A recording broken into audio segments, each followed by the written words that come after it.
Hello, everybody. We're back, and it got quiet. Oh, my goodness. We're back, and we are going to play Dear Esther. I don't know if these should be large. So.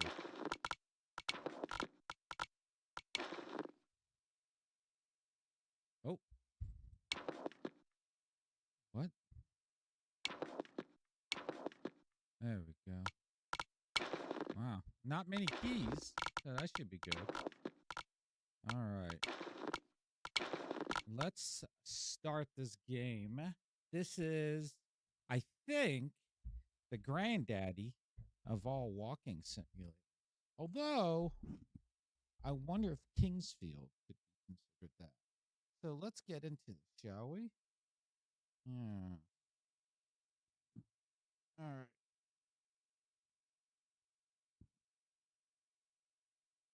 Also, I don't know why there's no sound. Maybe when we start the game. All right, here we go.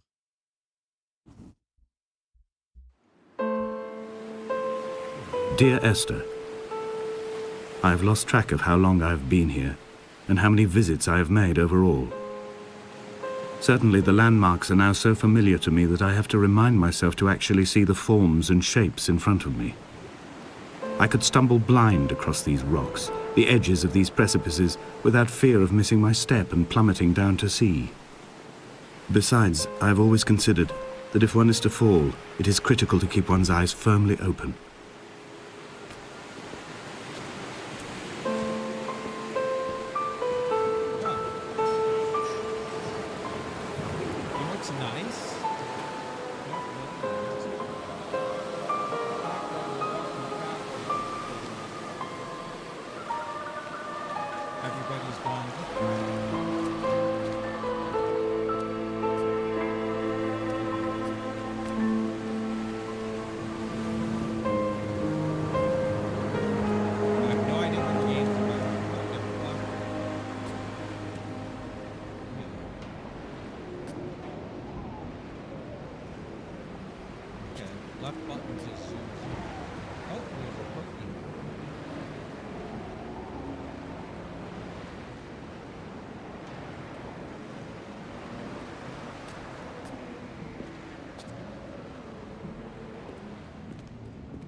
Something and honesty and happiness together in a yogurt.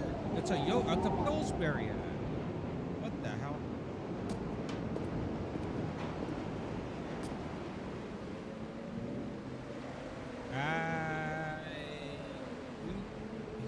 Heberian. Hebridean history. Oh, my mic is real low. Oh, geez. Sorry about that. There we go. I think it's still up.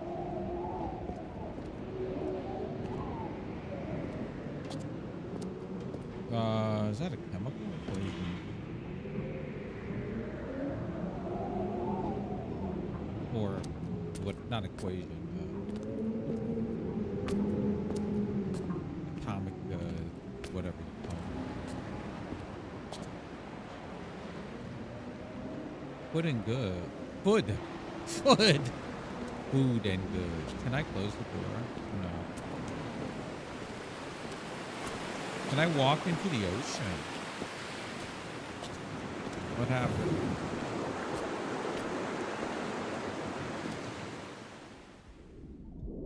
Oh.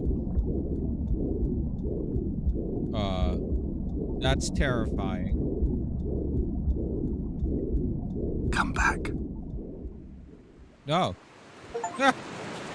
Oh, I did drown.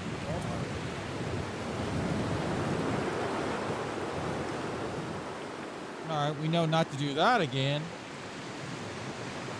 Let us continue.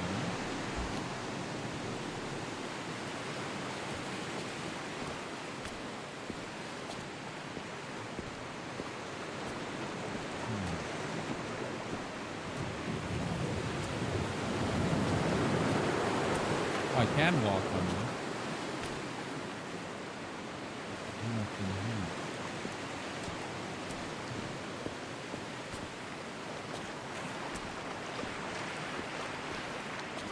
Oh, I guess I'm stuck on the floor here. Alright. So, we explored the main building. What about this building? More paint.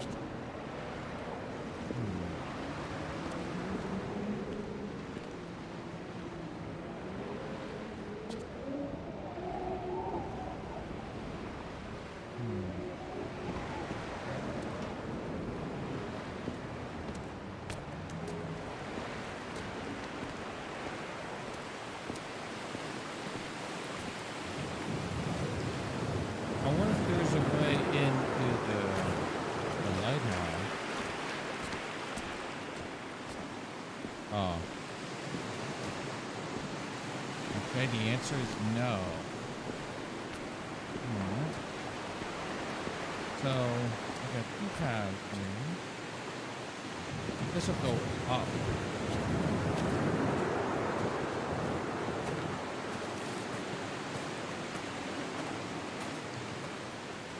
Okay, the walking is faster, but now I wish it was even faster.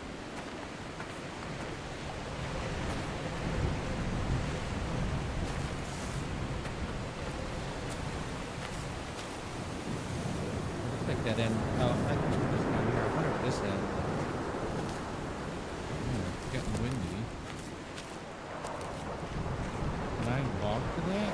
Oh, I can.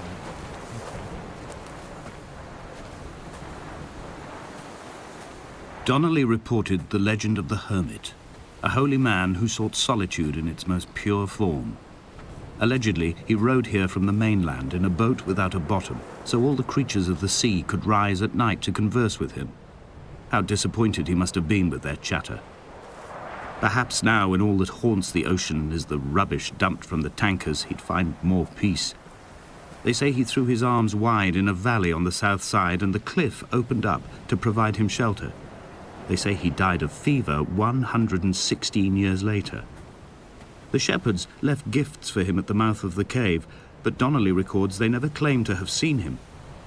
I have visited the cave and I have left my gifts, but like them, I appear to be an unworthy subject of his solitude. Hi, Bacon. You haven't missed anything. I just started.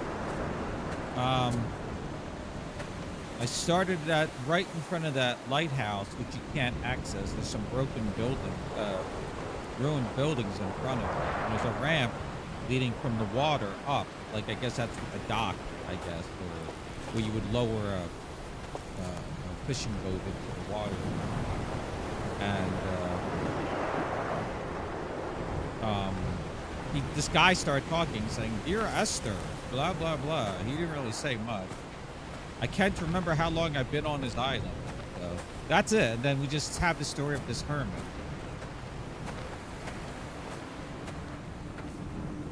Oh.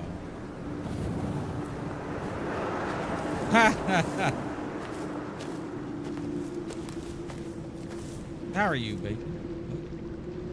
Okay, I can't move forward. Alright. This, you want to see the control scheme for this walking simulator? We have the following buttons. WASD and mouse. So I don't even think I interact with anything with the mouse. It's just to zoom in. There's also a flashlight that turned on in the building, but it didn't turn in here. Wait, there's something over there I need to look at. There's a cave where that water's coming from, but that's it. Okay. I heard this game's real short too. Date Night with a Slug has been gotten weird, right? Oh, I have that game installed just in case this game ends quickly. I have that game installed, the 10 date.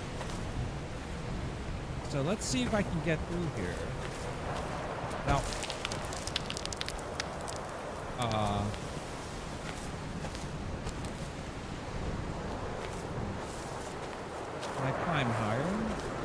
Yeah.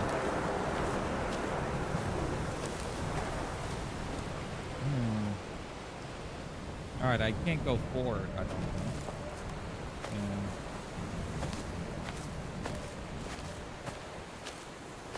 All right. Anyway, I was going to start earlier, but I was doom scrolling. Literally, I ate dinner too. I was doom scrolling. Not doom scrolling, more like just watching YouTube videos. I wasn't watching short videos. Can I go down? Oh, I can. Yeah. So this path leads to the back to the main place. You want to see the one interesting item I found so far?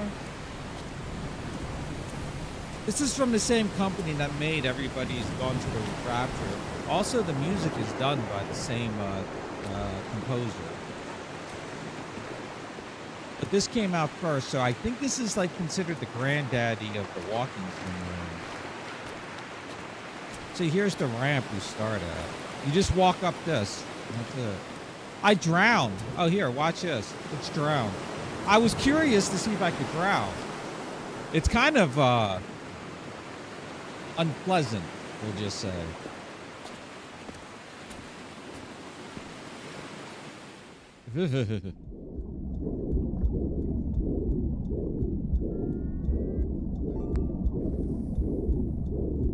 Oh my God, you're fishing for me. Come back. You fished for me. Can't you catch me? Oh God. So here's the only thing of interest that I found.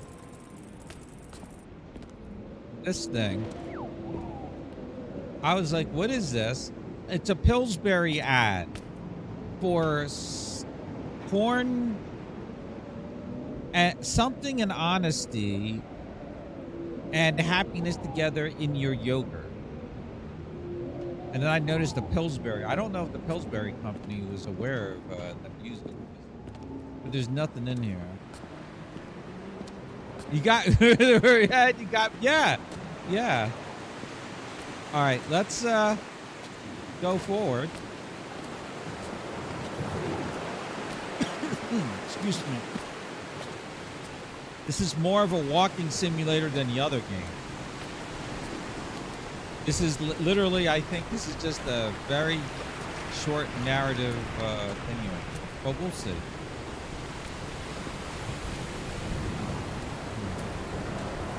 This is the Landmark edition.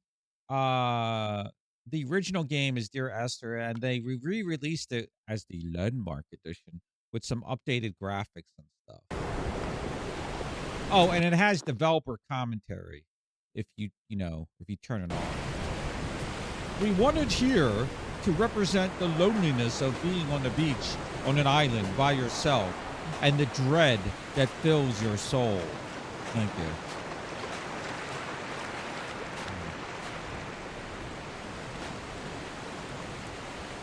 A ketchup pack? All right. You know what I was going to do, Bacon? I was actually considering this being the green watch party night. And it still might be. Who knows? We'll see where the night takes us and what I feel like. I'm just in the mood to play something chill. Oh, here's a path up. Oh, I guess this goes up. All right. Those islands in the distance, I'm sure, are nothing more than relics of another time. Sleeping giants, somnambulist gods laid down for a final dreaming. I wash the sand from my lips and grip my wrist ever more tightly. My shaking arms will not support my fading diaries. Somnambulistic. I love somnambulant. I love that word. I'm actually shocked to hear it. Okay, so that goes back there. But we'll go up. Oh, there's a set of stairs. Up we go. If you have your headphones on, I have the 5.1 surround sound on in the game itself.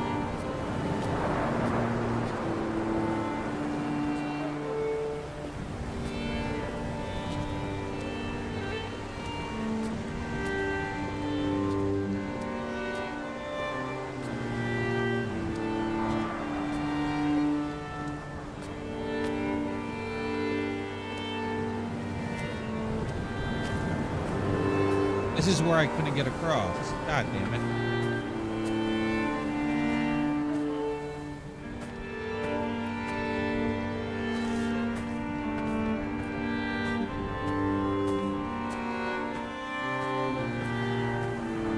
Reading Donnelly by the weak afternoon sunlight, he landed on the south side of the island, followed the path to the bay and climbed the mount. He did not find the caves, and he did not chart the north side. I think this is why his understanding of the island is flawed, incomplete. He stood on the mount and only wondered momentarily how to descend, but then he didn't have my reasons. I don't know what your reasons are, unseen narrator. I always have my headphones on unless I'm in a toilet. Ew. Toilets are unsanitary. That's why I never go to the bathroom. I rather use the sink. Oh.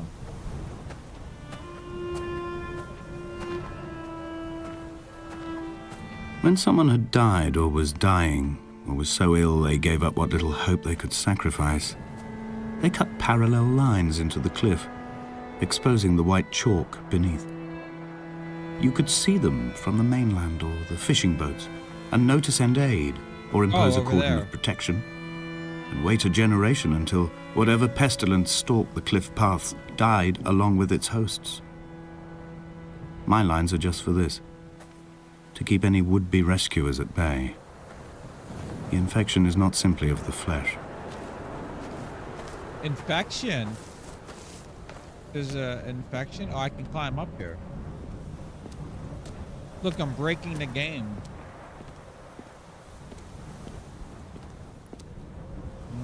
Okay, I'm not breaking the game. I don't think this has achievement.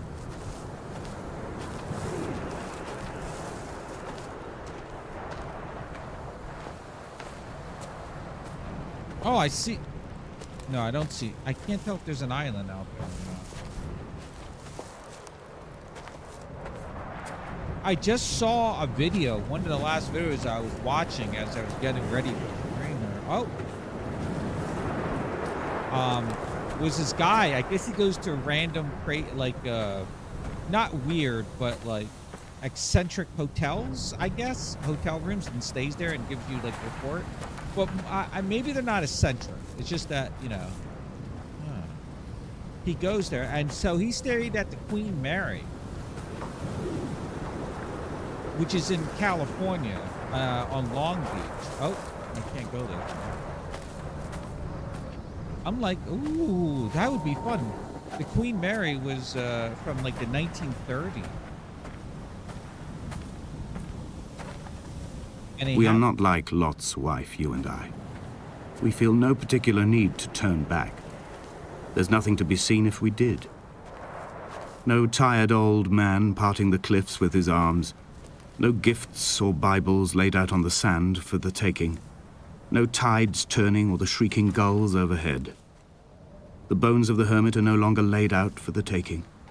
I have stolen them away to the guts of this island, where the passages all run to black, and where we can light each other's faces by their strange luminescence. Yeah, he said it was not a good experience. Not a good experience. And he showed, and from what it looked like, it wasn't. But I still wouldn't mind staying there. Oh, the boat that was here that I was telling you about is called the USS America. I thought it was the United States, but maybe I'm wrong. Because he said they're converting a boat into, there's these columns, into another hotel somewhere. There's four of these here, and then the ones down below.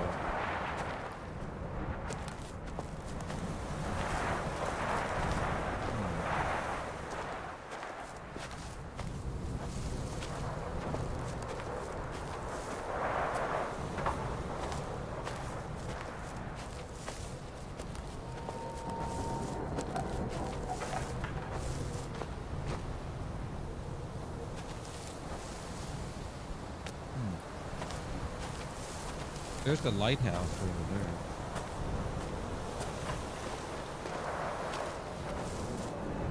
Another one just down. I wonder if that path at the beach continued around. This looks like it's going. I bet you it just wrapped. I bet you it just wrapped around. There's more of those stones. Dear Esther, I met Paul. I made my own little pilgrimage. My Damascus, a small semi-detached on the outskirts of Wolverhampton. We drank coffee in his kitchen and tried to connect to one another. Although he knew I hadn't come in search of an apology, reason, or retribution, he still spiraled in panic, thrown high and lucid by his own dented bonnet. Responsibility had made him old. Like us, he'd already passed beyond any conceivable boundary of life. I can't go back. Huh. Yeah, I can't go back unless I can get up to here. No. No, we're committed. So, is this the view from the Hermit's Cave?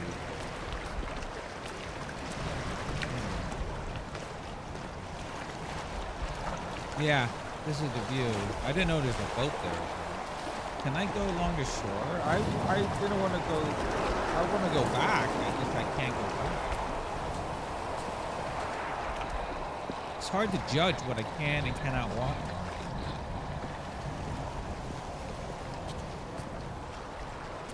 Oh yeah, Bacon, if you want to get into the Guild Wars MMO, they're re-releasing it on December 3rd, called Guild Wars Reforged.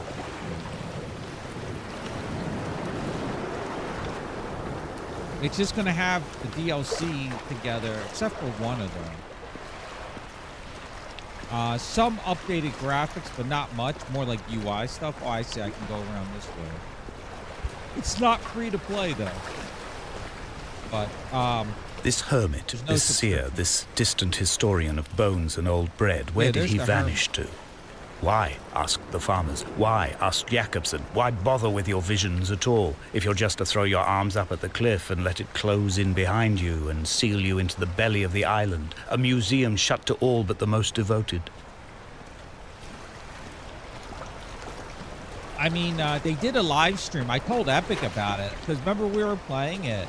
It came out 2008, I want to say. 2009, and it's not free to play, but there's no subscription fee, but it's very archaic. Also, what sucks is I can't connect it to Steam. Like, my account is through them, so sadly I wouldn't be able to, like, oh, I'll get the upgraded version. It come if you already own it, you'll get the upgrade. What is this? Oh yeah, there was a chemical equation on the wall or something. In that house, all the way in the beginning. I don't know what any of. I should. You know what? I should use my phone. Guild Wars 2 is free though. Yeah, it was like this. I assume that's some sort of something. Also, I noticed there's paint. That looks like a face.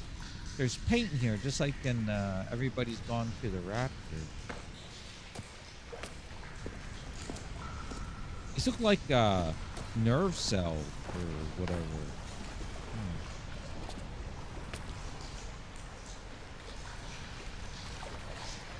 I don't know. I'm just looking at stuff. If that's all this game is, then it definitely is a walking simulator. I tells you that. That's hydrochloride. Oh. Does it mean anything? In relation to the tree of life or the stuff coming out of it? Let's see what my phone says. All of them hydrogen chemicals? That's an angry chemical? Oh. Let's see what the phone says. Like I said, nothing's going on here. Let me see.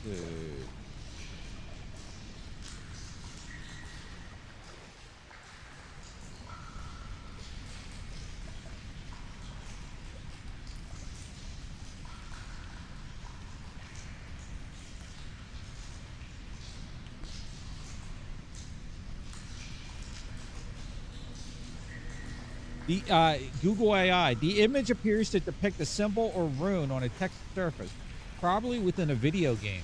The exact meaning or context of the symbol is unclear.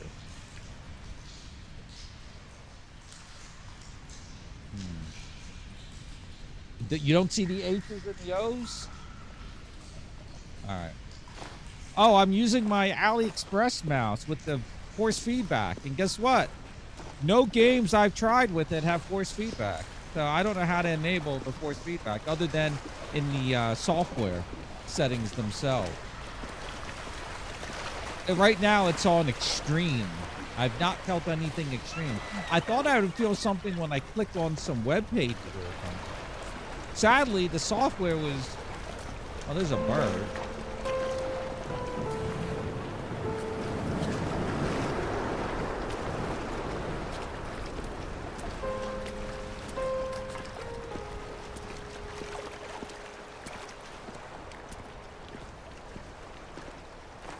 I'll post pictures of it on Instagram. I was going to do it, but I never got a chance to.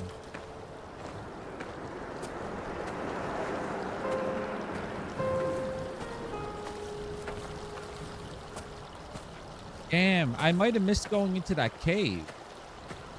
Unless this wraps around. Or cave or that passage. Wait, can I walk on the stream? I'm walking on the holy water. Oh.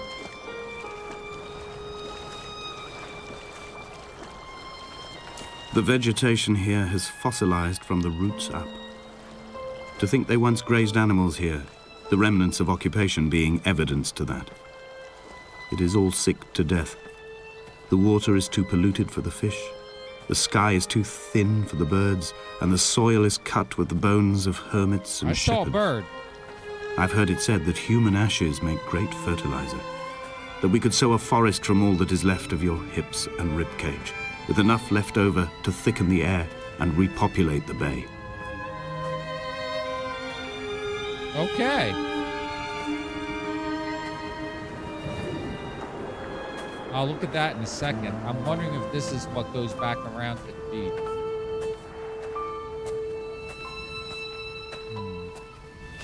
Oh, you know one cool thing you can do in the software? It has a OLED screen on there, right where your palm rests on it. So, but, oh.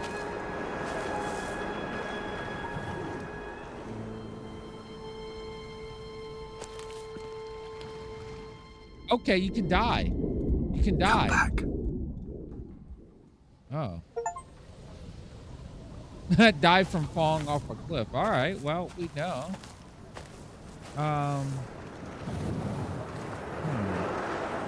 You're trying to fish me out again. So, one cool thing you can do with the mouse, though, it tells you your DPI, which I love. I can see the DPI number. One cool thing you can do with it, though, is you can draw a picture, a black and white picture, and it'll show on there. So I took that thing of the slug, the black and white, the line drawing of the slug from the video. Chemistry. And I put it on here. I'll put that on the Instagram picture.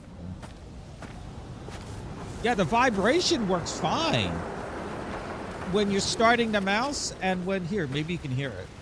Let me turn the mouse off. All right, listen close. Hopefully the noise canceling will pick it up.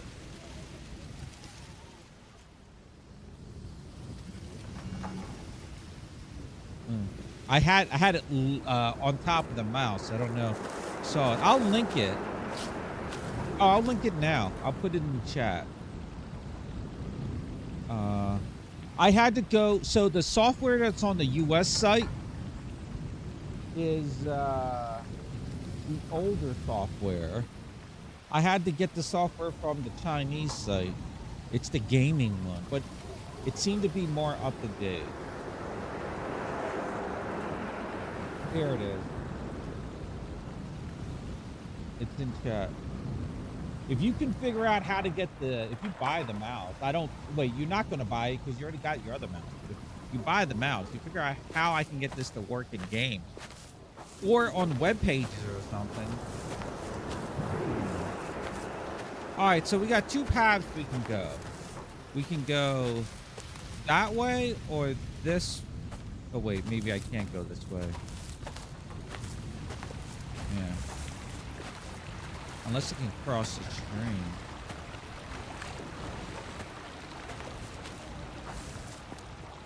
No. Yeah, this only has the normal button. Oh, the software does allow you to do macro stuff, but, you know. Yeah, I get that. This is their top of the line. There's no reviews. I was going to do a review on it, but then I'm like, I wouldn't know how to review it. It has DPI. Yes, everyone, it has DPI. It did come with an extra set of Teflon feet, though, so that's kind of... Sorry, I was looking at the mouth. This is literally a walking simulator.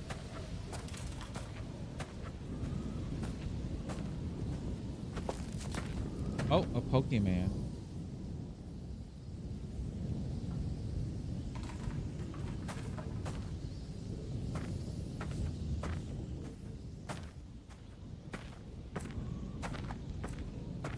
The new Wicked movie came out today, I believe, too.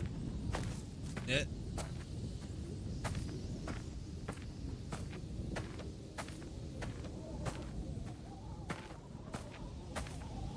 Oh, there's no going back. Oh. Finished chapter, The Lighthouse. I finished. Dear Esther, I have now driven the stretch of the M5 between Exeter and Bristol over 21 times. But although I have all the reports and all the witnesses, and have cross-referenced them within a millimetre using my Ordnance Survey maps, I simply cannot find the location. You'd think there would be marks to serve as some evidence.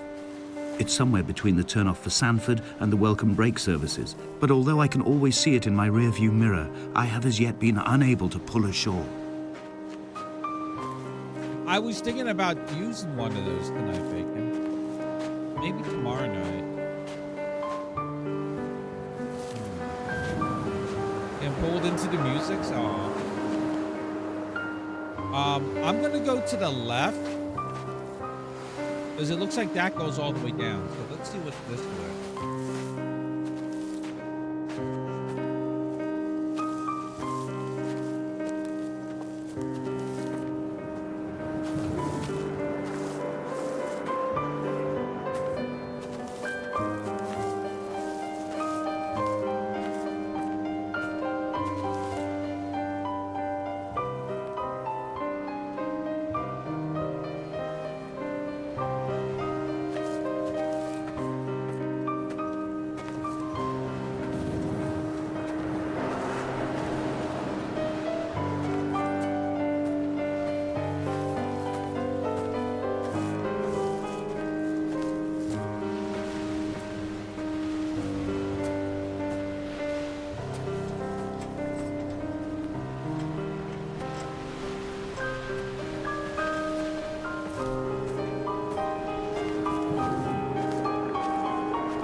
It's only at night that this place makes any sluggish effort at life.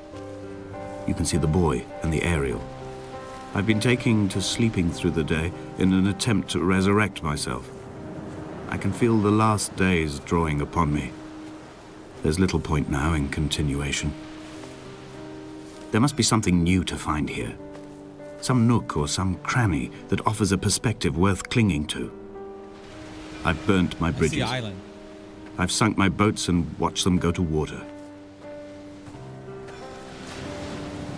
I gotta check to see what other games or what other music composer has done, because everybody's gone to the Rapture. That music was first class, and this is her too. So I'm very curious.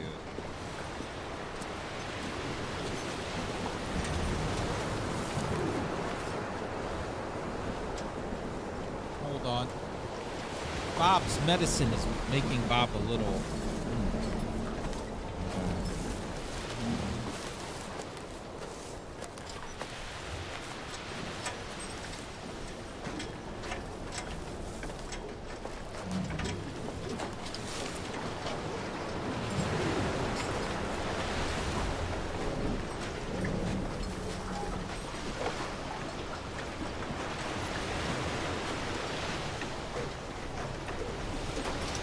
electronics equipment.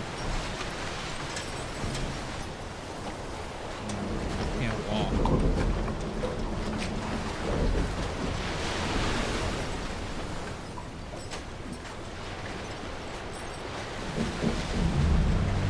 Can I get onto this?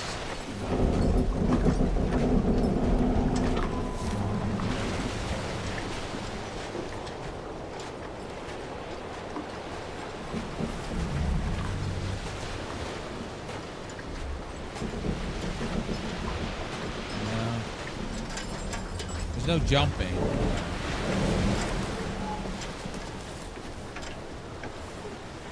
No leap.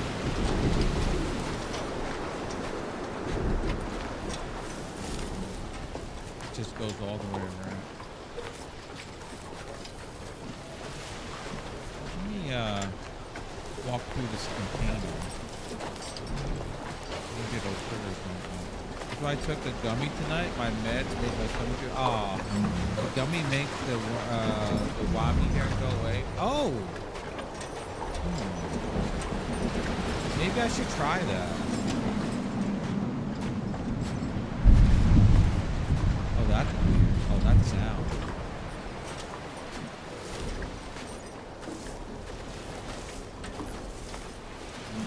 See, it was in this game, when you can't go forward, it feels weird when I'm playing it. And then I had my my sweatpants, I cinched them really tight, and for some reason it was like, ugh, it's just the combination just made me feel weird there. So this just goes all the way around. Let me see if we see anything here.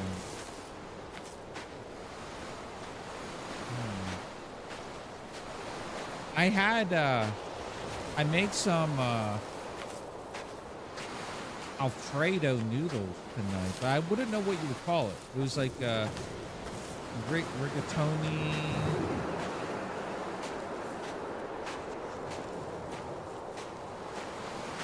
Curly ones, the ones that are really curly. They look like phone cord cut into pieces. The curly phone cord. And then I put Alfredo sauce on there. And on top of that, I put in sausage, turkey sausage.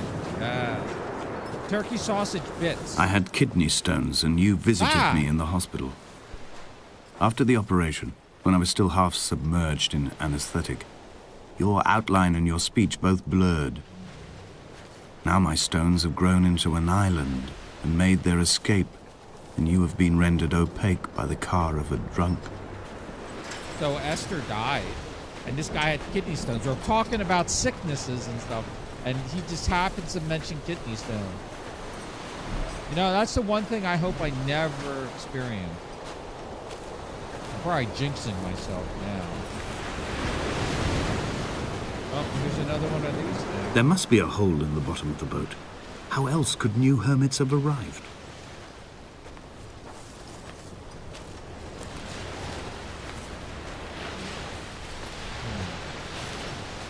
All right, well, there's no way that way.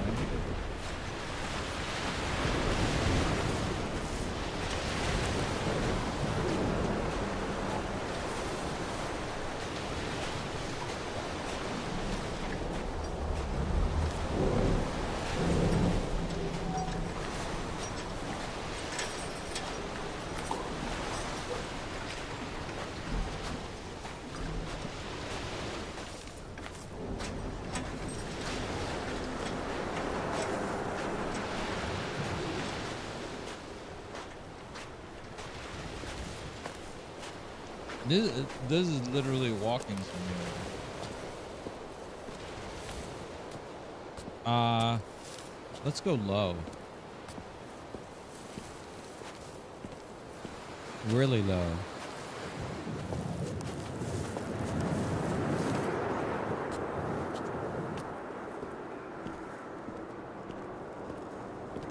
Oh. Is this what Paul saw through his windscreen? Not Lot's wife looking over her shoulder, but a scar in the hillside, falling away to black forever. There's water down there.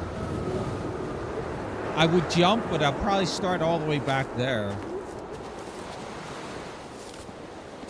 Or respawn all the way back there. I don't want to jump.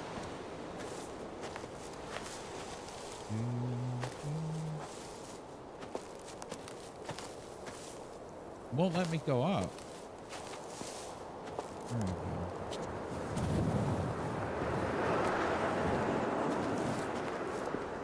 Coward! You want me to jump?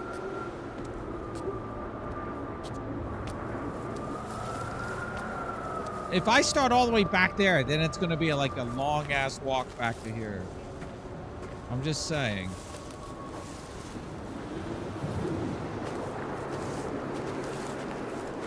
Oh, no, there's protective fencing here. I can't jump.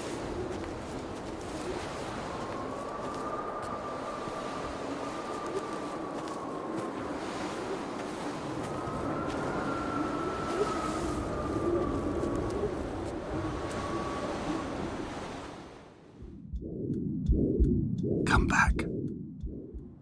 Oh, okay. It put me over here. You're lucky, Bacon. You just wanted to fish me out again.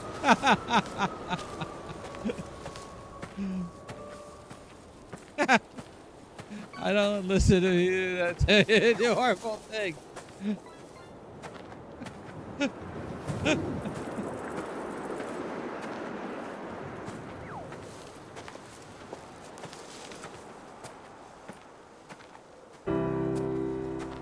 I've begun my ascent on the green slope of the western side. I've looked deep into the mountain from the shaft and understood that I must go up and then find the way under. I will stash the last vestiges of my civilization in the stone walls and work deeper from there. I'm drawn by the aerial and the cliff edge. There is some form of rebirth waiting for me there.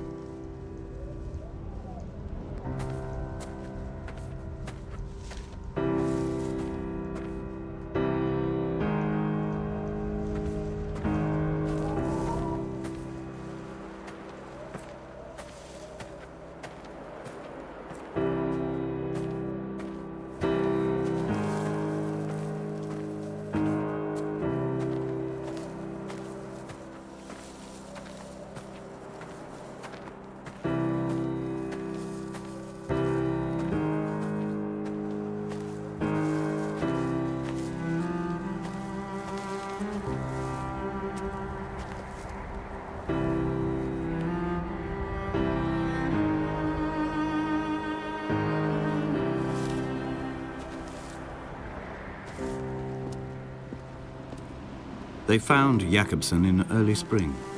The thaw had only just come.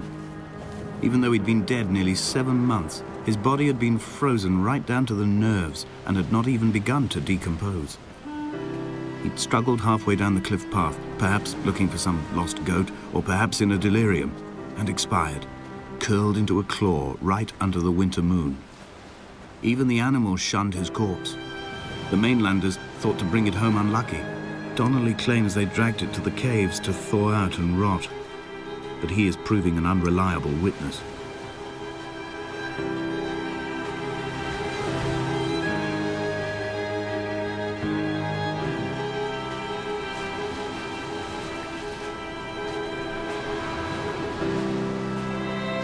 It's like the Stanley Parable. I don't know if this is from them too. That's another one I'll have to play because I never played it. Climbing down to the caves, I slipped and fell and have injured my leg. I think the femur is broken. It is clearly infected. The skin has turned a bright, tight pink, and the pain is crashing in on waves, winter tides against my shoreline, drowning out the ache of my stones. I struggled back to the bothy to rest, but it has become clear that there is only one way this is likely to end. The medical supplies I looted from the trawler have suddenly found their purpose. They will keep me lucid for my final ascent.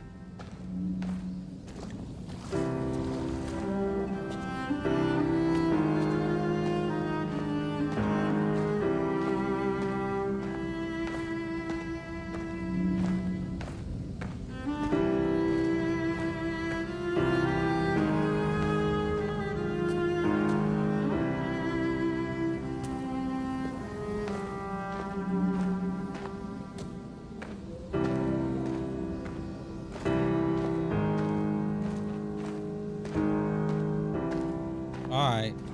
So do I go back or do I go through the cave?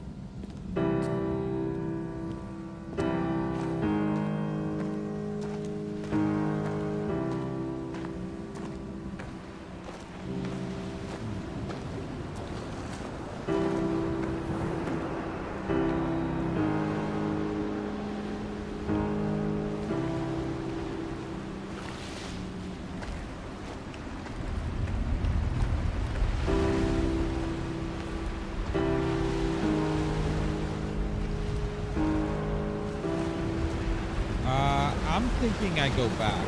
I'm thinking it wraps around and comes down here.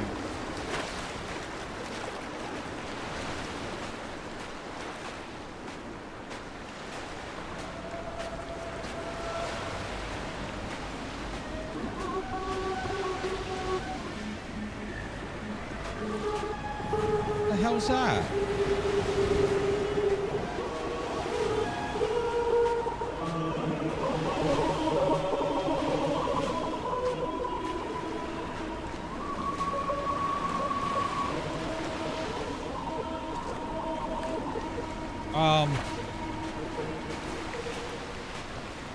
That's unnerving. There's like that mist.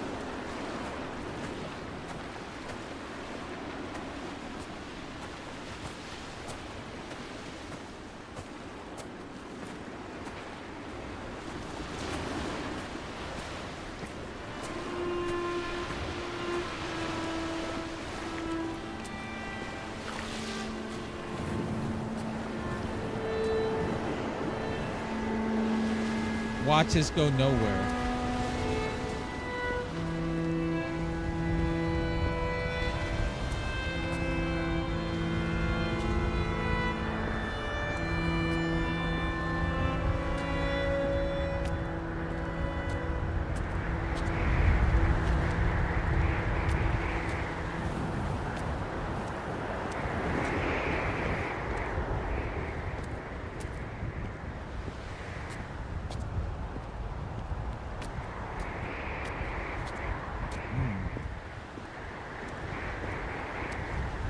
If this just ends, I'm gonna be angry.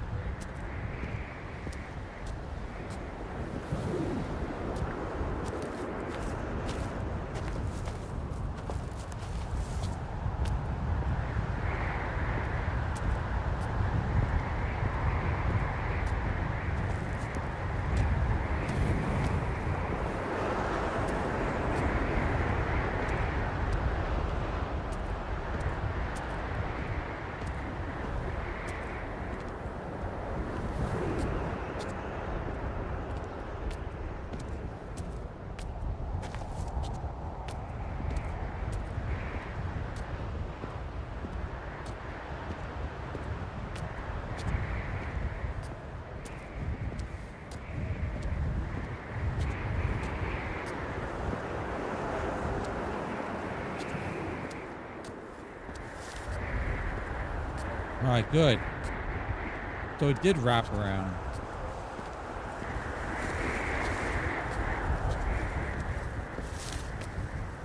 So this is, there's a house down there, a little hut or whatever. So this is,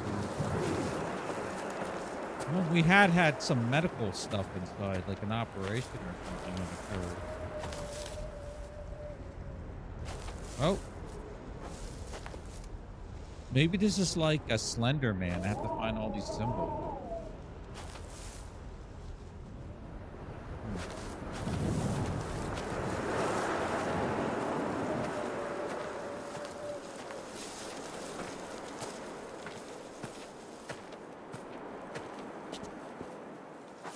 There's that other house. Damn.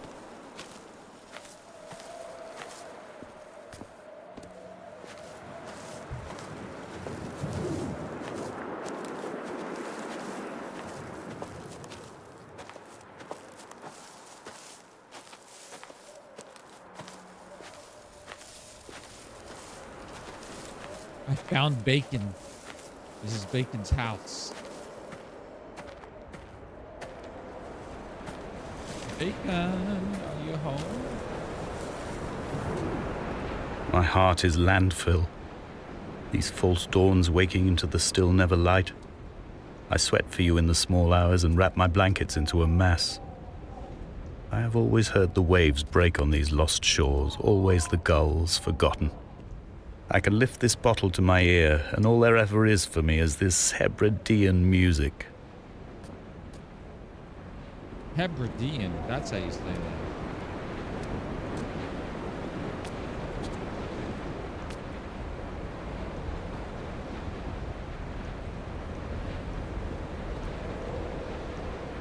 That's where bacon makes bacon.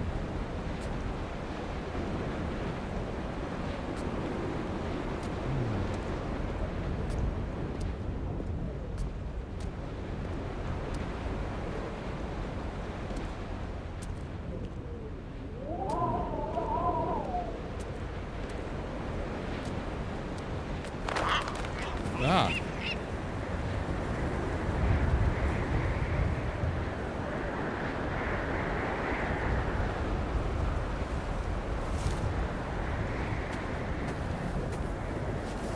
Guy likes to paint.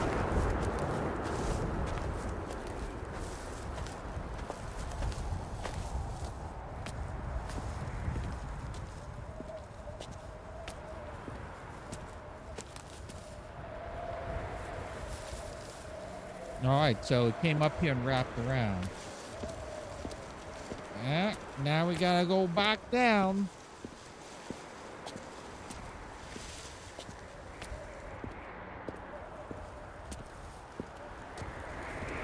Bacon's probably gonna fall asleep. He's just staring at the screen, listening to the sound and my soothing voice. Sleep. The bothy was constructed originally in the early 1700s. By then, shepherding had formalized into a career. The first habitual shepherd was a man called Jakobsen, from a lineage of migratory Scandinavians. He was not considered a man of breeding by the mainlanders. He came here every summer whilst building the bothy, hoping eventually that becoming a man of property would secure him a wife and a lineage. Donnelly records that it did not work. He caught some disease from his malcontented goats and died 2 years after completing it. There was no one to carve white lines into the cliff for him, either. We heard about Jacobson's fate. So we're hearing this story a little bit out of order because I went and not the linear way.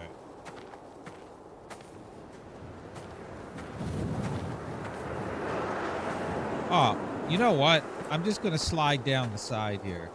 I don't think that way goes anywhere. Jesus Christ. Hopefully I got all the achievements because I don't want to play this again.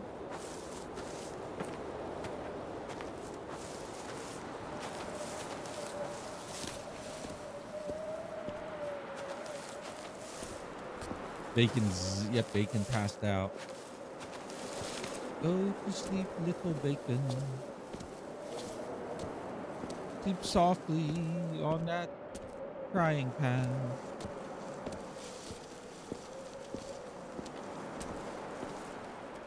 Sleep now. Let the grease surround you.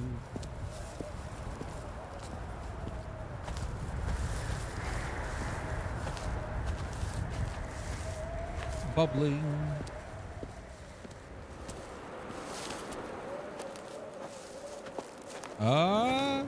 And splashing.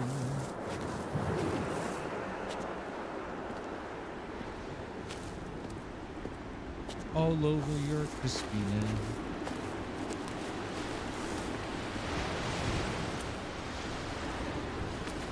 Here we go again.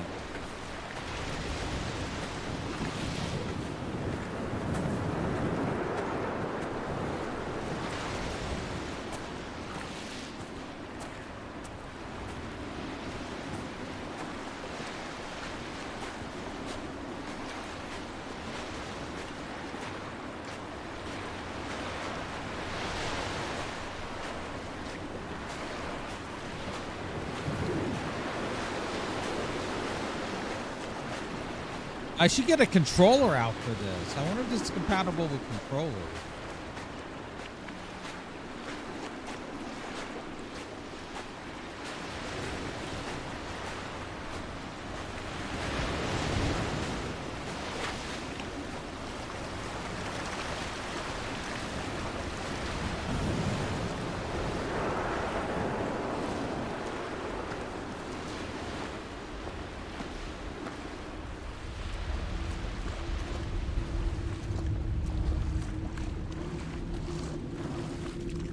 There's actually more color under here than outside.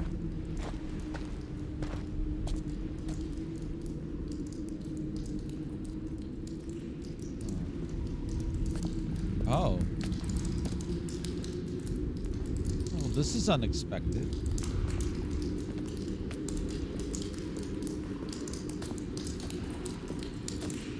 I can't go up anymore. Ah! I slid. Ah, my leg. He's breathing. Donnelly did not pass through the caves. From here on in, his guidance, unreliable as it is gone from me. I understand now that it is between the two of us, and whatever correspondence can be drawn from the wet rocks.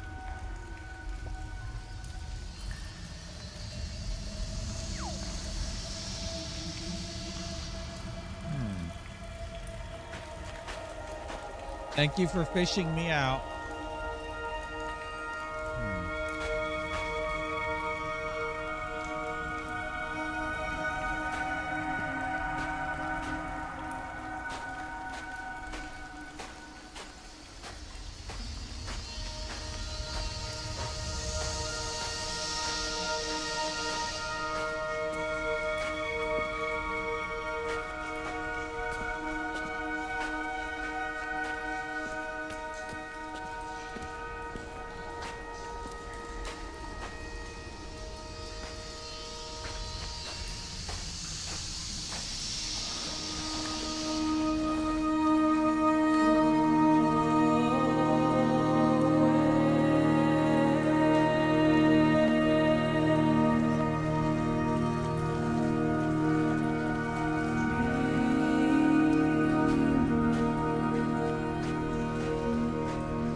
Shrooms. Bacon shrooms.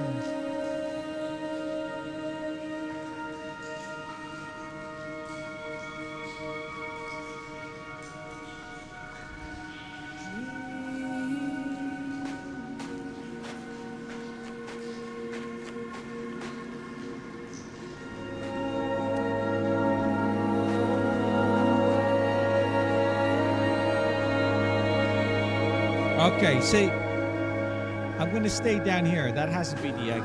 So we'll look around here. Oh. I first saw him sat by the side of the road. I was waiting for you to be cut out of the wreckage. The car looked like it had been dropped from a great height. The guts of the engine spilled over the tarmac, like water underground.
gonna take a screenshot of that. That actually looks pretty cool.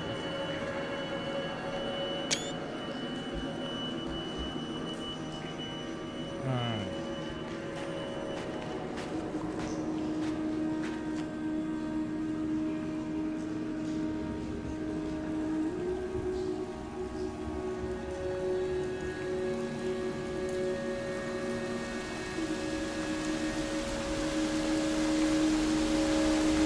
Oh, wow.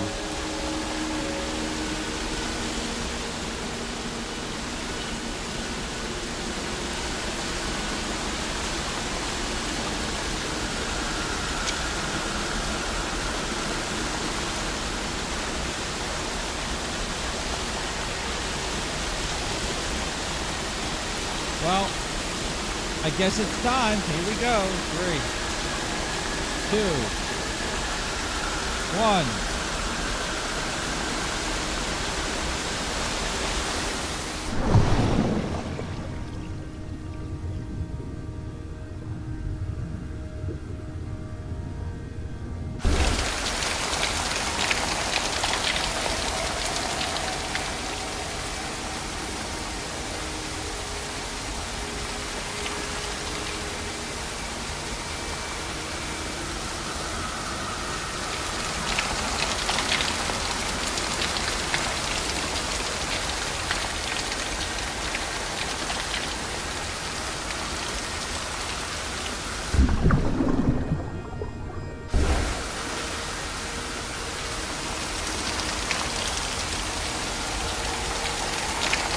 I don't know where to go.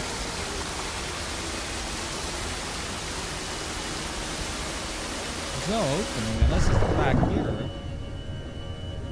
What is this?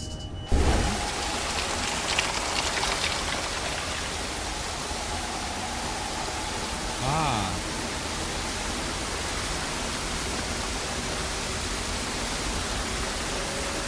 Anything in here?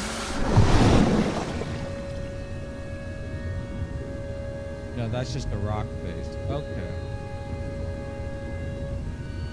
Gotcha.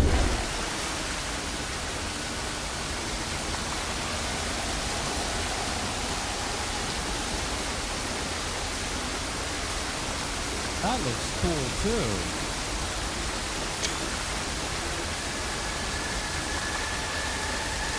I was in Norway. No, Iceland. I was in Iceland. Look, guys. Look, I took this picture of this freaky cave I found. Yeah. Yeah. Doesn't look real? That's the thing. It didn't. That's why I took a picture of it.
Great screenshot.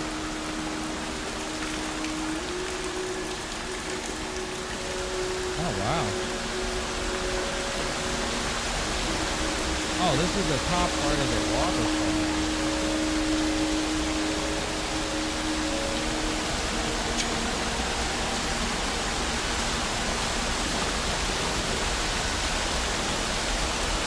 The upper level.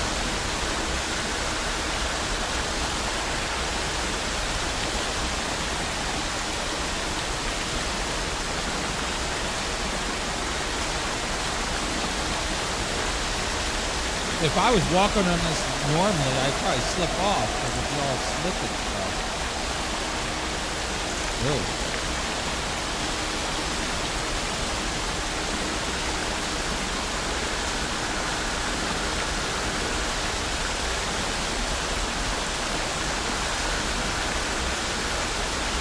It's like the lair of the slug.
I'm traversing my own death throes. The infection in my leg is an oil rig that dredges black muck up from deep inside my bones. I swallow fistfuls of diazepam and paracetamol to stay conscious. The pain flows through me like an underground sea.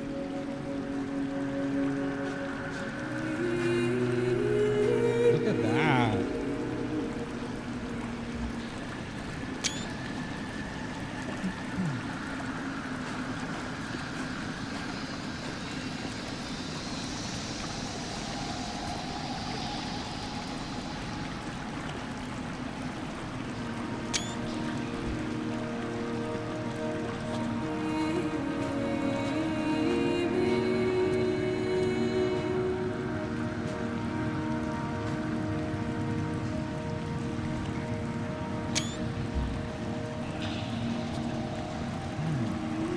Looks like I can go left. I bet you that looped around.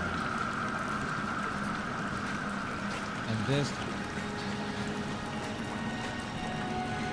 goes up. Alright, so let's check the bottom out first. Some great screenshots in here.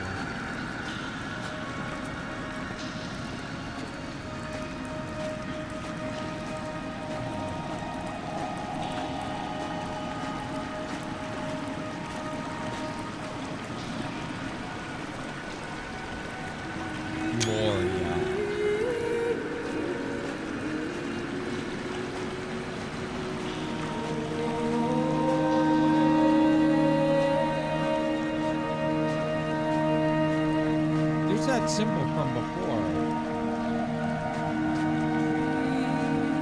There's on one of those paintings.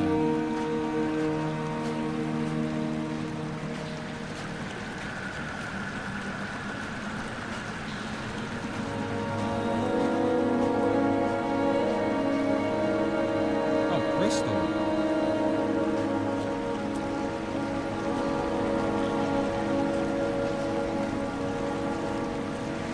Can't go any further. Oh, look, crystal. It's like Conan. Oh, I wonder, Bacon, did you get, I forgot to mention, did you get into the server? Hopefully you did.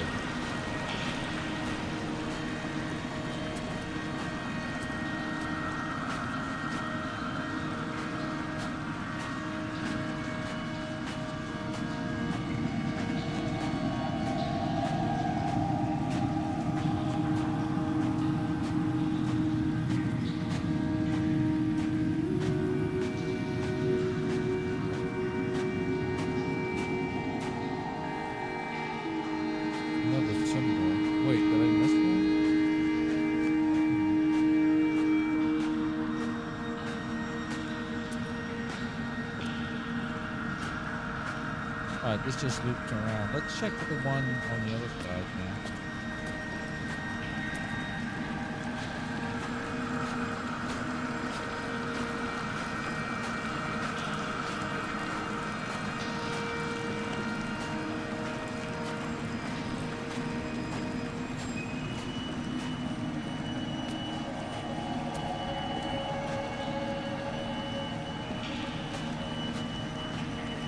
Bioluminescent.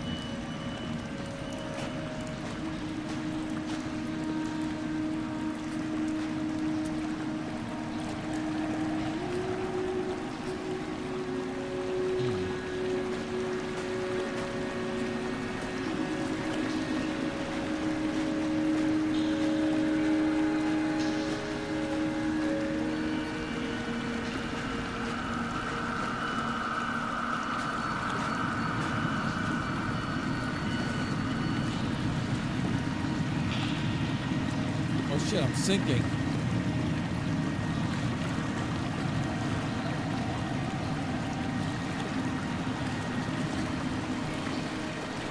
I'm swimming against the current. Yeah, I gotta push forward. Oh, geez.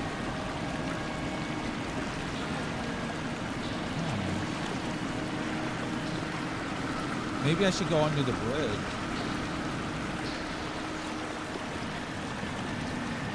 There's a Pokemon. I want to try to check on it, but I'm swimming against the current. Okay, there we go.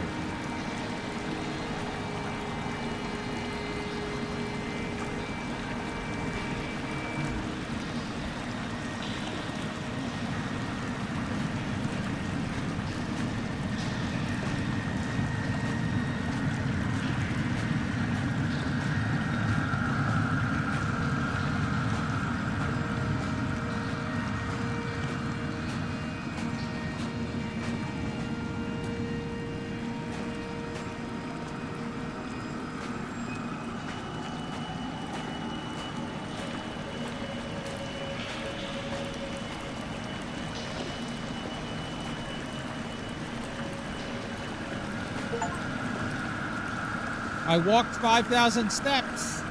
Whee!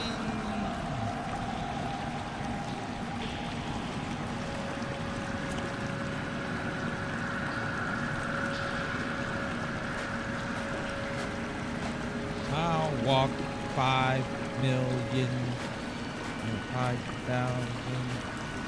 I don't know how that song goes.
I just checked on a Pokemon. Why is there another one? Unless I've been walking for so long. I zoned out.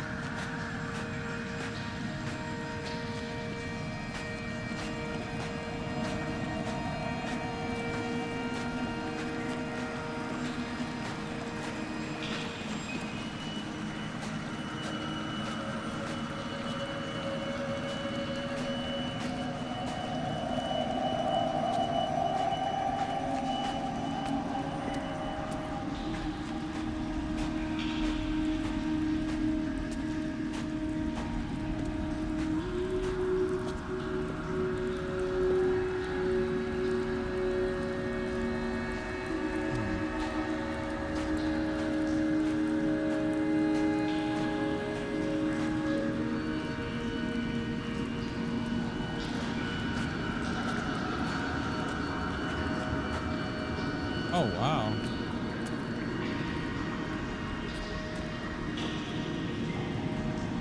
I don't think I can get up this way.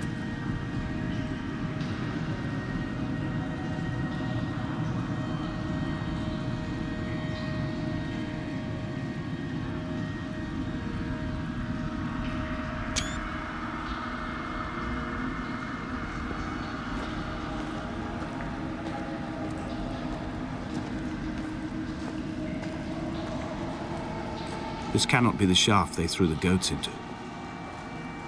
It cannot be the landfill where the parts of your life that would not burn ended up. It cannot be the chimney that delivered you to the skies.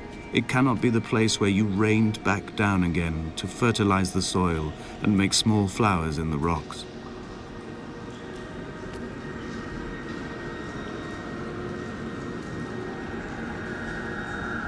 Oh, there's coins. Oh, wow. Besides the symbol. Is this a wishing well?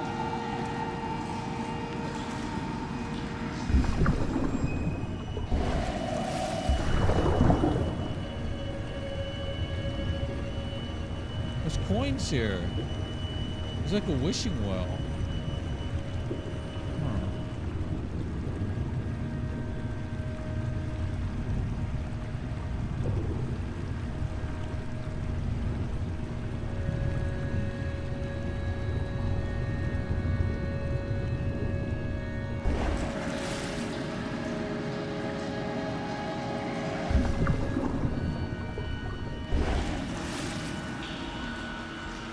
Where do I get out at? Oh, don't tell me I can't get out.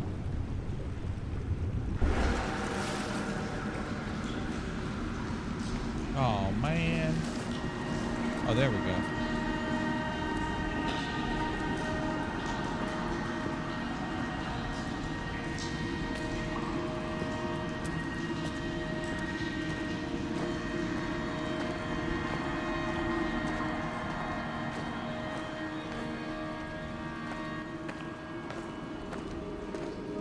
Oh, behold Damascus.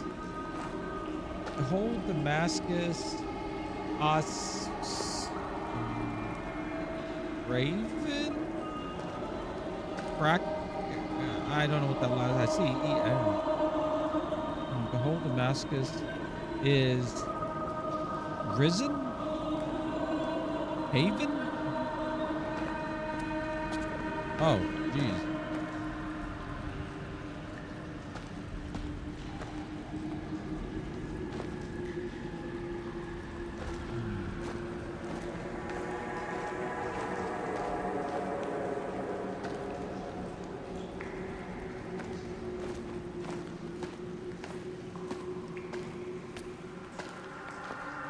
It's like Bacon's bathroom. It's all black and he draws on the wall when he's in there.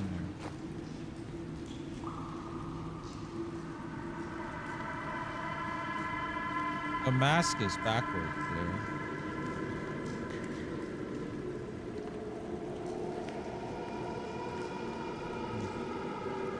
Away from being a city.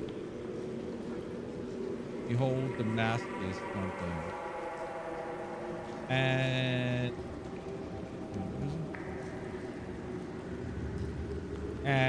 it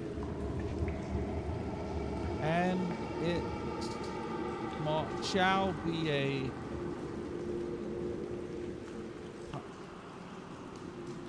ruinous heat, and shall be a ruinous heat. Ew, what is these? Ew.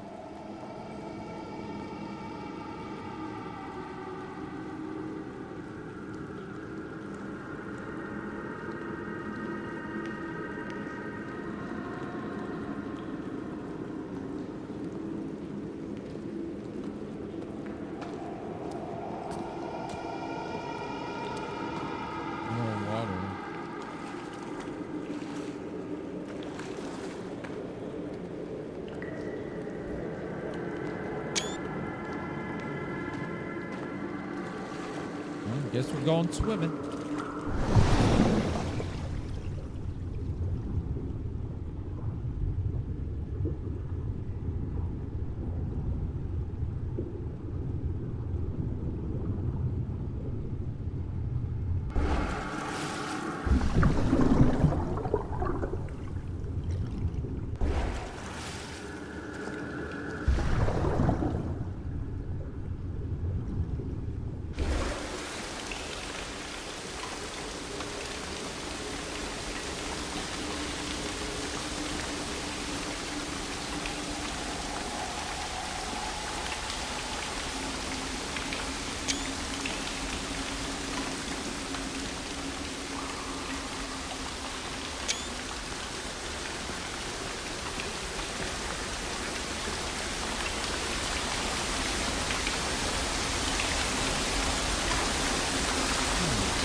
Going for a ride. Unless we get it out. Oh. Axe.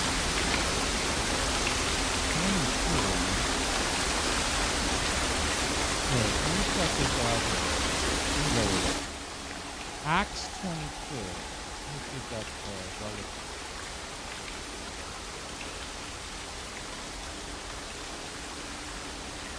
Act 22. What is the vote? Brothers and fathers, listen now to my defense. Oh, it is about Paul going on the road to Damascus. Okay. All right.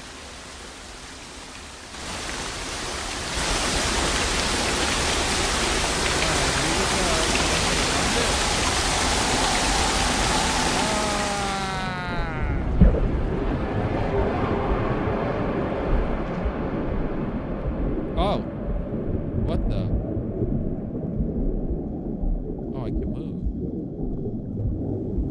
Oh, this is freaky.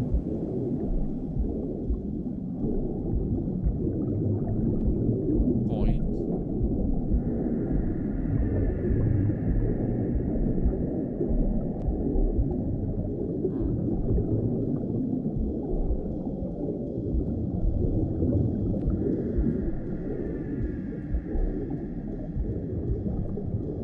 Is this the accident? I think this is some dude.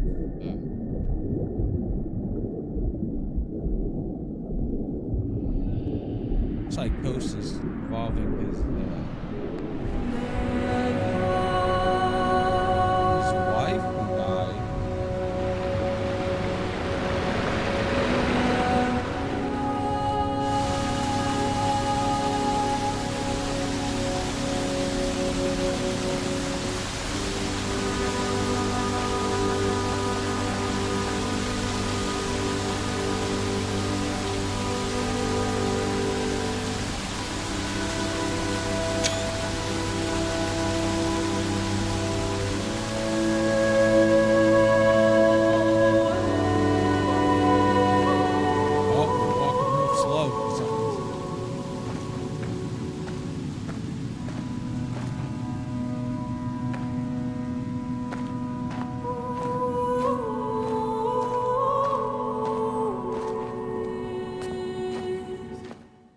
Oh, we finished the caves.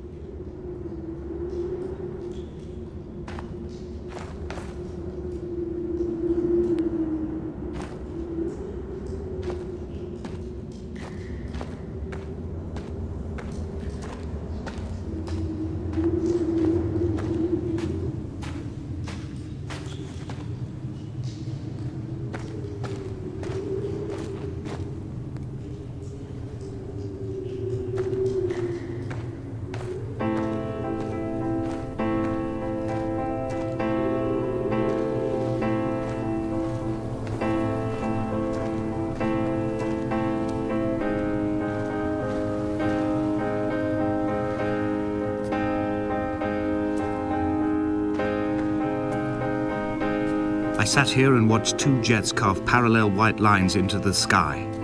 They charted their course, and I followed them for 21 minutes until they turned off near Sanford and were lost. If I were a gull, I would abandon my nest and join them. I would starve my brain of oxygen and suffer delusions of transcendence.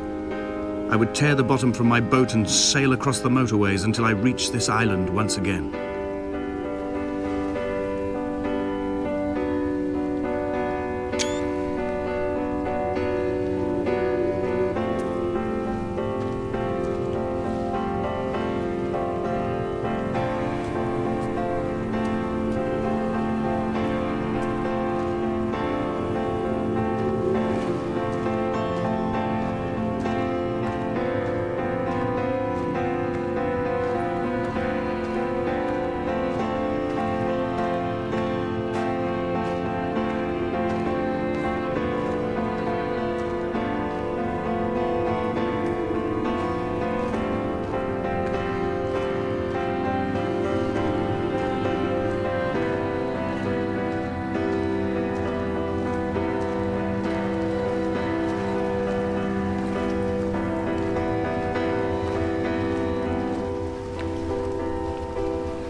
Okay. Let's not do that again. Come back. Yeah. Alright, so we can't walk across the... Let me go up. Oh, I gotta walk all the way back.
Long-lasting paint.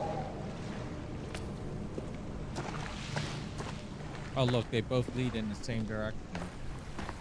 Oh, there's a dock there that we can go through. I go down here? Oh, I can. Nice. What if I walk through here?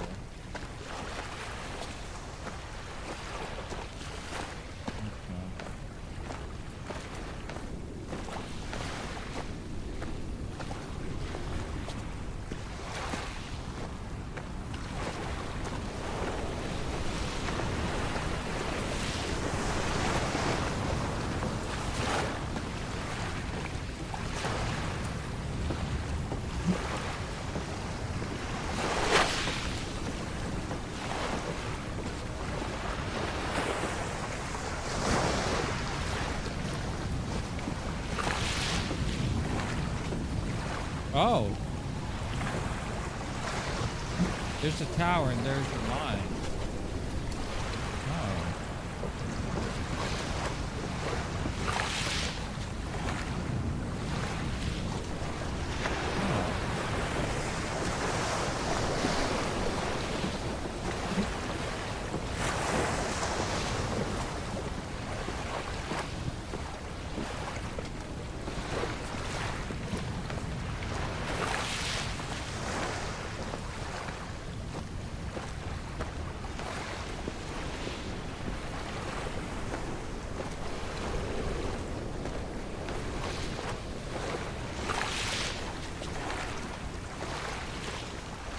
What the hell?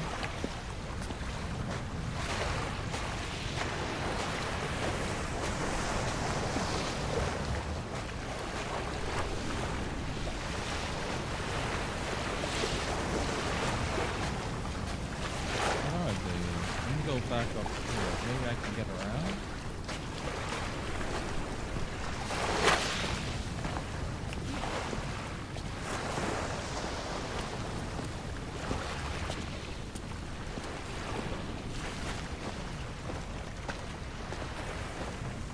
I must have, yeah.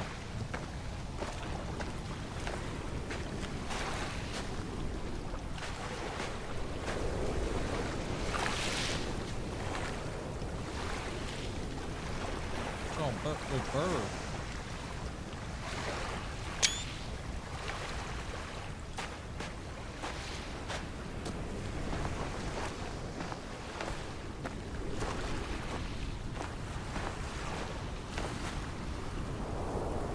There's a person up there.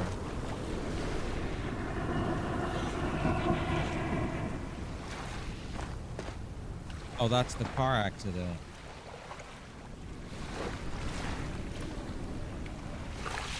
There's a person. We shall up begin there. to assemble our own version of the North Shore. We will scrawl in dead languages and electrical diagrams and hide them away for future theologians to muse and mumble over. We will send a letter to Esther Donnelly and demand her answer. We will mix the paint with ashes and tarmac and the glow from our infections. We will paint a moon over the Sanford Junction and blue lights falling like stars along the hard shoulder.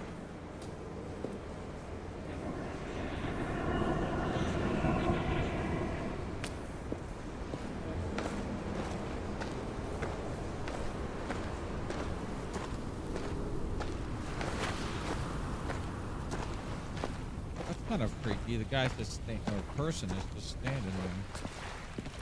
Unless it's a statue. Where are these? Hawk?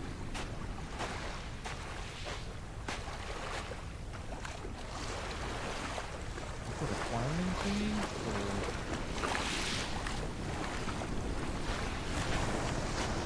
Or fish?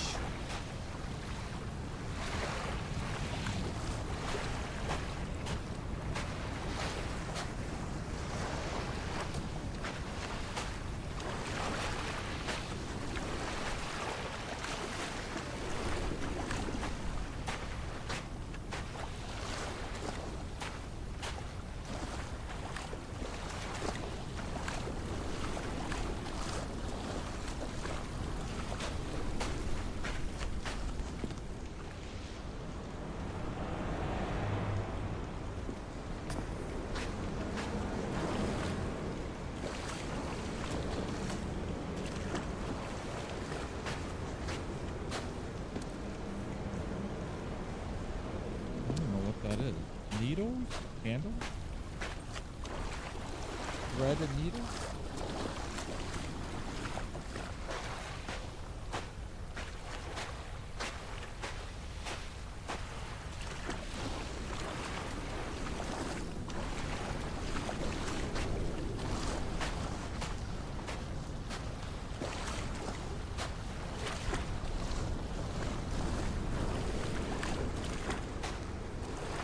Oh, the car. This guy is somehow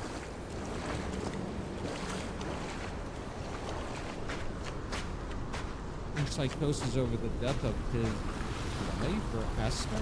There's a path leading up to that tower over there. Esther Donnelly.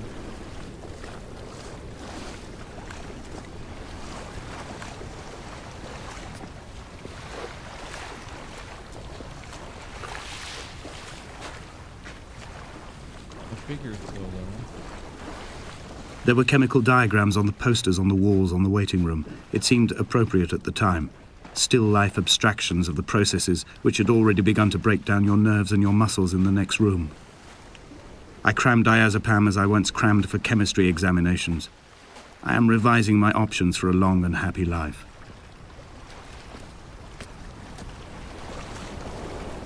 What's this say? Light from heaven shone around. Light from heaven shone around him.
From here, I can see my armada. I collected all the letters I'd ever meant to send to you, if I'd have ever made it to the mainland, but had instead collected at the bottom of my rucksack, and I spread them out along the lost beach. Then I took each and every one, and I folded them into boats. I folded you into the creases, and then, as the sun was setting, I set the fleet to sail. Shattered into 21 pieces, I consigned you to the Atlantic, and I sat here until I'd watched all of you sink.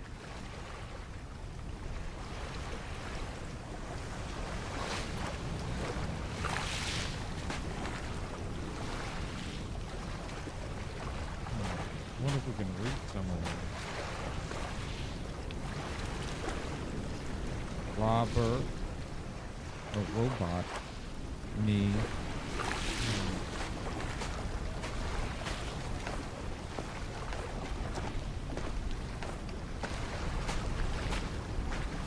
Bunker.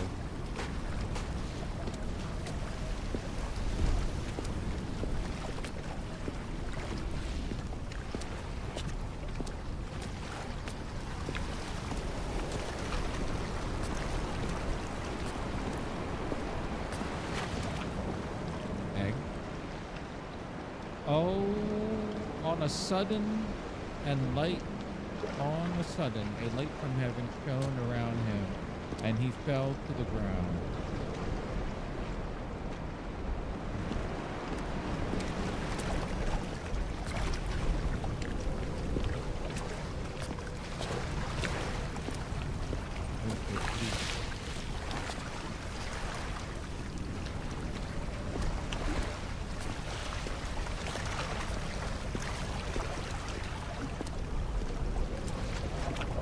All right, here we go.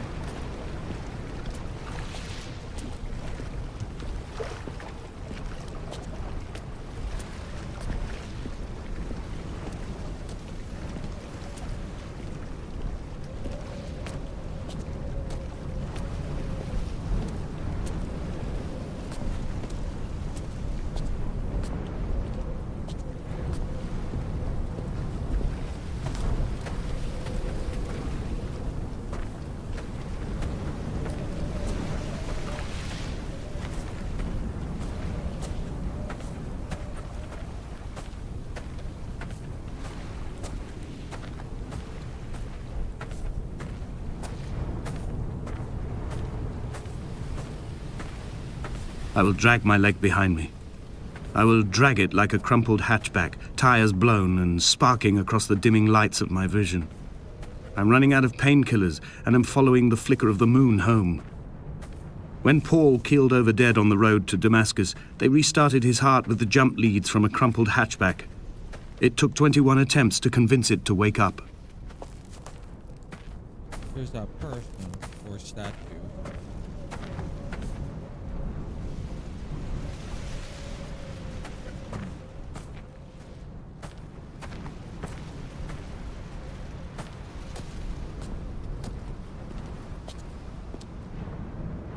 First I'm going on. Oh, it won't let me.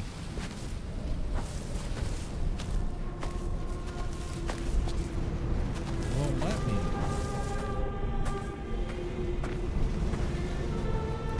Really?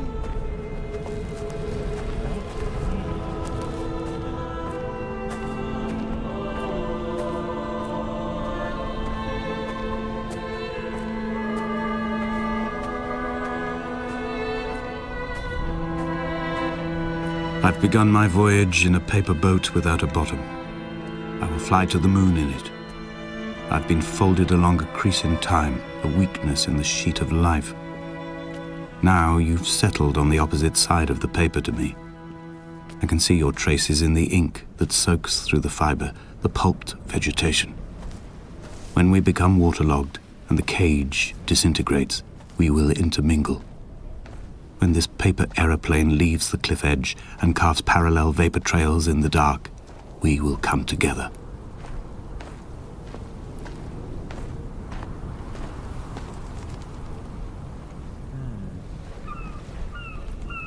Figure is gone.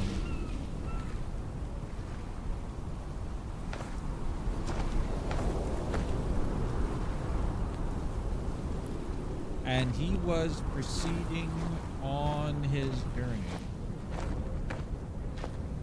And as he was proceeding on his journey, not that is it writing it.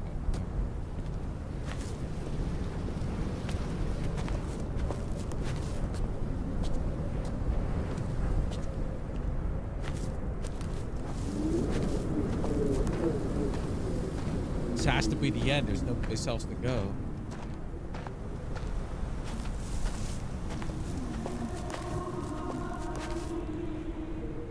And was come near to, and has come near to Damascus.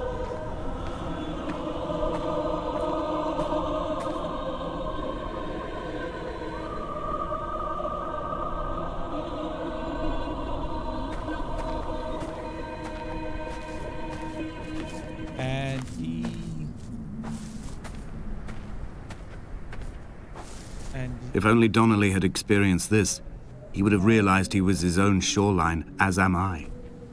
Just as I am becoming this island, so he became his syphilis, retreating into the burning synapses, the stones, the infection. And neither did he eat nor drink. And he was their day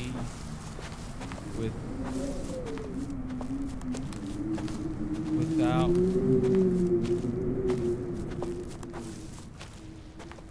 sight.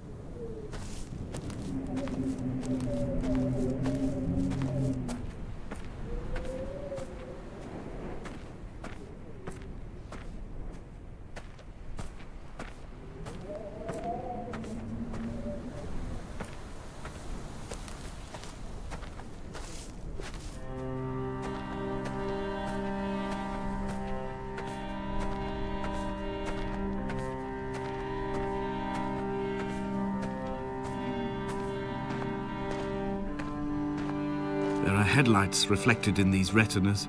Too long in the tunnels of my island without a bottom.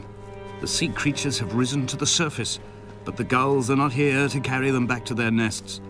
I've become fixed, open and staring, an eye turned on itself. I've become an infected leg whose tracking lines form a perfect map of the junctions of the M5. I will take the exit at mid-thigh and plummet to my Esther.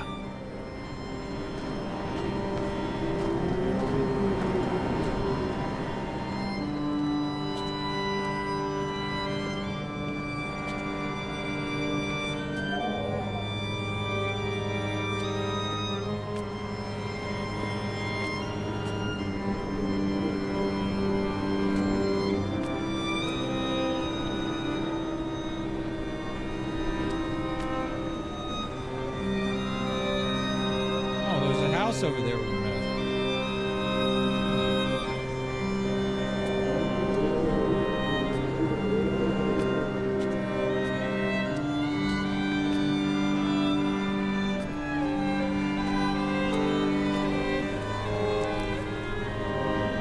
And it came to pass that as I made my journey, and I can't read the word.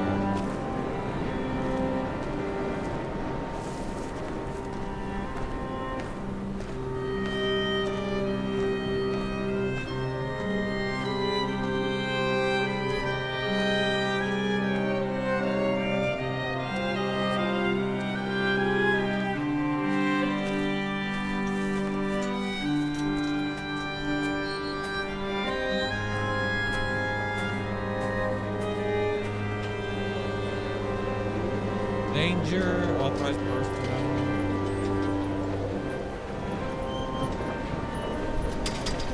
Came past that as he made his journey,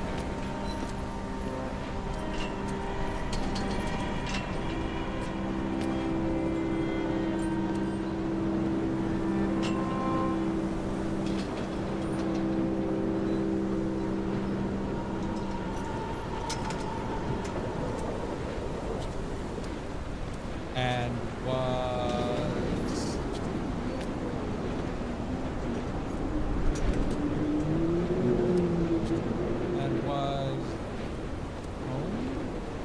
come by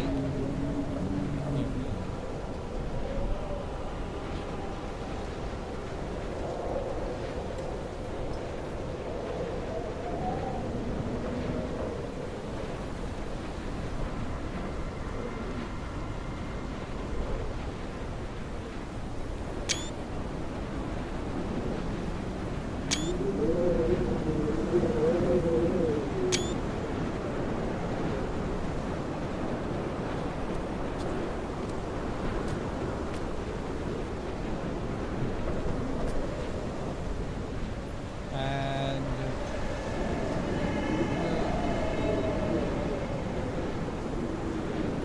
Damascus, something Damascus, and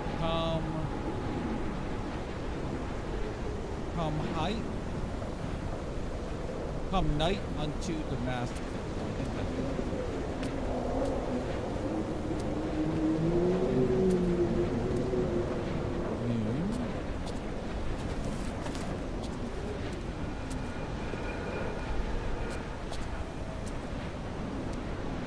So I suppose this is for anything.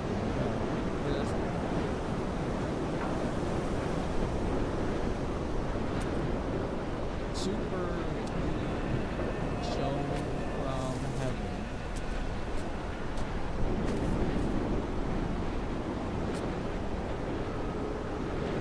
A great light round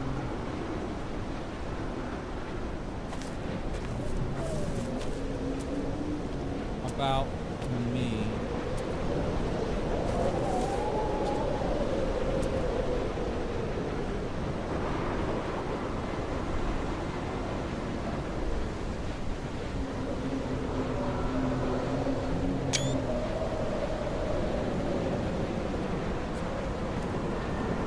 And could not see for the... Blind with panic, deaf with the roar of the caged traffic, heart stopped on the road to Damascus. Paul sat at the roadside, hunched up like a gull, like a bloody gull, as useless and as doomed as a syphilitic cartographer, a dying goat herd, an infected leg, a kidney stone, blocking the traffic bound for Sanford and Exeter.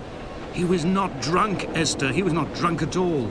All his roads and his tunnels and his paths led inevitably to this moment of impact. This is not a recorded natural condition. He should not be sat there with his chemicals and his circuit diagrams. He should not be sat there at all. Somebody named Paul. Oh, it's getting harder to walk.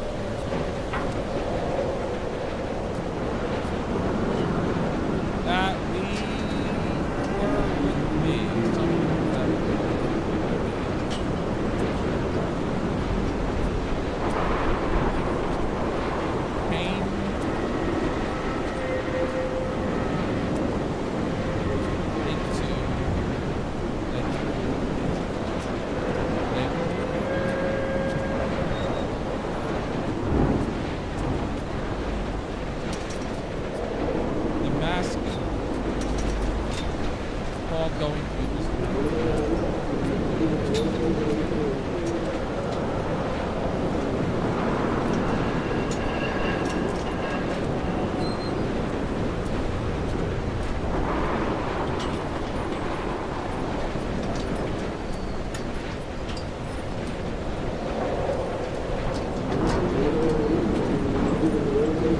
We will leave twin vapor trails in the air, white lines etched into these rocks.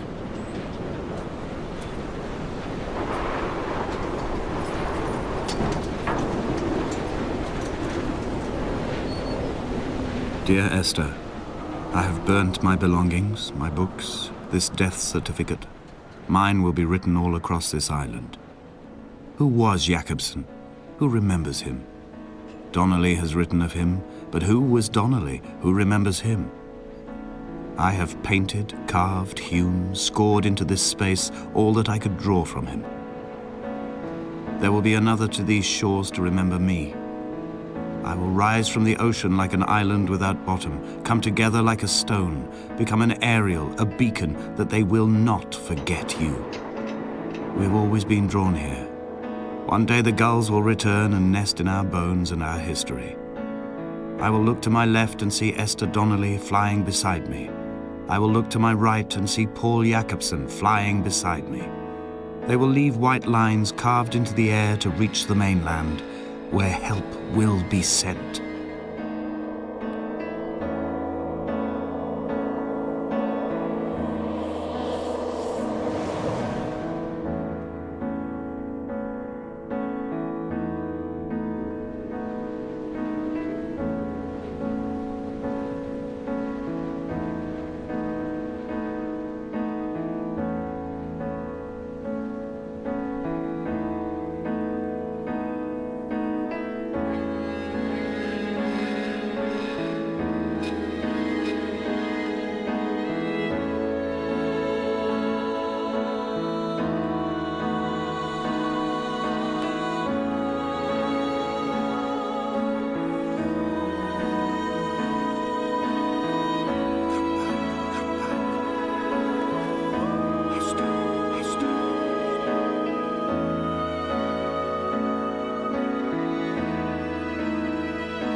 Come back.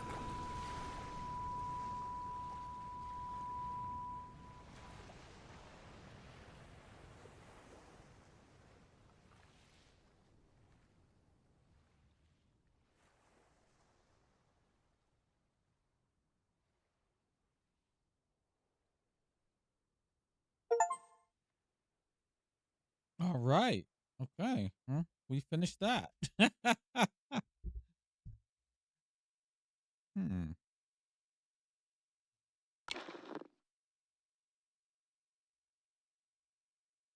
Nigel Carrington. Again, the music by Jessica Curry. Amazing. I do want to check to see what else she has done, either gaming or just in general. Valve got a special thanks. Hmm. So I'm assuming this was a story about either a man's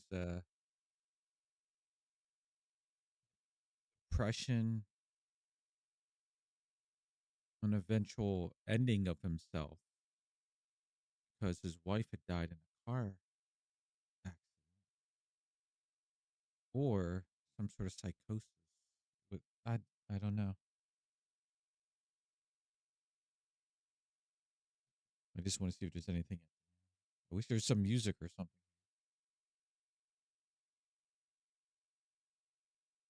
I wonder what engine they use.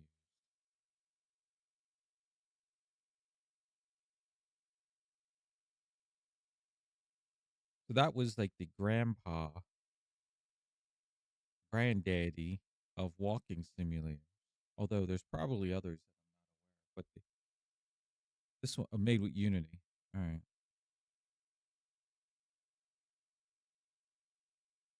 Based on the 2 mod by the Chinese room funded by Chinese. It says copyright 2017, but it was before that because this is the landmark edition. All right. Let's see if we got all the achievements. All right. Well, there we go. Let's see if we got all the achievements here. We're missing 3.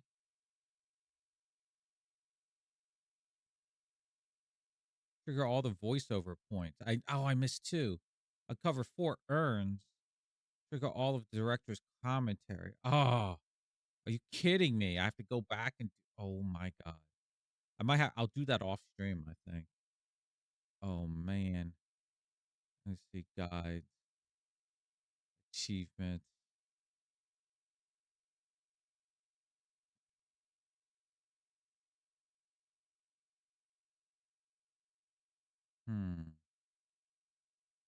The urn locations. Lighthouse Cliffs. Bowie Shore. Oh man. Oh, I don't want to do it again. Uh,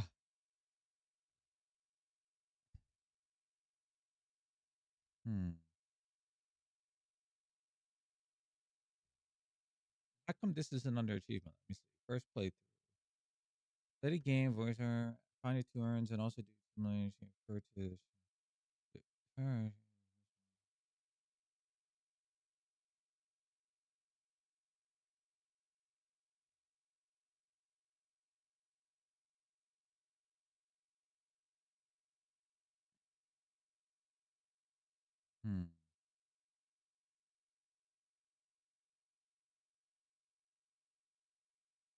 Drowned once.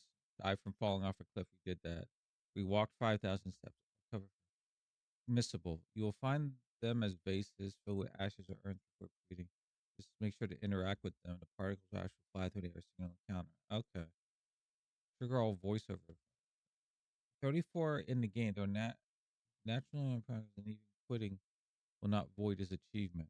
However, you should wait after triggering a voiceover. It's all the scripts and lines are found, but they're also random, so not always here. And they're found in a train areas, so you need to let the voice play until it ends.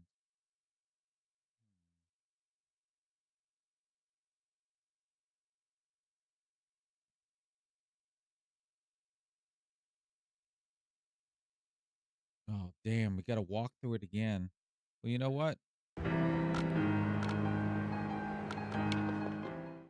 Wait, I hit resume. Where am I gonna end up? Oh, in the caves. Oh, God. All right. Get this to the main menu. Is there an option to play this in a window? That'd be lovely. Full screen. Run in a window. There we go.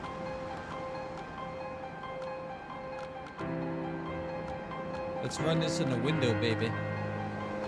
All right. And then we can have the guide up right next to it. That works for me. All right.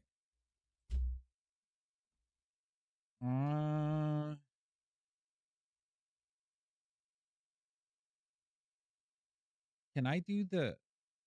Do you think I can do the director's commentary at the same time?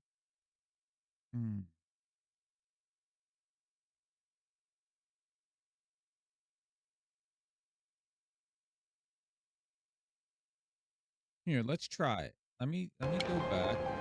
We'll start. All right. Let's try this. let's see if the director's commentary plays on top of game.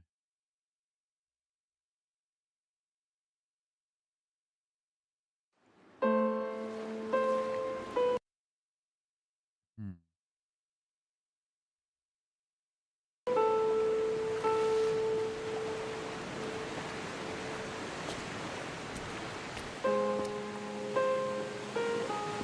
Hello everyone, I'm Dan Pinchbeck, I'm the creative director of The Chinese Room, and this is the Dear Esther developers commentary. Hi, I'm Rob Briscoe, I'm the artist on Dear Esther. And I'm Jessica Curry, and I was the composer on the game. Jessica Curry. All right. Here, let me set this up so I can have so I can make it easy, so I can refer to. I'll put up a Chrome thingamajig. Yeah, here. I'm gonna put my be right back screen on for a couple minutes here while I get this set up.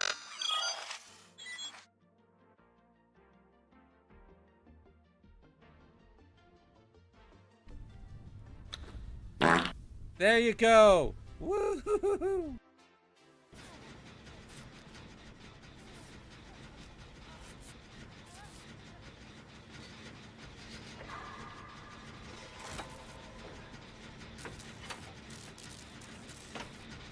Don't mind me. You so A key. Oh my God. Hey, I got her. And she missed. And I finished a gen right in front of her. Oh my god. She's that way, don't go that way. Oh, that didn't work out. I got you, Dwight. Hang on. Oh my god, you're about to die. Hang on. I got you. No! God, mother.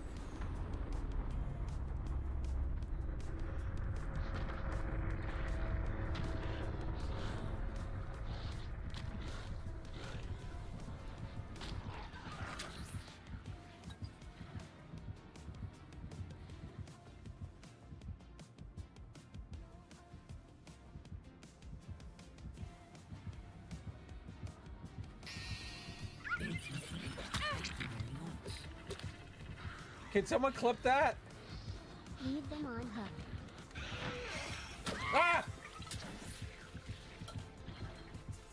Leave them on hook, kinda late.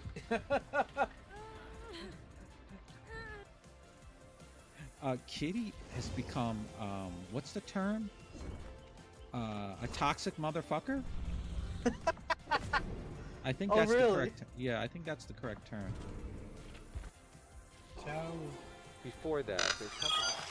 Okay, I got it all set up here. We're good here. We're going to start doing an achievement run. I might have to do it 2 more times. Let's see. I don't know if I can trigger it. It is a remake of a mod. Dear Esther started off in 2007 as a Half-Life 2 mod that did really, really well in the modding community, which was fantastic. And as a result of that, attracted the attention of Rob, who worked. All right. It looks like we can't do the voiceovers at the same time as the director's commentary. So we're going to have to. Dear Esther, I have lost track of how long I have been here and how many visits I have made overall. Certainly the landmarks are now so familiar to me that I have to remind myself to actually see the forms and shapes in front of me. I could stumble blind across these rocks, the edges of these precipices, without fear of missing my step and plummeting down to sea. Besides, Let me see. The ship's manifest, I heard that. Where's the urn? There's 4 urns. Human ashes. The urn found near the end of the first interact with it. Okay, so it's near the end. So we just got to trigger.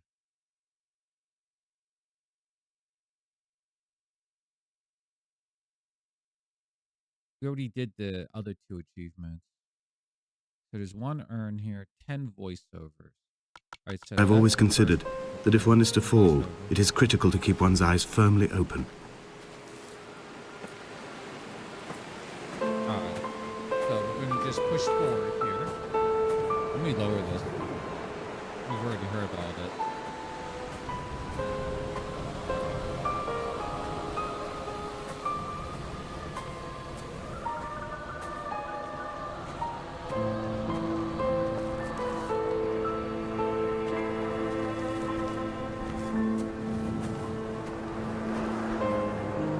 Donnelly reported the legend of the hermit, a holy man who sought solitude in its most pure form.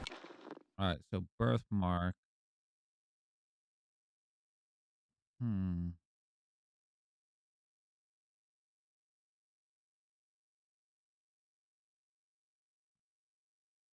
All right, we're on the hermit. Allegedly, he rode here from the mainland in a boat without a bottom, so all the creatures of the sea could rise at night to converse with him. How disappointed he must have been with their chatter. Perhaps now, when all that haunts the ocean is the rubbish dumped from the tankers, he'd find more peace.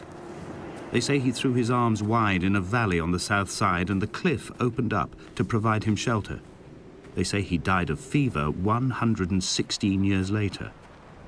The shepherds left gifts for him at the mouth of the cave, but Donnelly records they never claimed to have seen him. I have visited the cave and I have left my gifts, but like them, I appear to be an unworthy subject of his solitude. So we got the hermit. Now we got birthmark.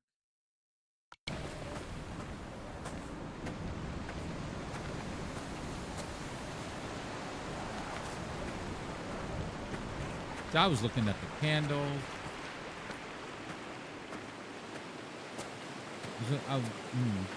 I should have looked at the achievement, but I wanted to play that one.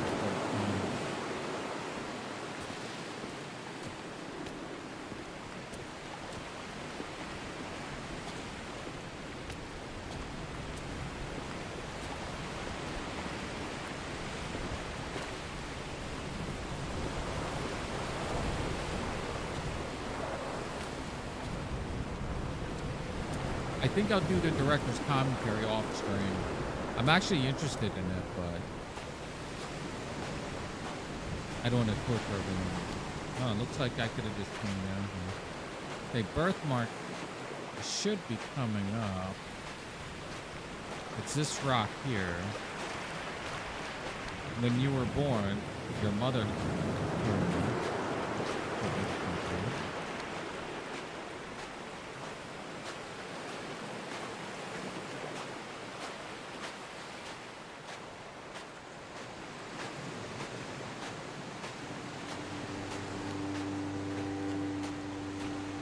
Oh, there's the path. There was once talk of a wind farm out here. Wait.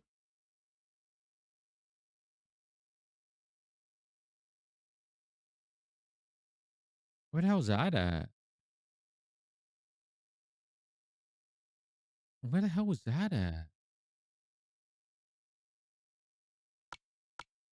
Away from the rage and the intolerance of the masses. The sea, they said, is too rough for the turbines to stand. They clearly never came here to experience the becalming for themselves.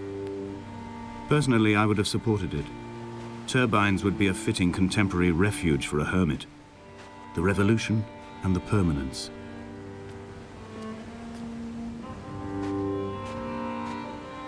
That one's not even listed.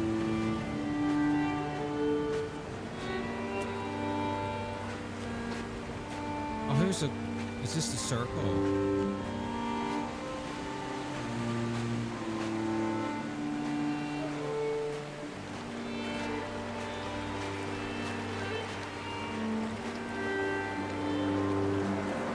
Still didn't hear the when you were born. Where the hell is that at?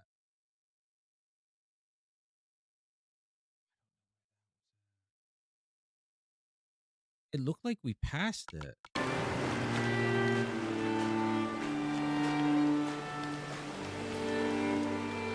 So next one should be. I have found the ship's manifest, crumpled and Okay.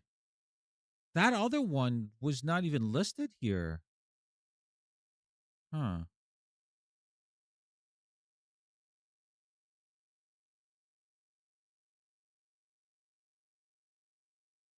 Yeah. Also, remnants are the same lines. Oh. Oh, I see. So this one triggered. I guess that was birthmark. Huh. Interesting. waterlogged under a stash of paint cans. It tells me that along with this present cargo, there was a large quantity of antacid yogurt bound for the European market. It must have washed out to sea. God knows there are no longer gulls or goats here to eat it. So the voiceovers seem to be semi-random, very rarely random. So we got a random one. The birthmark one is the one we did not get. I'm gonna head back.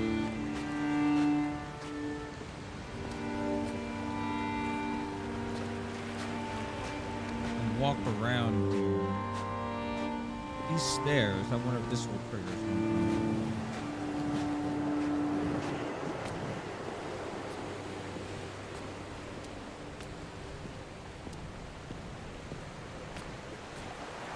Now I wish there was a run button. Although we are walking faster than Rapture.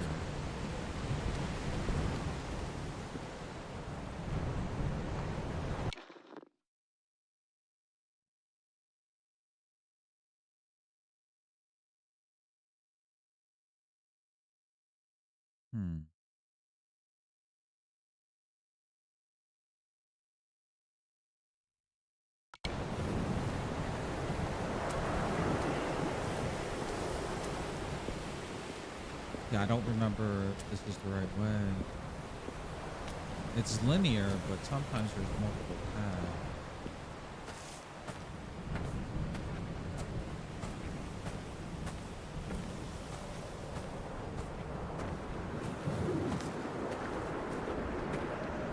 I think I have to go back down. Oh my god. Donnelly's book had not been taken out from the library since 1974.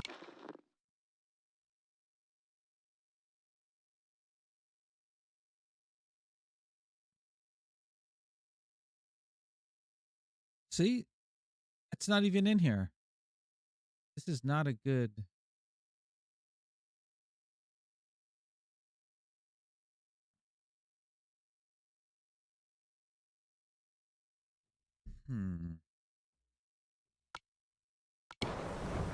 I decided it would never be missed as I slipped it under my coat and avoided the librarian's gaze on the way out. If the subject matter is obscure, the writer's literary style is even more so. It is not the text of a stable or trustworthy reporter. Perhaps it is fitting that my only companion in these last days should be a stolen book written by a dying man. Yeah, we didn't hear that. I never heard that one before.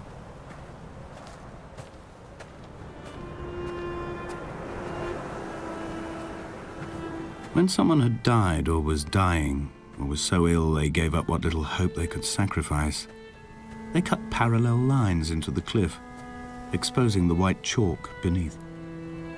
You could see them from the mainland or the fishing boats, and know to send aid or impose a cordon of protection, and wait a generation until whatever pestilence stalked the cliff paths died along with its hosts. My lines are just for this.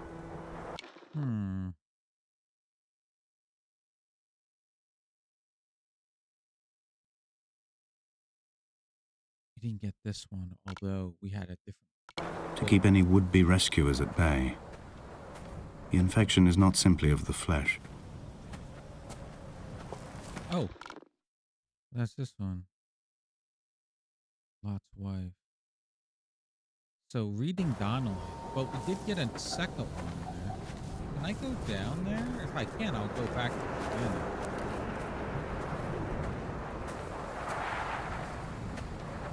This is a speed run. I quote directly.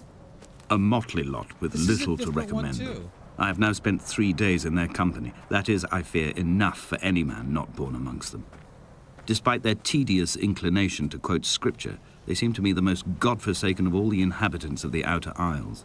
Indeed, in this case, the very gravity of that term, Yeah. This would have been Lot's wife. Pilgrimage is the next one. forsaken And this by is the God, one, I seems guess to this find is its the very point. apex.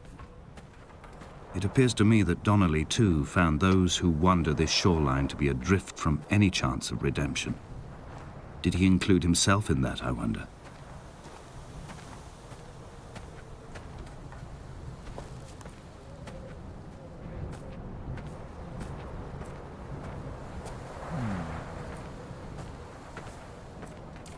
Dear Esther. Okay. I met Paul. I made my own little pilgrimage. My Damascus, a small semi-detached on the outskirts of Wolverhampton. We drank coffee in his kitchen and tried to connect. So we're approaching the cave, and then human ashes, and then the urn, and then that should be it. All right. To one another. Although he knew I hadn't come in search of an apology, reason, or retribution, he still spiraled in panic, thrown high and lucid by his own dented bonnet. Responsibility had made him old. Like us, he'd already passed beyond any conceivable boundary of life. This hermit, this seer, this distant historian of bones and old bread, where did he vanish to?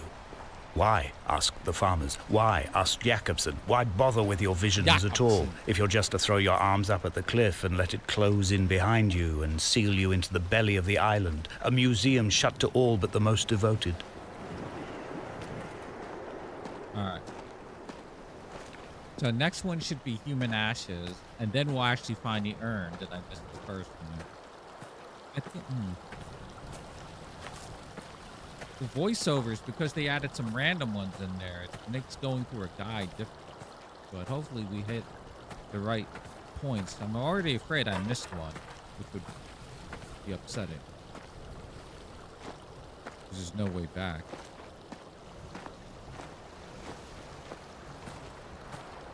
The vegetation here has fossilized from the roots up. To think they once grazed animals here, the remnants of occupation being evidence to that. It is all sick to death. The water is too polluted for the fish, the sky is too thin for the birds, and the soil is cut with the bones of hermits and shepherds. I've heard it said that human ashes make great fertilizer, that we could sow a forest from all that is left of your hips and rib cage, with enough left over to thicken the air and repopulate the bay. All right, so now we're looking for that urn. There's a book here. I thought this was something. Is this the urn? No. I'm looking at the screenshot, so we're looking backward. Definitely looking backward. Where is this urn?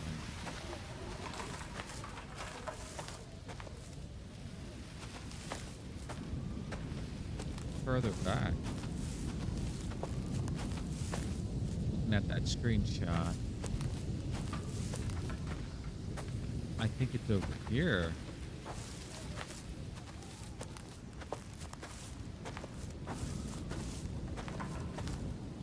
In a path?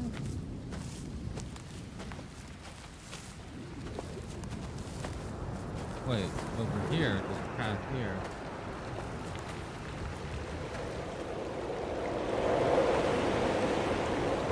Wow, I guess that was it. Oh, it was right here.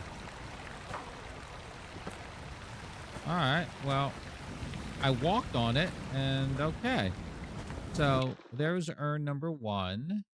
Now we got to do this. No, I wish this guide would list the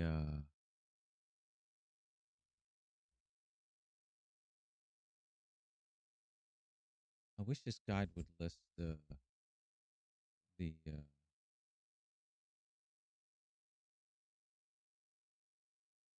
locations.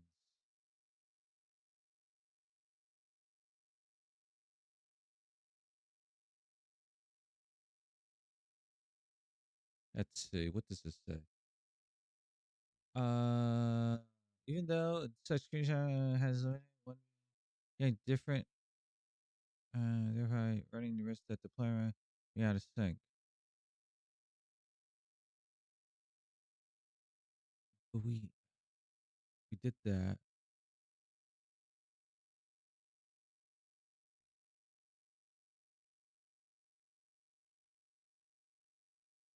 All right, I think I'll use this guide. But let me see where the urn is on the second one.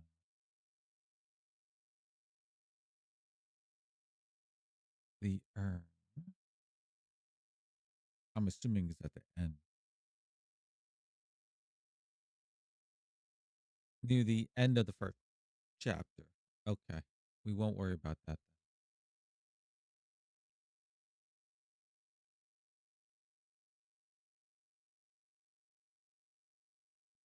Hmm.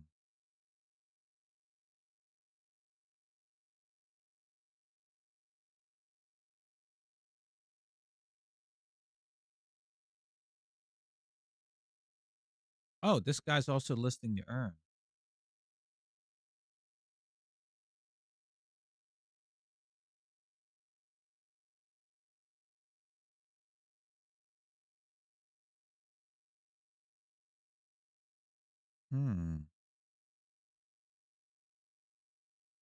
I don't think I heard 10. I'm going to use this guide. I'm going to use this one because he's also listing the thing. So you know what that means, right? I'm going to restart. All right. So unmissable. Ground yourself here to get that. Dear Esther, the gulls do not land here anymore. I've noticed that this year they seem to shun the place. Maybe it's the depletion of the fishing stock driving them away. Perhaps it's me. When he first landed here, Donnelly wrote that the herds were sickly and their shepherds the lowest of the miserable classes that populate these Hebridean islands.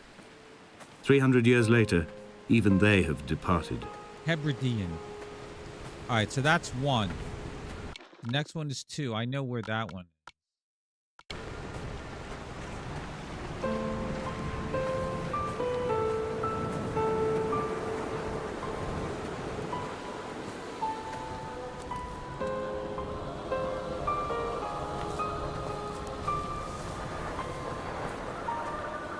Donnelly reported the legend of the hermit, a holy man who sought solitude in its most pure form.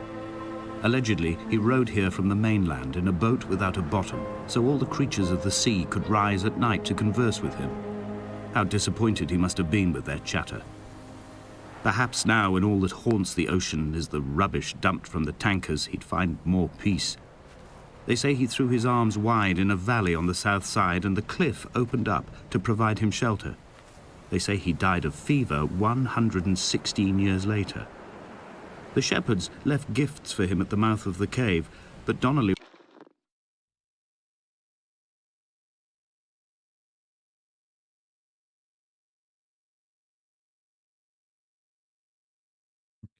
records they never claimed to have seen him. I have visited the cave and I have left my gifts, but like them, I appear to be an unworthy subject of his solitude.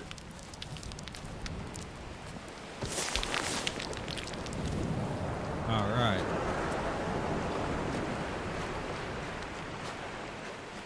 Okay. You can explore the cave. Eventually, your path will be blocked. This there. Lie down and carry past the creek. Eventually, your path will be blocked by rock formation rising out of the several golden suns. The third roast will play once you approach the formation. That's this way.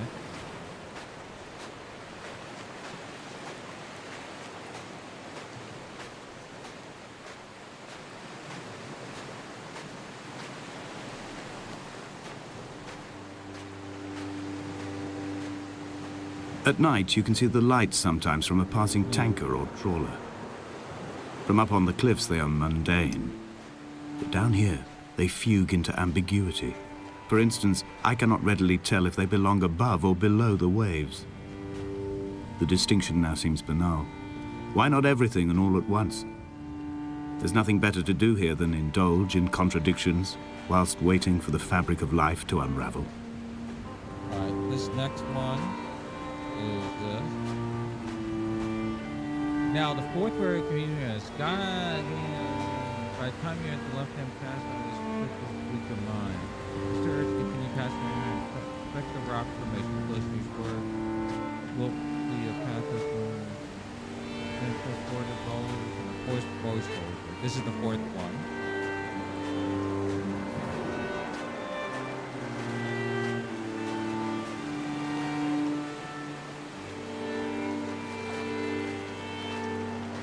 It didn't trigger.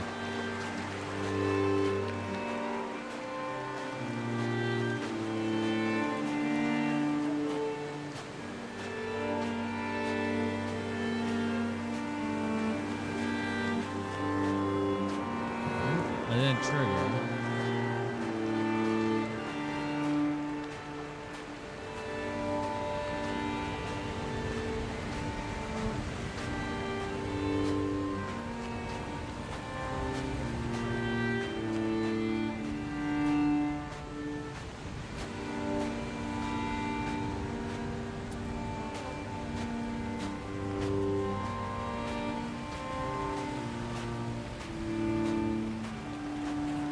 There's the path right there.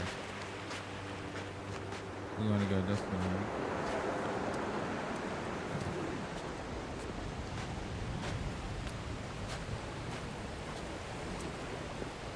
Hold on to the Pokemon.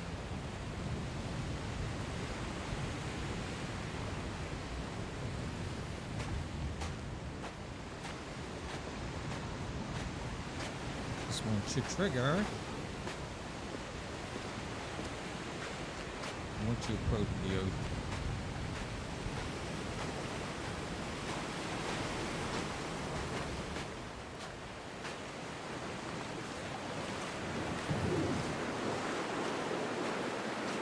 It did not trigger.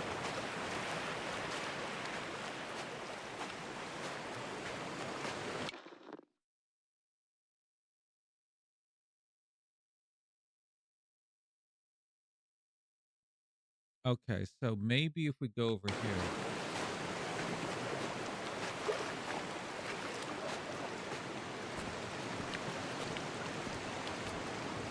Dear Esther, There we go. I found myself to be as featureless as this ocean, as shallow and unoccupied as this bay, a listless wreck without identification.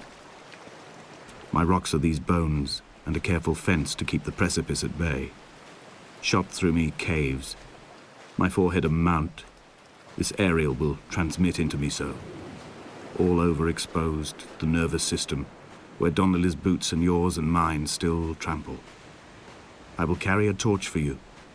I will leave it at the foot of my headstone. You will need it for the tunnels that carry me under.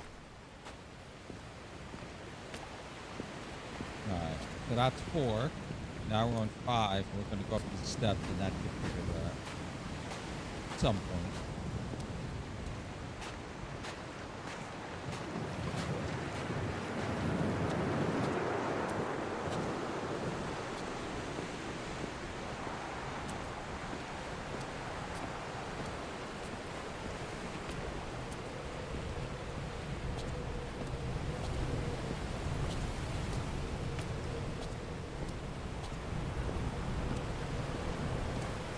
Make me play this 3 times.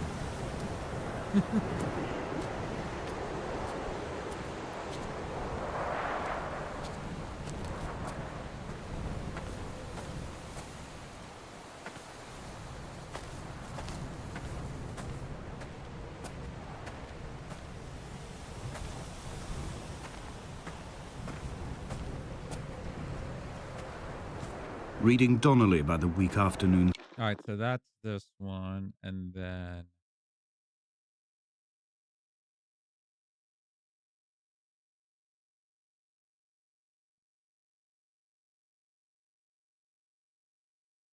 halfway along this path, the voiceover unlocked.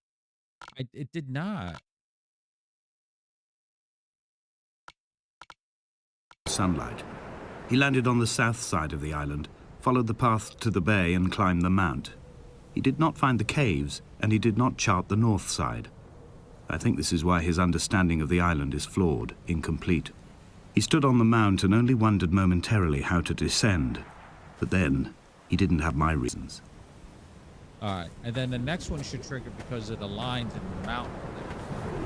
That's the line. So that's mount, and then next one is line.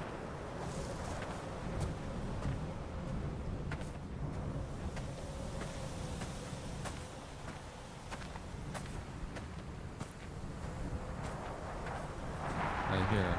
It should be triggering. I hope.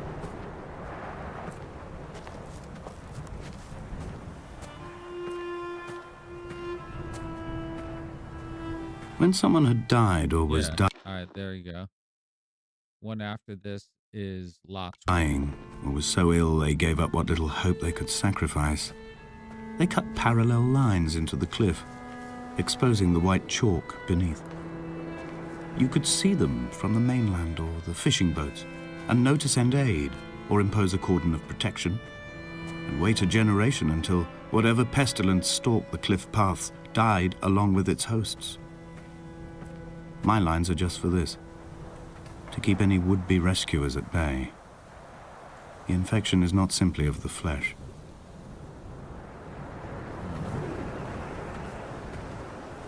So now Lot's wife should trigger right here.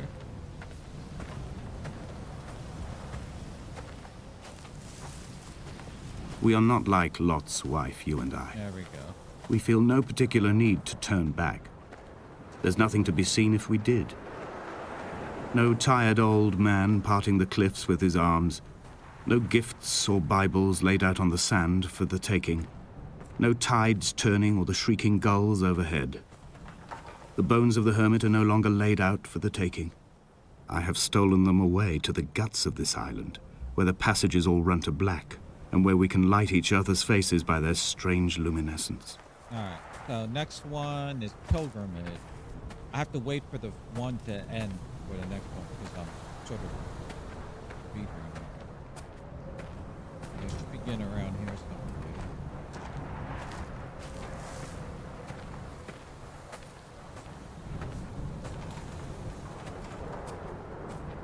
I don't like this guy's use of language here. The guide. Dear Esther, Here we go. I met Paul. I made my own little pilgrimage. My Damascus, a small semi-detached on the outskirts of Wolverhampton. We drank coffee in his kitchen and tried to connect to one another. Although he knew I hadn't come in search of an apology, reason or retribution, he still spiraled in panic, thrown high and lucid by his own dented bonnet. Responsibility had made him old. Like us, he'd already passed beyond any conceivable boundary of life. Okay. So now the number 9 should trigger.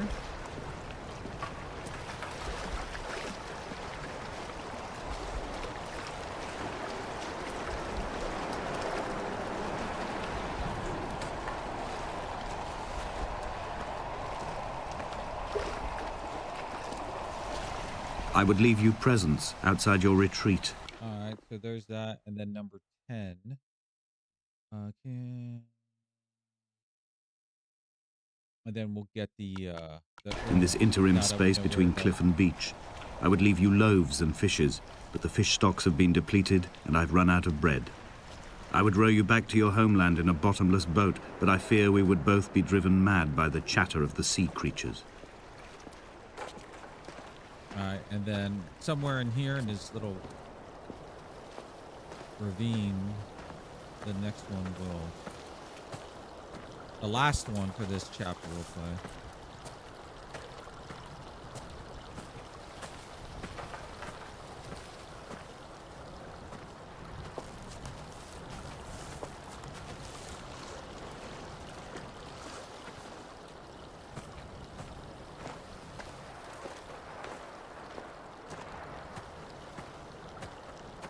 The vegetation here has fossilized from the roots up. To think they once grazed animals here, the remnants of occupation being evidence to that. It is all sick to death. The water is too polluted for the fish, the sky is too thin for the birds, and the soil is cut with the bones of hermits and shepherds. I've heard it said that human ashes make great fertilizer, that we could sow a forest from all that is left of your hips and rib cage, with enough left over to thicken the air and repopulate the bay. All right. That's the last voiceover for this chapter. And then over here is the urn. And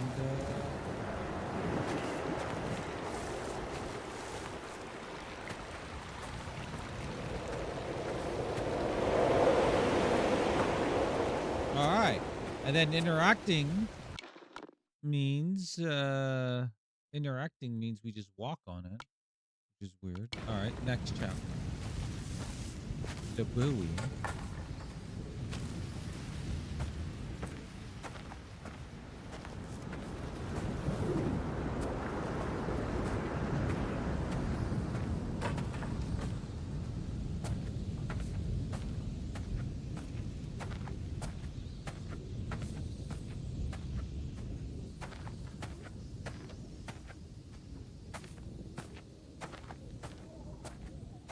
Let me lower the audio. It's loud. All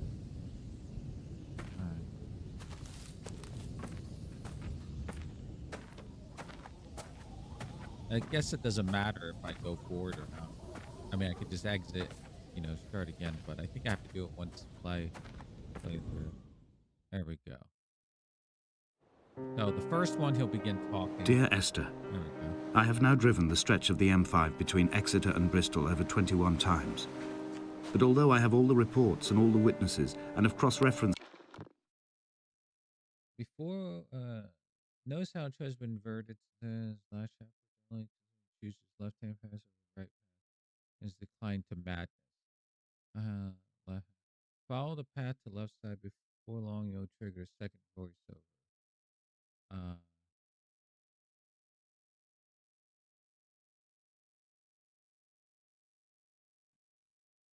All right. them within a millimetre using my ordnance survey maps. I simply cannot find the location. You'd think there would be marks to serve as some evidence. It's somewhere between the turnoff for Sanford and the welcome break services. But although I can always see it in my rearview mirror, I have as yet been unable to pull ashore. So we're going to go left. And then the buoy, hopefully, will trigger. This is number 2 out of 11.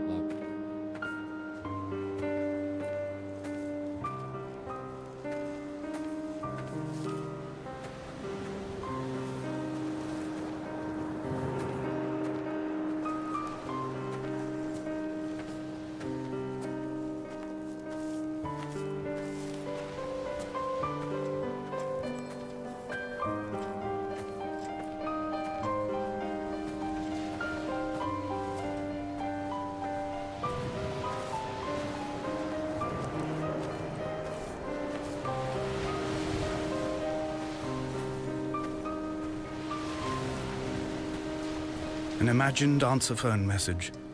The tires are flat. The wheel spins. All right, so that's the buoy. Instead of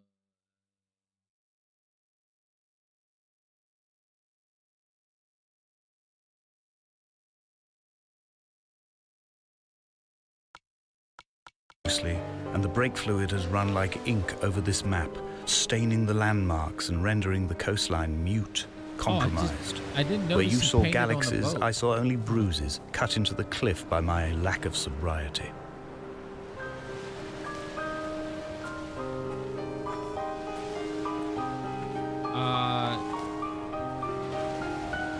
He neither ate or drank.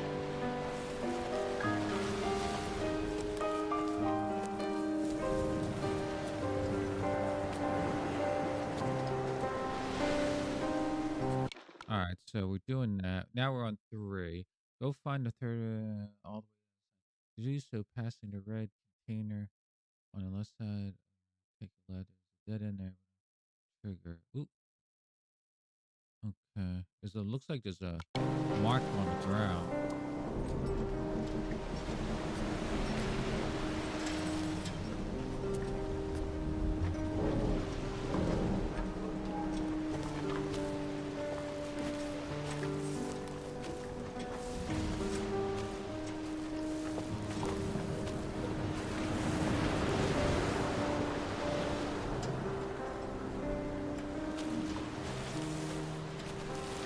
Okay, we gotta take a left past that container.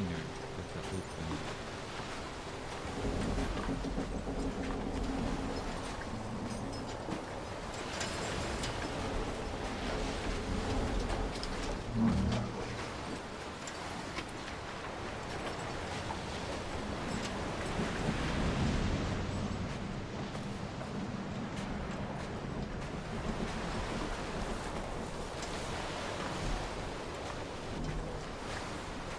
There's a beach and marking on the ground. This is a dead end.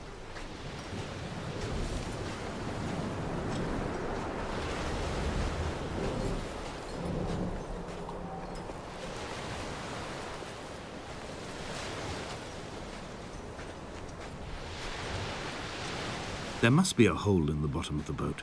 How else could new hermits have arrived? What the hell's the marking? Well, we got it. It doesn't match what was on the... Oh, it's right next to here. There's no marking there. That's weird. All right. So that was the fourth one. Oh, that's the hole. Backtrack a bit, go to over, keep following the path, keep off the left-hand side, go 10 yards. Okay, so 10 this way. Poking damage.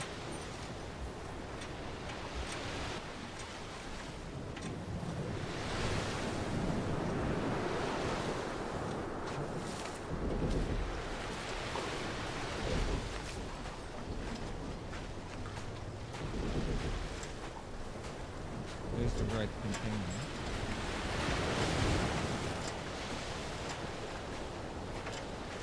Backtrack a little while keeping. Alright.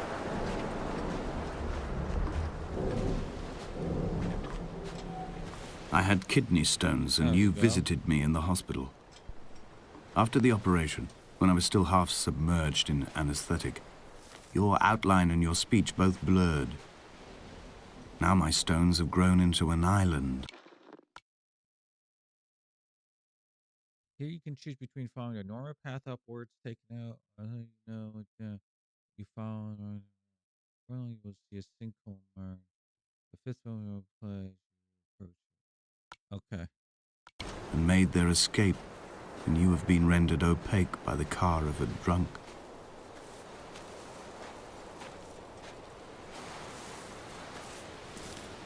So he's saying follow the rocky path to the right. And we get the sinkhole here. Which Bacon made me jump into.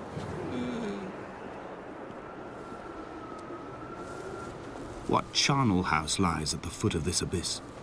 How many dead shepherds could fill this hole? Alright. And then buoy.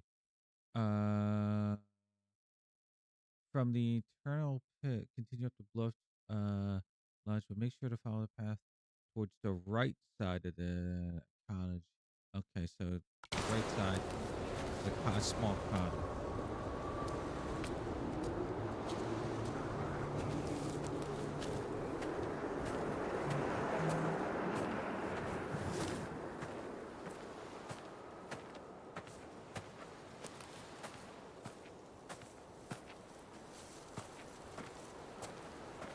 There it is.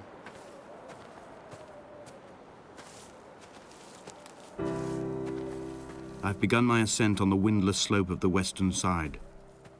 The setting sun was an inflamed eye squeezing shut against the light shone in by the doctors. My neck is aching through constantly craning my head up to track the light of the aerial. I must look downwards, follow the path under the island to a new beginning. All right. So now then the Bothy shall trigger.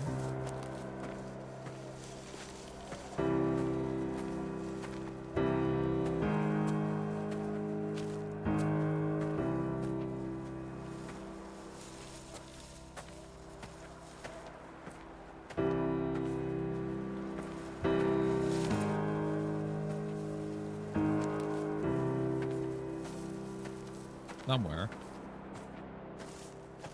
The bothy was constructed originally in the early 1700s. By then, shepherding had formalized into a career. The first habitual shepherd was a man called Jakobsen, from a lineage of migratory Scandinavians. He was not considered a man of breeding by the mainlanders. He came here every summer whilst building the bothy, hoping eventually that becoming a man of property would secure him a wife and a lineage. Donnelly records that it did not work. Okay. He caught some disease from his malcontented goats and died 2 years after completing it. There was no one to carve white lines into the cliff for him either. So, we just got the voiceover one. We don't have to go through the rest. We can go back and do the director's commentary. Oh, man. That was unexpected. Yeah, we have two more. Uncover the 4 urns. We did 1 urn and trigger all director commentaries. 59. We don't have to listen to it. We'd have to trigger it. So I guess I can go back and restart. Yeah, we'll restart. All right. So let's get this guide going. All right. We just need the urns now.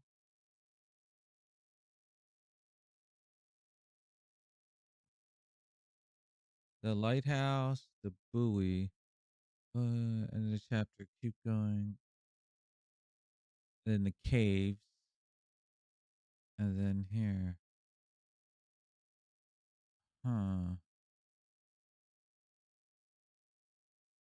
All right. So we got to do the director's commentary.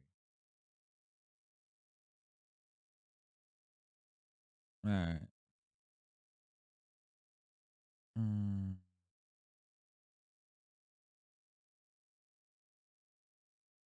right. Ah! How dare you say the site cannot be reached? All right. Director's commentary. I think this is going to be easy because they're all highlighted. And we know where the first urn is. This is small. That's what she said. All right.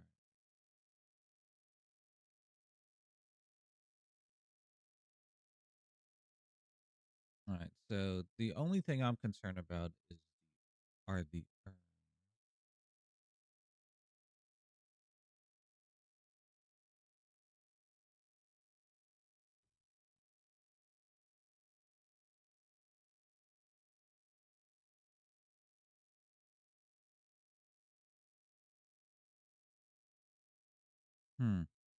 This guide, I don't like that one.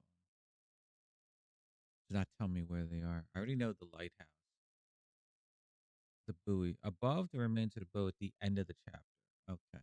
All right, we'll worry about that. All right, we're going to restart. I'm going to lower the audio, and we're going to listen to the director's commentary. Normally I would listen to this, but I want to get through this because I do find it very interesting. So there are how many in the first chapter? 15. 15 in the first chapter. All right, hopefully we find them all. All right, well, here's one. Hello everyone, I'm Dan Pinchbeck, I'm the creative director of The Chinese Room, and this is the Dear Esther developer's commentary. Hi, I'm Rob Briscoe, I'm the artist on. So you'll see around you in a lot of the environments, there's a lot of detail ingrained into everything. One of the things that I wanted to do with Little crossroad on the left as you find the third message. So we got to go down. Dear Esther is bring the visuals up to the same kind of level of detail that Dan and Jess had put into the other areas of the game. So I see it in my head. All of the history and That's the kind cool. of hidden pieces of story that are intertwined with the VOs and the music and stuff. I kind of wanted to bring some of that into the environments. So if you look around you, you'll see that there's a lot of... 3. part of the point about the whole game, I think, was this idea that rather than having a linear, straight-through version of the story, that we could have multiple story units for each place you were. And I was really interested in this idea of how you can open up that space that people can interpret. So I loved the idea that you could have two people that had played this game and then would have a conversation about it, and one of them would say, oh, what did you think about when this happened? And the other person would be like, well, that didn't happen for me. I had a completely different event happen or a completely different story happen. And when I wrote the music for the mod of Dear Esther, there was absolutely I need to see no what else budget she's whatsoever composed. for live That was players. 4. So This all is the number music was 5. sampled. But one of the good things about that is it actually forced me to be quite creative about how I wrote the music. So with my background in sound art, I do want to listen to this commentary before I uninstall it. Then the big rock, and then the water. everything about Esther, for me, is a dream. I know this first The level now. landscape Oh my is god. not an island, it's the dream of an island. The music is like music that you wake up because you've heard in your sleep, but you're not conscious of hearing it. And the language in the story was supposed to be like that as well. It didn't matter the sense it made, it was more about the kind of the shapes it created, if that makes sense. So that the words would this symbol on the beach, which is the golden ratio, is one of the only things that's really left explicitly from the mod. In the original mod, there was an awful lot of more kind of symbols and kind of a much more kind of mystical, sort of magical element to the island. There was a lot of very weird stuff in there. And a lot of them came out of the commercial version because they felt like they were a little bit explicit. I mean, All right, so there's the. Now we go up the path. So something I wanted to do as an artist was oh, create some kind of reward for the player when they explore the island. There are some areas of the game where it's a little bit more quieter. There's no music or there's no voiceovers. So I kind of wanted to create a bit of an incentive for people to explore. And you'll find around the island that these kind of like random scattered items that are usually slightly out of place from the environment themselves, but in another aspect they actually bring a little bit of story to the island itself, usually to the island or to the actual protagonists or you know the characters that surround it. So you'll find that around the island these little props and stuff. Just keep your eye out for it if you're exploring. Artist.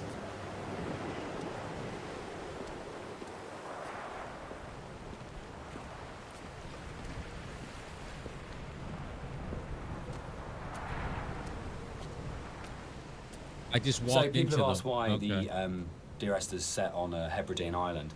I don't What's even know what a interesting about this is Hebridean one of island those is. times when your kind of aspirations as an artist and the practical realities kind of dovetail.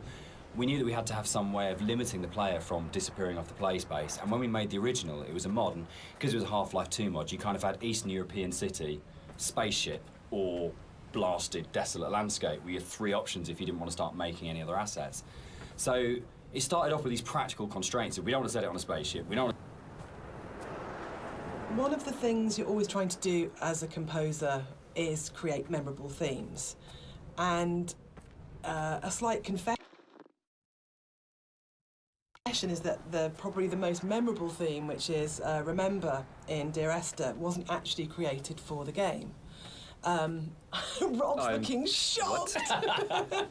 So it was actually from a piece of choral music that I'd written years before, Like, I based on a loved her Christina music Rossetti in poem called Remember. And one of the Rapture. things I was talking about earlier was how I didn't have any budget. I definitely so I had need this to, piece of choral music. See if she has And I written thought, hang anything on, else this is outside of absolutely gaming. perfect for Esther. Maybe in a but I movie don't or want to TV use all show, of but it. I'd So like the to hear only her. bit that you actually get. White Lines. Yeah. They actually did this. It was really cool. I found this historical document. They used to do this on Bora and the Hebrides. If the disease broke out, they'd actually chip out and expose the chalk. So if you're on a boat and you were coming to the island, you know not to land because it was infectious, which is the coolest, most amazing. It's one of those things where you go, it's almost impossible as a writer to come up with something as cool as that. It just has to be something that was actually done. And it's so sad as well. And I love this bit and the fact that we can do it because it feels really real because it references a real thing, and I don't know, there's something really special about that. But it was always one of those bits of the game that I thought we've got to be able to represent this somehow. We have to. Something that I wanted to bring through in the art of the game was the same kind of fidelity that you find in both Jessica's music and Dan's writing.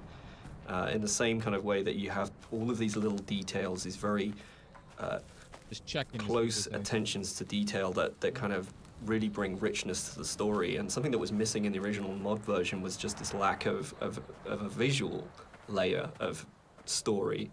And something that I did throughout the art of the game is to add the art. There's a scene in Donnie Darko where Drew Barrymore's I have to watch Donnie. His English Donnie teacher, Darko. and she talks about Celador as being the most beautiful word in the English language, and about it's the sound of the words together. And Dear Esther actually comes from the introduction to From a Faith No More song, the Crab song on the first album, Introduce Yourself. And there's a point where I think it's Chuck at that point as the vocalist before Mike Patton just says Dear Esther, and it really lodged with me because the sound Dear Esther just has a really amazing sound to it. And I think when we started making it, and the idea of it being this series of letters that someone came through, it just came straight back out of going, that's just a really beautiful sounding combination of words. And I think that really sums up the whole approach to the writing in Dear Esther of what's the most beautiful combination of words and images we can put together, and to do it that way rather than writing a traditional plot as such. I think the central question to the entire experience for most people that have played it or are talking about it is this idea of, is the island real? Is what's going on a literal event of a man walking across a Scottish island, or is it a dream that he's had? Does the island even exist? And one of the things that we try to do with the writing is to constantly lull the player into a position where they got an understanding, they made a decision about what they thought was going on, and then to undercut it. So you never actually were able to settle on any one interpretation.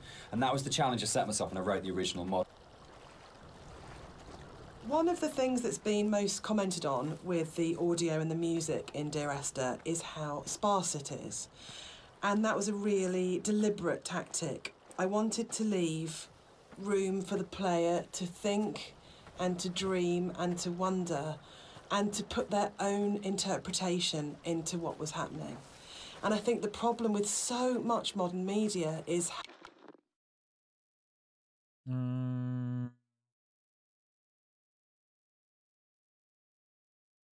All right. How bombarded we are constantly. It's the kind of MTV, flash in your face, constant music. And Dan and I watch a lot of drama together, and there really is constant music. Which is constantly telling you what you should feel, like really clearly, and it's like being kind of beaten up by the music sometimes. And when you read a lot of reviews of Dear Esther, a lot of people say that... So there's a lot of places in the game where you see a lot of strange things, and this is very deliberate.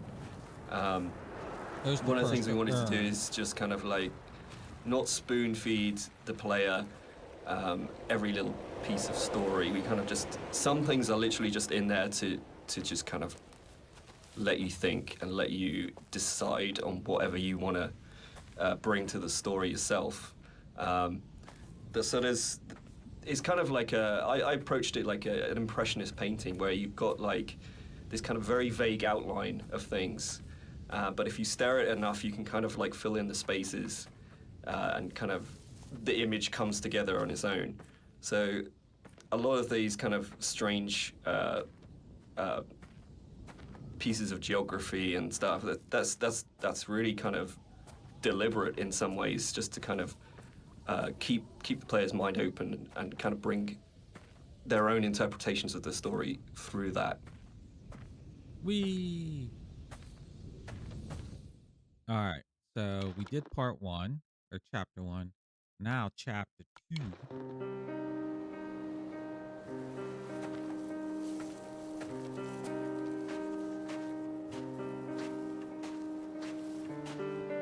When I was originally thinking about how to write the music for the game, I suddenly realised that you don't see anybody in the game, and the most important character as such is the island itself. So one of the things that I did with the music was to write the island Machine for as if Pigs? she or he were. Wait, is that a game of theirs? Machine for Pigs. Oh, it's an amnesia game. Oh. Okay. Interesting. A character in its own right.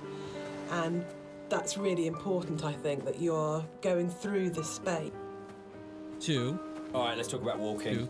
Let's do it. We're gonna address the elephant in the room, the very, very slow-moving elephant in the room. So this Yeah. might be a longer conversation because it kind of fits with that. So Esther was the first of the what are now called walking simulators.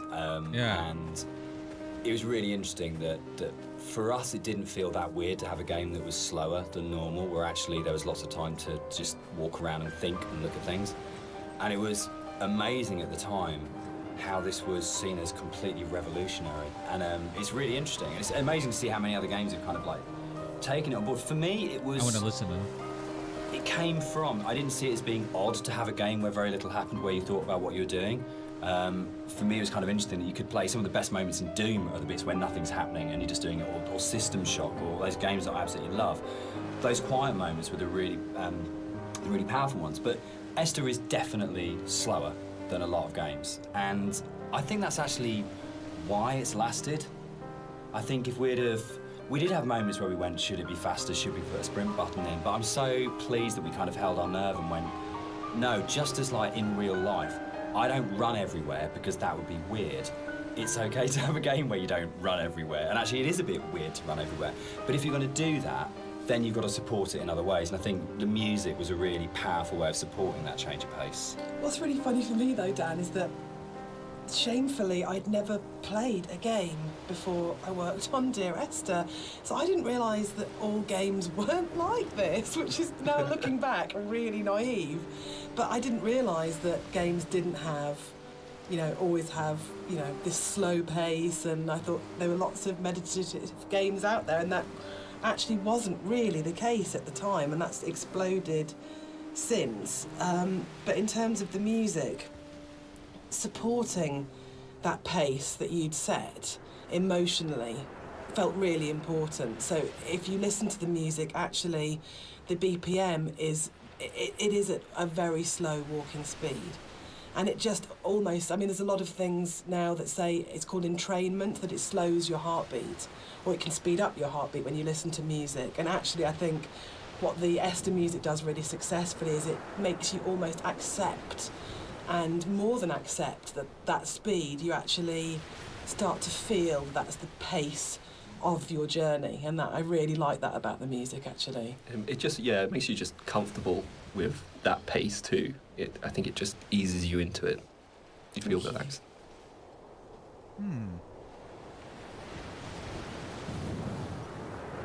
I guess they did address it. All right. So here's the next one.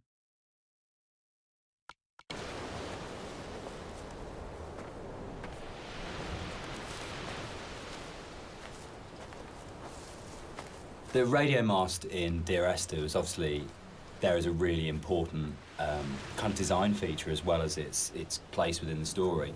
And that, I think, came from, it's really interesting, it being a Half-Life mod to begin with, and the Citadel in Half-Life 2, that it tells you how far you are through the game. You're always looking up to the skyline, am I closer to the Citadel, can I see it? And it lets you know how near you are to the end of the game. And it was really important because Esther's so open in a way, and because there isn't this, you're not using kind of shootouts or kind of gating it with combat encounters to kind of constantly keep you moving. That it was really, really important that you always had that focal point of going, I know exactly from the beginning of the game, virtually right from the start, you know where you're going, you know where the game's going to end up, and you know that sooner or later you're going to be either at the base of that thing or climbing that thing, and it's always there. Wait, hold on. Can I change the mouse button to move forward to mouse 3? Oh, wait.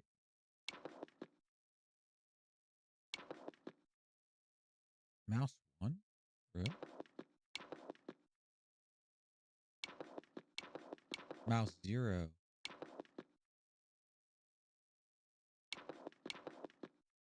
All right. I can control this with one hand then. Let's try it. The red light. Oh, and I think yes. particularly with the colour palette of the game, the fact that you've got this very, very, very clear red light that's unlike any of the other colours in the game immediately tells you as a player, this is what the shape of this thing is going to be. This is where I'm going. This gives me a purpose, even if the sort of moment by moment is a bit more... So something you'll notice as you look around the environment is... So there's that. So it's just going uphill. Oh, there and there. Okay. You know, from a distance, you see the landscape. It's kind of a beautiful place in some ways, but something I wanted to bring to the game was that there's this second layer beneath the surface. Whereas if you look at things closely, you see that the actual island itself is very polluted. It's kind of very rotten. You know, everywhere you look. We cast and did all the voice direction for Esther ourselves for the mod, and it was basically Jess and I on a casting website just listening to people's show reels and finding what's the voice of this thing. And there was never any question about Nigel. I think we heard his show reel for the first time round. It's probably been listened to sort of 30 or 40 actors. And we started listening to his show reel and just both looked at each other and went, that's it, that's him. And it was amazing when Nigel came in. We had, I think, a day and a half to do the whole thing. And he just did that amazing thing that really, really great actors did. If he just walked in, got in front of the microphone, and more or less did the entire thing in one take. And we did hardly any retakes on anything. It just felt like his instinct for the character in the game was so strong that he just, without virtually any direction, just came in and just got it. And one of the hardest things with the voiceover that we did was when we went from the mod, which had 3 potential narrative units per queue, to 4 potential narrative units per queue, was not only finding new bits of writing that kind of complemented and played off what was there in the original mod, but for Nigel to come back in, nearly 5 years later, and to just re-find that voice in exactly the same way and deliver it in a way that fitted in and complemented it was a real testament to his ability as an actor, I think.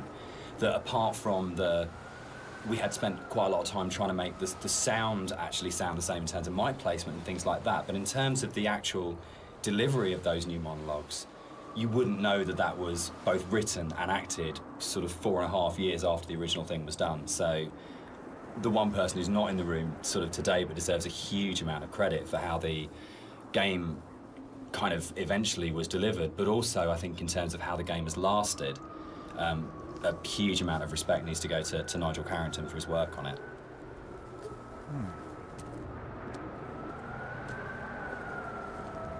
So this hole in the ground was kind of a difficult thing in some ways. It's a bit of a challenging aspect of the game. Because, in some ways, it kind of like, I think for me, we wanted to have this pit here, and I wanted the player to be able to actually go as close as possible and like look over the edge and you know, kind of have this feeling of dread and stuff. But the other issue that we faced was like, what happens if the player just jumps into the hole? Like we have no real death in the game, and from a design point of view, Dan, I mean, I don't know what you it was really hard because you know, it was a game where we couldn't let the player die. We didn't want to have respawns, but we had to handle the fact that there would be both accidents where the player would fall off a cliff or something, but also the deliberate urges as a player.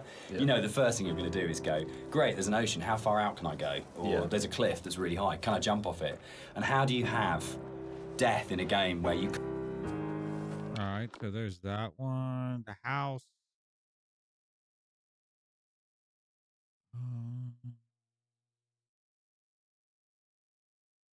All right, and then the urn. The buoy. Above the remains of boat near the end of the chapter. Keep going straight. Curse said boat for the second urn. Okay. One of the really important jobs of a composer, I think, is to provide the player or the listener. Wait, what the hell are we? This? Okay, we're on this. With different emotional tones and states. And up until this point in the game, the music has been very sparse, very intimate, and very isolating in a way. But The island is also a beautiful and magnificent place, and what I wanted to do at this point for the first time in the game is to create something that was really epic. So we go from that shift in scale where it's very intimate and small to suddenly realising that this is an extraordinary and magical place to be, as well as a difficult and quite sad and melancholic place to be. So the string players were instructed at this point to play with much more vibrato. Up until this point, they've played in a very sort of Scottish style, actually, no vibrato, very plain playing. But this was a really beautiful cue to write, actually, because it has that scale. You suddenly realise that the island is really big, and you have this beautiful vista, and the music then shifts, so the player can actually, just for a moment, I think, enjoy being where they are. Yeah, I think that's it. Can I? Yeah, I was going to say, this is actually one of my favourite parts of the game. It's just where Inside the bothy, there is a randomised chance that you can find an ultrasound picture on the table, and I think it's the one instance of randomisation in the game that is like the pinnacle of it, because the idea that Esther was pregnant when she died changes everything emotionally to how you understand the story. I'm not saying you don't care as much if you don't find it, but it just adds this other layer of just the ground falls away from it the first time I saw it, and the meaning of the crash in Esther's death just means so much more when you go, it's not just about her, there was an unborn child here. And I think that's where the randomisation just hits its absolute peak, because it's one tiny... So as you leave the bothy and the seagull takes off, that's the one jump scare in the game, which is kind of interesting, because when we made it, we kind of had to, we kind of called it a ghost story, but there was no intention, really. We kind of wanted this dreamy, hallucinatory type thing. But when it came out, people started coming back and saying, this game's absolutely terrifying. I was really, really frightened. And that... All right, so we did the back door. Go down, close that. Yeah, 525. That was really amazing, and I think it's because nothing happens. We're so trained in games to go, there's stimulus all the time, that if nothing happens, you're waiting for something to happen. And kind of, I tend to go back to again and again the whole sequence in Dead Space 2 when you go back to the Ishimura, and it's like the best bit of Dead Space 2, because for what feels like hours, but it's probably only about 15 minutes, nothing happens and no necromorph comes at you, and it's absolutely terrifying, because it's just this space and you're just left in it. So I think the kind of the bird here is really interesting, because it can actually really, really make you jump. But I don't know if that was part of why people were saying that the game was really scary. So one of the things that influenced the visuals quite a lot was the tech limitations at the time, and also the kind of themes of the game. Like, tech-wise, we were never ever gonna kind of achieve photorealism, and I think that was a good thing. I mean, really, it made us sort of stretch out into other areas, and for me as an artist, it kind of made me think a little bit more creatively. I did a few... We should probably talk about some of the inspirations behind it. I'm on a strict you don't talk about Stalker kind of thing going on here. But when Rob and I started talking, I think one of the first things that we kind of discovered was how much we're both obsessed with Stalker. And I think that was one of the major things behind it in terms of when people talk about game inspirations. I mean, for me, there's a lot of FPS stuff in.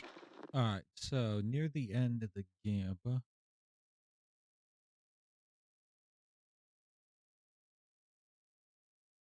I don't know. Maybe we're not there yet. We did those two. Now in their Doom System Shock, but I think Stalker probably more than anything else. And Roadside Picnic, the Strugatsky novel that Stalker's based on, of the idea of this incredible space that you didn't understand, that's simultaneously beautiful and threatening. The movie. And I think sort of Tarkovsky's kind of films kind of play into that as well, particularly his version of Stalker, that you want to have this place that you feel rather than think about. And for me, that was like really kind of core to all of the inspirations for the game, was this is a space that is about feeling, not thinking. Yeah, I think the movies in particular, I think I hadn't watched the movies. I'd read the book and I played the game. There's a Stalker movie? I'll have to look up the game now. Or look into playing.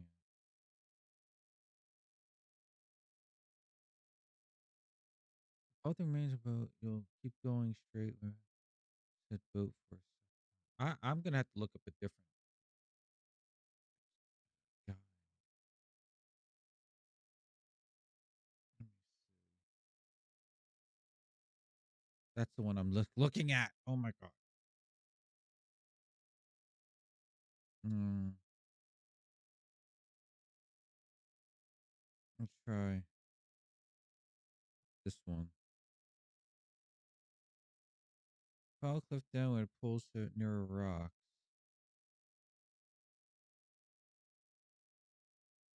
Did I just pass it? But when I watched the movie, it kind of all made sense to me, like why I like the game so much and why I like the story. It's just like every shot is like a painting. It's like every shot has its story to tell. There's very little dialogue in the actual movie itself. There's just these long, lingering shots, and each shot is amazingly beautiful, and in its kind of desolation. And for me, that was like a huge influence, you know, like trying to bring some of that through into the environments. So that is definitely something I'm going to struggle not to talk about. But the game as well. I'd say the actual Stalker game has a big place in my heart, like gaming-wise. It's one of the reasons I got into game art in the first place. Yeah. So that to me is a big part of it too. Follow the cliff down to the water. Alright, let me see.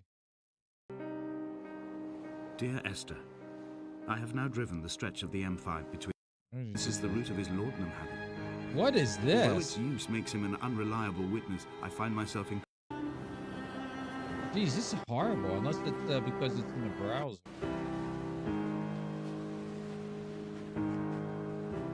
This YouTube video, Jesus Christ.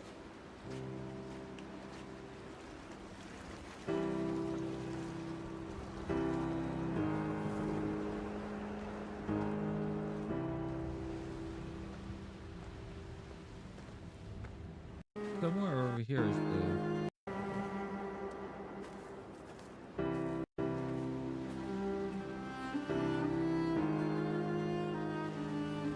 I think it's here.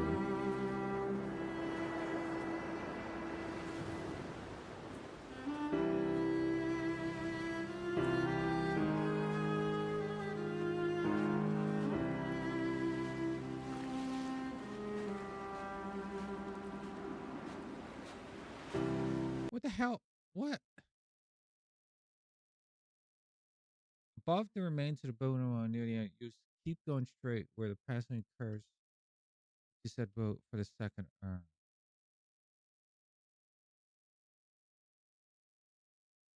Where's that at?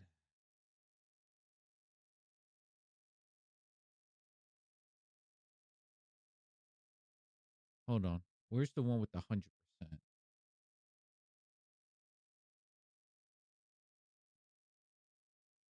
Let's see. The hold, shaft,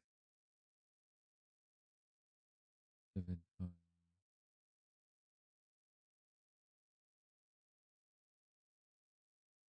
Urn 2. Found near the end.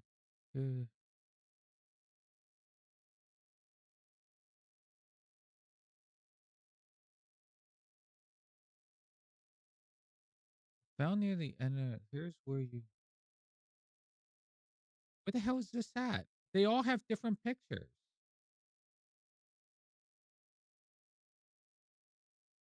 I see the urn there, but.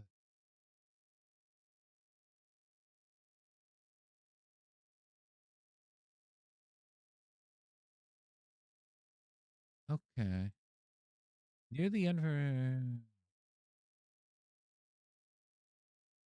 Oh. Alright. We can't go over there.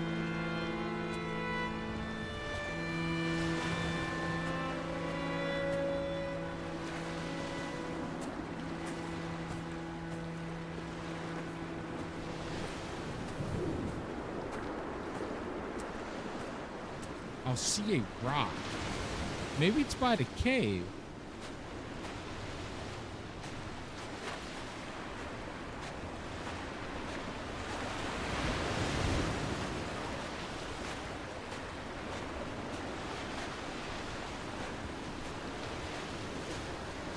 One of the more interesting and challenging things to do in the visual side of things is to kind of create an emotional connection with the player.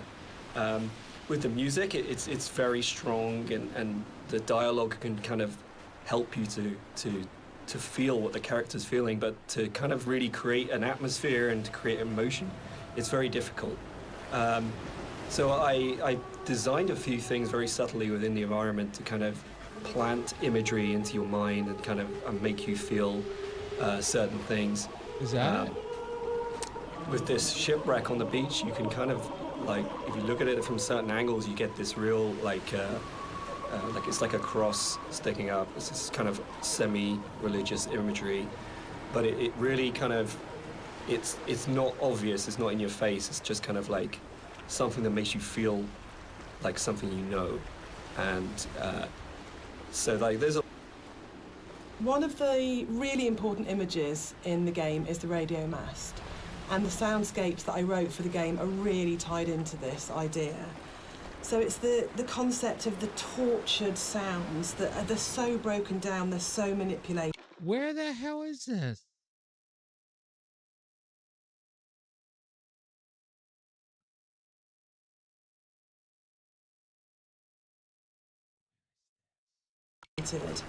And it really is supposed to represent the inner state of the protagonist at this point.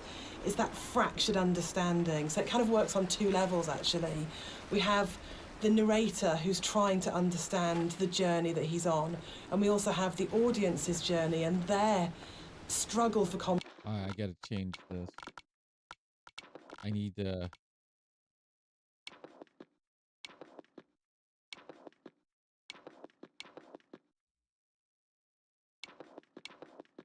All right.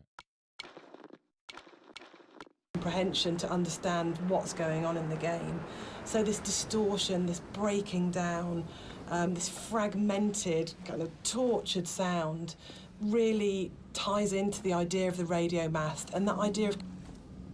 This is another of my favourite bits in the game, where you come along the edge of the sort of gully and you find hundreds of books, and it's one of the first times where most explicitly there's the suggestion that nothing you're seeing is real, because there's just no way that this can exist, and it's a really amazing, uncanny moment. But it works, I think, for me, because you just go, I don't understand it, but it's lodged somewhere in my head, and I can't get rid of it, and I can't unsee this. And I think for me, like in terms of my influences from books, I mean, there's the obvious sort of stuff like with Burroughs, Cut Up and things like that going on. But it comes to the kind of books that I really love, that, like Roadside Picnic, or the other one by the Strugatskys as well, I absolutely love, is The Ugly Swans. That's just full of these images that you go, I don't understand, I literally have no idea what's going on here, but I can't shake it, it's just got its hooks in me. And I think more recently you've got books like Jeff Vandermeer's Annihilation does this so well, where nothing is understandable, but... All right, let me look at this video again. This video doesn't make any sense.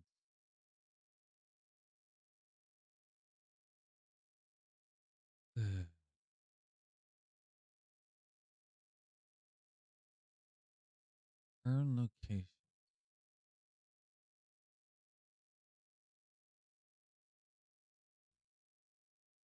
Follow pools of water.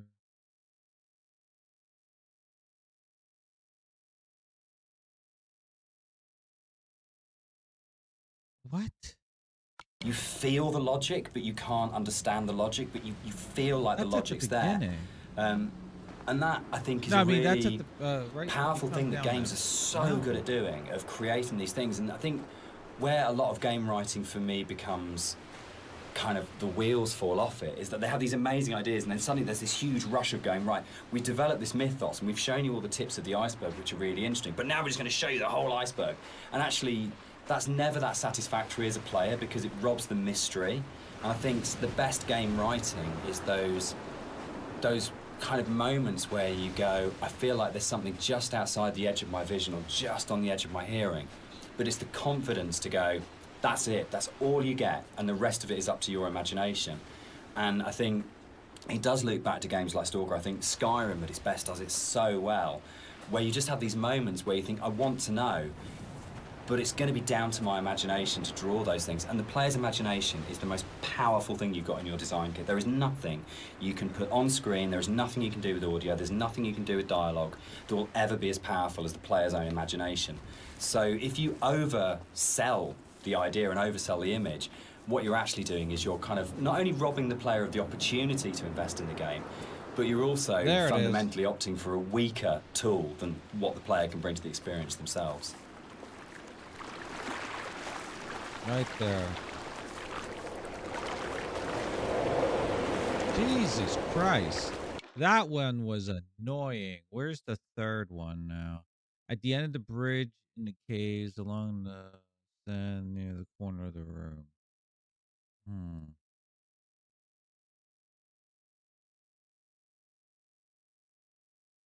On the other side of the river.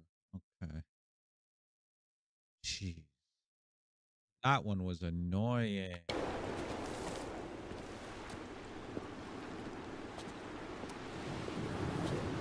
Now we're gonna get back. I want to look into Stalker now since they liked it so much. I'm curious. Ugh. All right, now I'm going to change it back to frickin' my right mouse button.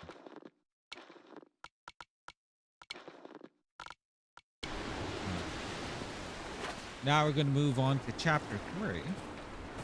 I got to go into this cave though.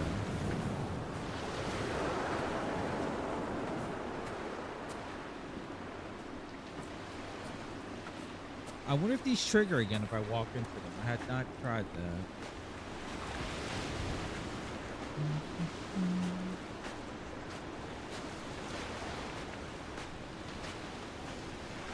Yep, they do trigger. Okay. One of the more interesting and challenging things to do in the visual side of things is to kind of create an emotional connection with the player. With the music, it's very strong, and the dialogue can kind of help you to feel what the character's feeling, but to kind of really create an atmosphere and to create emotion, it's very difficult. So I designed a few things very subtly within the environment to kind of plant imagery into your mind and kind of make you feel certain things. With this shipwreck on the beach, you can kind of, like, if you look at it from certain angles, you get this real, like it's like a cross sticking up. It's this kind of semi-religious imagery, but it really kind of, it's not obvious, it's not in your face, it's just kind of like something that makes you feel oh my like God, something really? you know. We got to wait for him to And, stop talking. Oh so, my like, God, there's okay, lesson learned. Lesson learned. a lot of deliberate attempts in the game to recreate that feeling, and it's kind of hard to point out in many other places, but it's done in a way where every single rock, every single plant, every single cliff face has been deliberately placed and designed in a way to try and make you feel something in the game. A typo in the text there.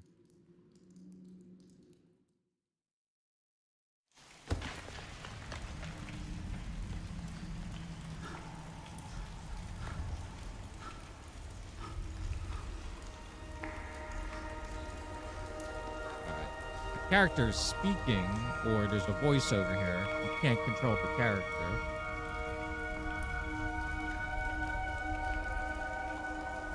Until he looks down or whatever.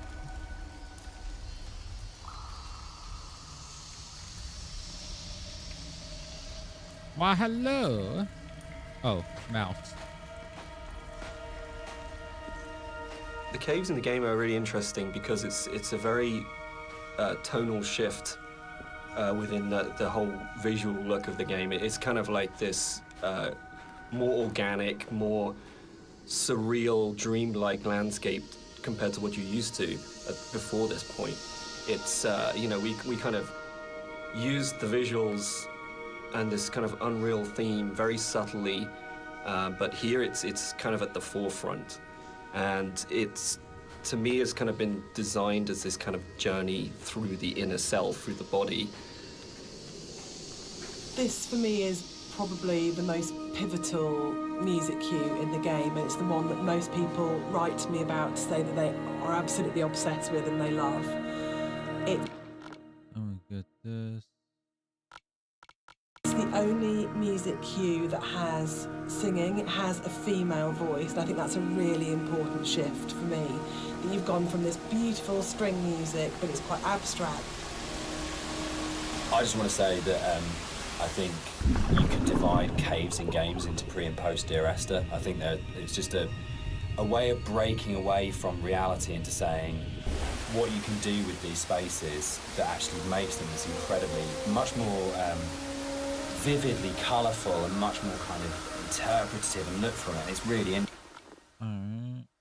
So this is this one.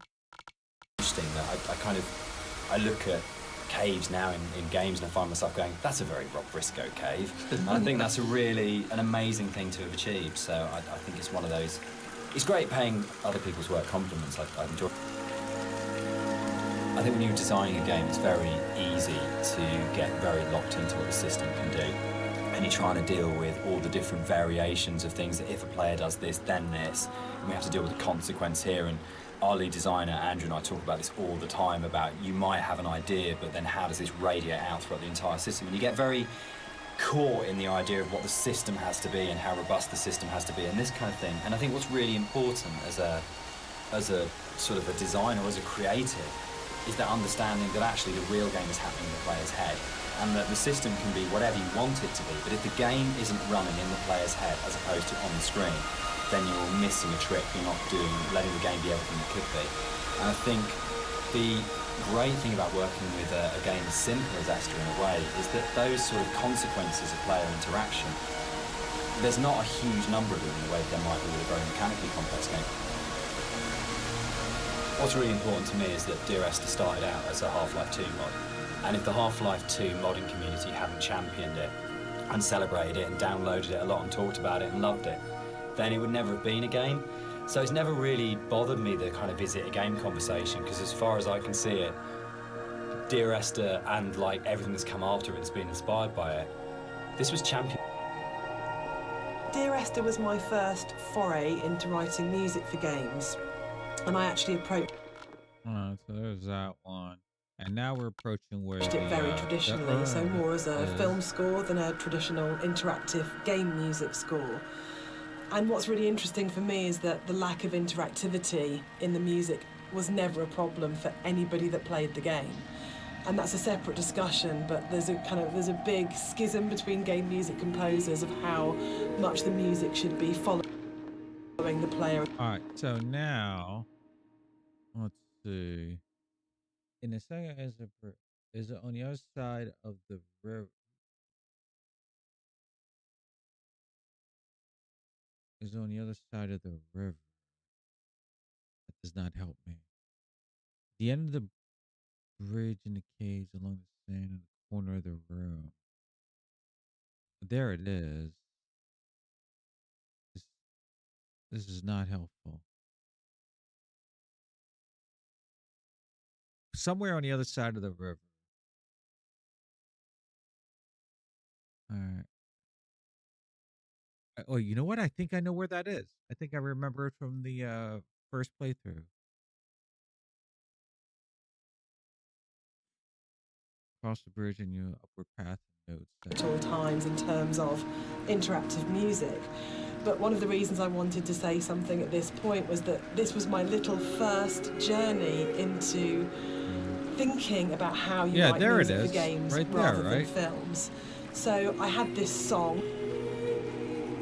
I don't know when the paper origami boats first came into things with Esther, really, but it felt like a really amazing metaphor of taking these letters and folding them into boats and then letting them leave the island. Because you know at this point in the game is kind of the realization is there that this isn't going to end well, and that the narrator is never leaving the island, and the idea that this kind of, again, the idea of communication or the attempt or failing communication or trying to speak through the coma or whatever it is, however you want to interpret it. But the idea of putting the boat in the underground river really felt like it kind of reinforced that sort of dream-like kind of quality of the caves. Of actually, there's something really sad about this one boat, because when you Is it?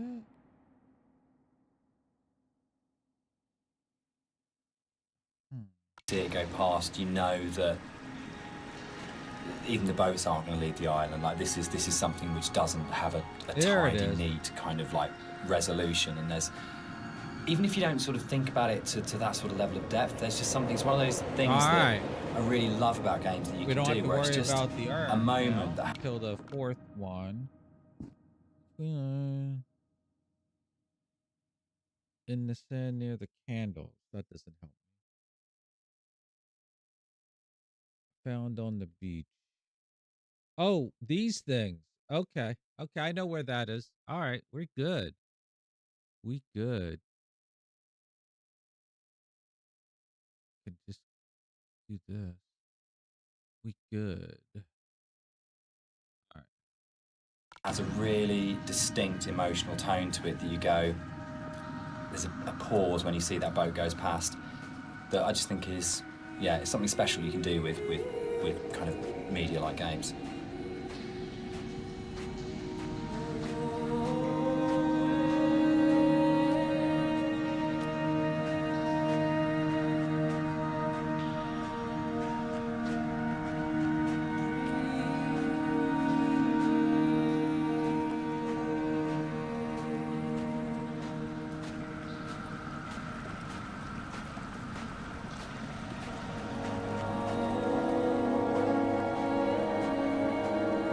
In a lot of ways, the caves were the hardest area of the game to actually write, because we knew we didn't want to have much voiceover in there. I think because of the strength of the music, and this goes right back to the original mod, we wanted that to be the voice and for it to be a chance for Esther to speak rather than the narrator.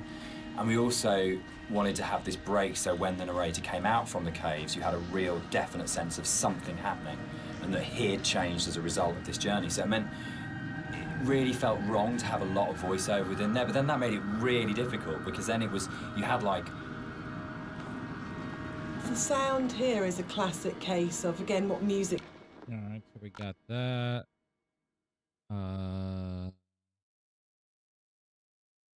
Before the Pathways, 39. I think does really well, which is you've had this soft, lyrical, beautiful, epic, dreamlike music, and then the moment you come out of the caves, you're into this really harsh soundscape, and the tonal shift is very, very brutal, I think, and deliberately so. You have very little music when you come out of the caves. You hear the wind, and it's a classic case of foreshadowing. So we know from this point that things are probably going to get bleaker, more difficult. This whole area moved, didn't it? The original mod, this was a cave right at the beginning of the caves where everything was written, and it moved to the back end of the level, and we have this long corridor that's full of these kind of... it's the point of high madness, I think, in the game, isn't it? Yeah, it's kind of just where you feel like you're losing the plot completely, both like visually and auditory, and you know, it's kind of like this really frenetic moment for me. I think it's where you feel most that you're underneath a mountain, and you feel the weight of that mountain, and just I loved the idea when we were, you know, putting through it of what would it actually take to do this, like to actually paint all these symbols and what is going on. And it really, it's quite an explicit kind of thing of madness of going, you would have to be insane or very, very disturbed to actually do this. And what is the process that this person's trying to work through, what they're trying to achieve by this. And I think it really strengthened it, making it a crawl through a tunnel as opposed to just a static location.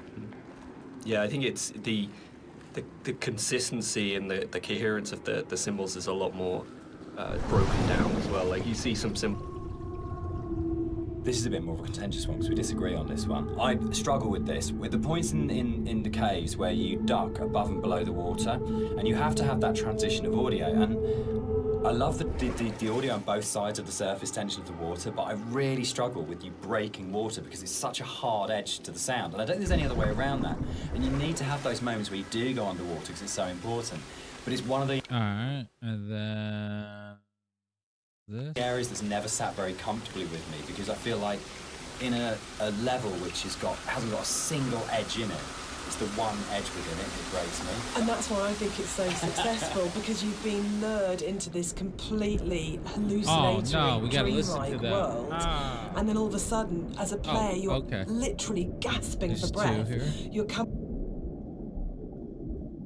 The motorway scene, the biggest new addition to between the mod and the commercial version. This didn't exist in the mod at all. So the admission really is that I did play fast and loose with the geography of the M5. There isn't actually a welcome break. All right, so there's that, and then wander off. It seems very based on luck. If it's timed or not. After the highway, you'll find the last node. Services just outside the junction of Sanford. But we also know, players. I mean, what a thing if you make something that's based vaguely on somewhere in real life. In terms of a compliment, when you're getting emails from players going, there isn't a welcome break there, and people really trying to work out where is this, and whole threads about where on the M5 it is. That's just the most amazing feeling. But I think what I really love what I think works really, really well in Esther, and again it's something that I think is really carried forward to our other games, is that a lot of the time we're not dealing with kind of like big, glamorous, amazing, epic places. It's a sort of like a ratty little island in the Hebrides. It's someone who lived in Wolverhampton. It's just outside a service station on a stretch of the M5. And I think that earths what's going on, gives it a realness as well, particularly when you sort of put it against the surrealness of the caves. Actually, kind of going, this is really surreal and this is really, really dreamlike. But actually, I'm talking about, a car accident just outside a little chef, and it kind of I gotta wait for them to stop things talking against each other. It's like making the ordinary extraordinary. Absolutely, yeah.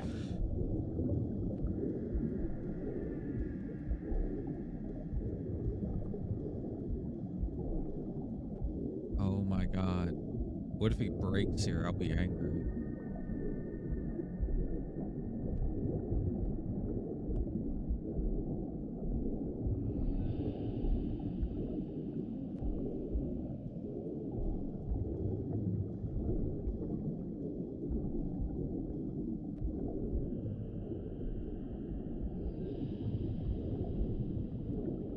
There we go. I went too far. And it's also moving in slow motion because you're underwater.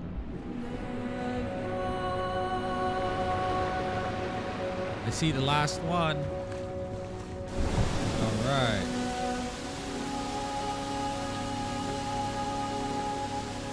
This scene for me is like really, really iconic, because it kind of brings this idea of the caves being an inward journey through the body together.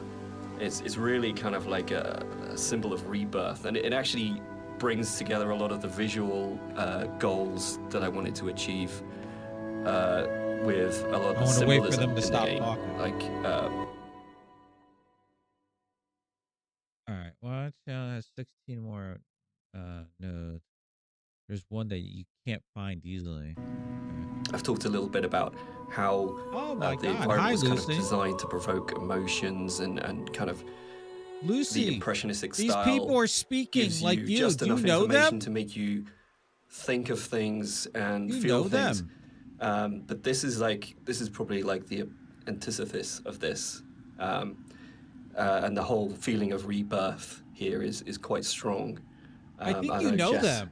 They speak the music's just like really you. supporting that. Yeah, because we've gone. She sings always, always throughout. You know, always, and then she sings never, and a moment of absolute soaring. It's the climax of the music. As you come out of the water and the music kind of swells, and you just kind of, it is like a moment of change. Do you not know them in some way, and I think think rebirth, they talk just like you. For me, it's his moment of clarity and acceptance and understanding of the reality of what's happened. And you literally the move one guy towards said, the light at the end of the tunnel.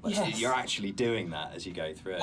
But the music, especially, I think before the music got layered in, that scene was nowhere near as kind of powerful for me. Like that kind of just totally made it. I was just on the M5 highway between Worthington and something. Yeah. I'm listening to the director's commentary because it's an achievement. Once I get the achievement done, I'm done. Oh, good. There we go. Good morning to you, Lucy. So there's narration that happens here as you play the game, but I already got that achievement. You have to listen to all the narration. I already have that. So now I just got to listen to director's commentary, which are these things. I don't have to listen to them. I just have to walk past them. Dan and I had worked on lots of projects together, non-game projects, before we made Dear Esther. Right. Take the left pass and you'll find this one. All right, there's the left. And I think the thing that links all of the projects that we've worked on together is that idea of hidden I think stories, Lucy knows layers them. of They stories. talk just like her. And one of the things I wanted to do with the music was to embed hidden little hints and stories into it. So the music that you hear here has Morse code, and the Morse code is spelling out the word Esther. And I really, really liked this concept of that some people would understand that it was Morse code and try and figure out what it was saying. It also provided a really interesting rhythmical... All right, let me change this. I was using my mouse just to move, but now I'm going to do that. dynamic. And yeah, it's just about these ideas of hidden stories and layers. They said yeah, It also like Lucy starts did. To Yeah. emphasize the obsessional nature, I think, of the story and. One's name It's is probably the Dan. level which has changed One's most name from the is original mod, I Jess. think. It's much And bigger there's than the another final, dude too. You probably level in the know mod. them. One of the major changes in there is in the original mod, the whole side of the cliff face was covered in painting and writing, and a lot of that moved inside. Hold on, I just. On a small wooden pier, you can find the third node. That corridor in the caves where it's really obsessionally painted on.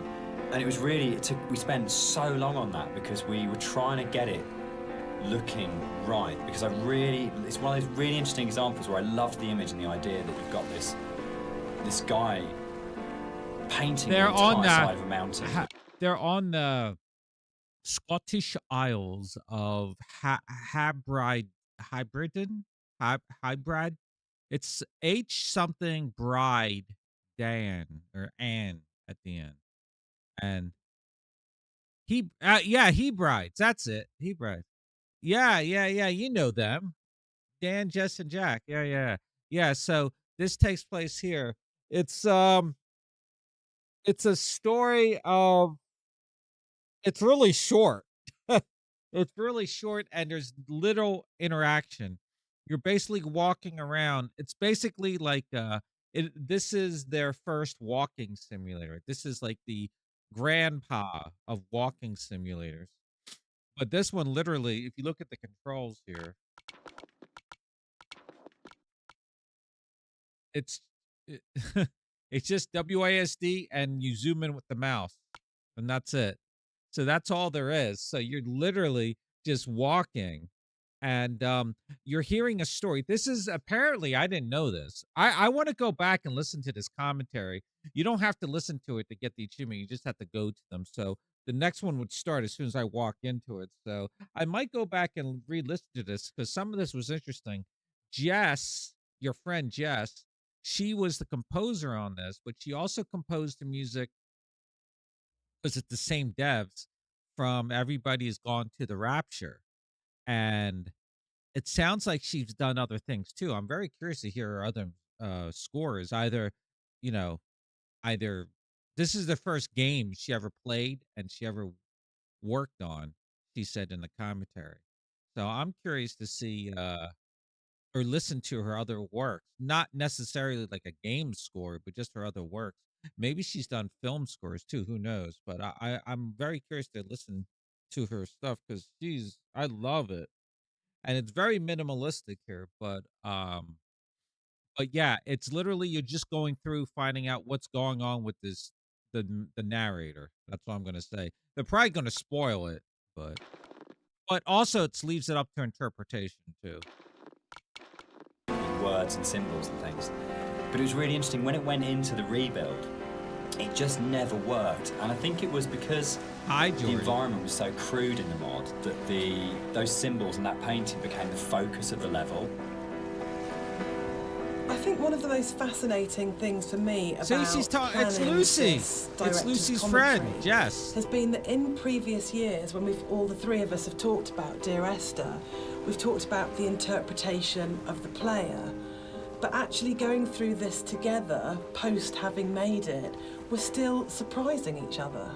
Yeah, and I think that's really, really interesting for me, because it shows that we left interpretation for each other. And that we trusted each other actually just to get on with it.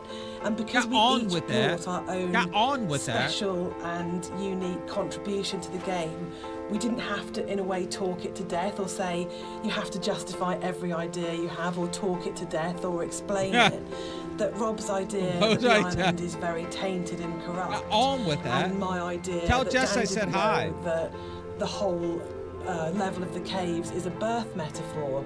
I think it's really amazing that we're still finding out things about the game that we didn't know. I think it was nice when I came onto it, because Dan was basically like, he gave me a bunch of materials, but he left me to my own devices for a lot of it, and we kind of like, you know, I'd finish the level and Dan would play it and give me some feedback, but he was very kind of like hands-off at the beginning, which was really nice, you know, kind of. So a lot of my interpretations just came through that downtime where I was just kind of like going off and doing my own thing. And so yeah, it's like interesting to hear Dan talk about it sometimes, because like, there's some backstory that I've never even considered before. And obviously hearing Jess talk about it as well is really interesting, especially when it comes to the soundtrack. It makes me look at things in a very different way. So yeah, it's really interesting. I think for me, like making games is so inherently collaborative, and you have people coming together with different ideas and different takes on things. All right, and in a I'm way, going to the get least an interesting achievement thing you can down do with there. that is to structure it all so heavily. I don't know what that those there's no are. space for each individual person to bring what they're thinking to it.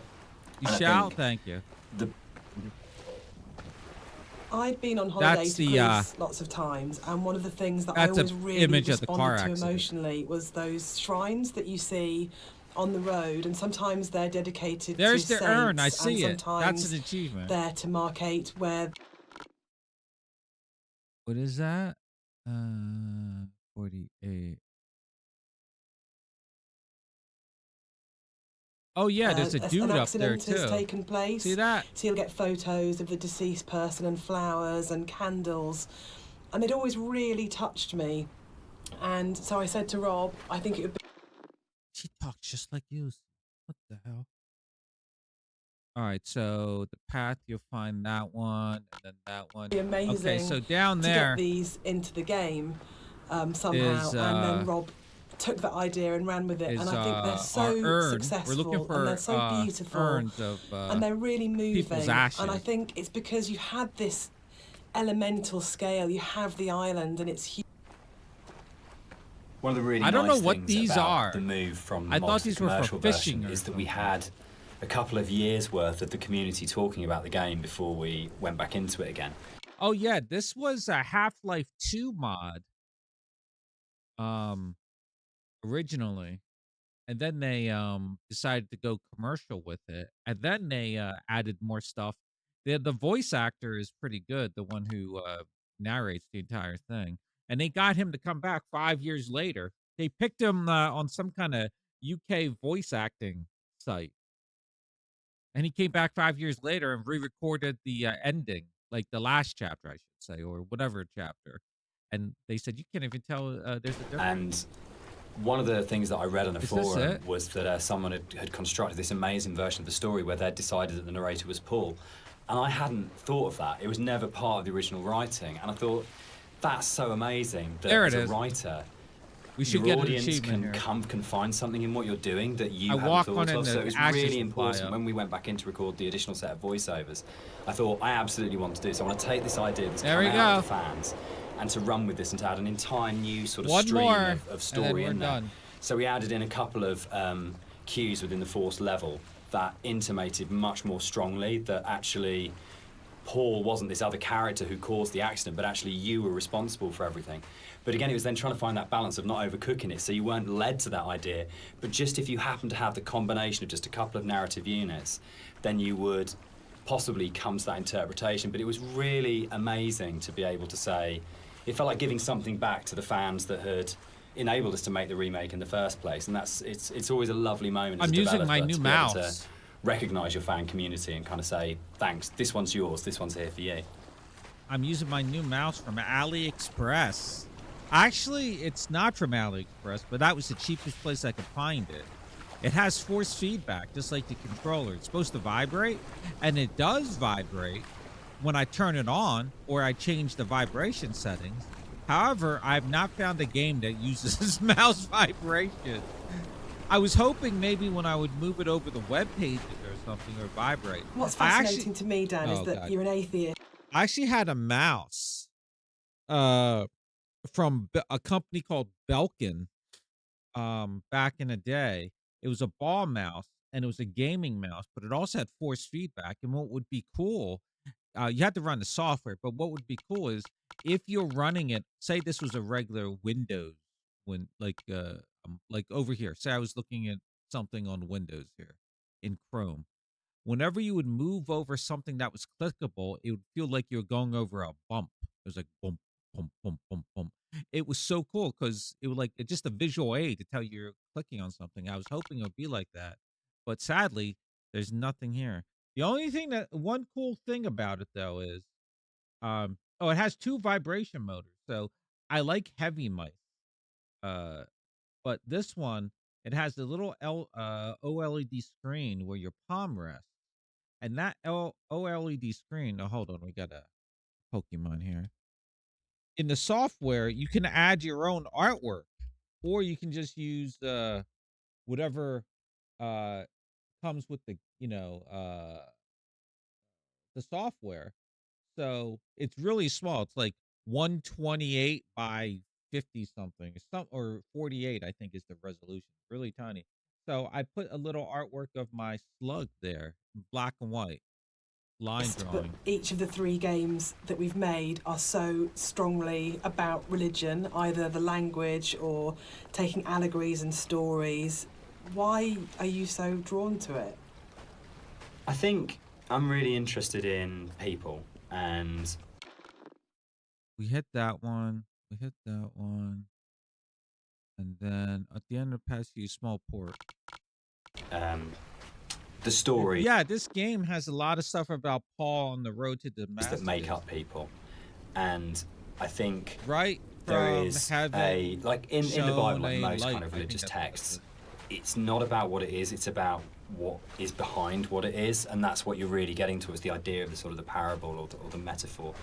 And it really felt like, particularly with Paul on the road to Damascus, is a story that many, many, many people know and we can understand, and it's about redemption and consequence and guilt and transformation and who you really are and what that means. And it felt like just a really strong, powerful way of making it very accessible, the narrator's kind of inner turmoil, in a kind of a story that we...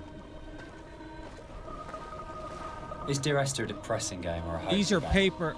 Those are paper boats the main character made out of all the letters he wrote to his Esther. For me, it's kind of like a mix of both, really. I think, like, my interpretation is kind of like, I always feel like kind of depressed when I think about the kind of turmoil that this guy's been going through for God knows how long, and the kind of environment he's been in, and, you know, all these events surrounding his story. But for me, I always feel like a little bit hopeful at the end. You know, like the conclusion just feels like a relief. So we're on this one. Hopefully we get this. They said it's easy to Like miss this is one. kind of all ended in some way. What do you think, Jess? So, Dear Esther is the first walking simulator. See? The walking simulator. How do you feel about Walking Simulator? You know what, I think I took offense to it when it first became a thing. But, you know, I think actually I don't mind it so much now. I think the fact that we have kind of taken ownership over it, like... Well, it is why not just actually walk? Well, no, they were saying this is their justification before you hear them. They because they talked about it before. Um they were like now they like first person shooters and they were talking about Stalker. And I think I have the game. I just never played it on Steam.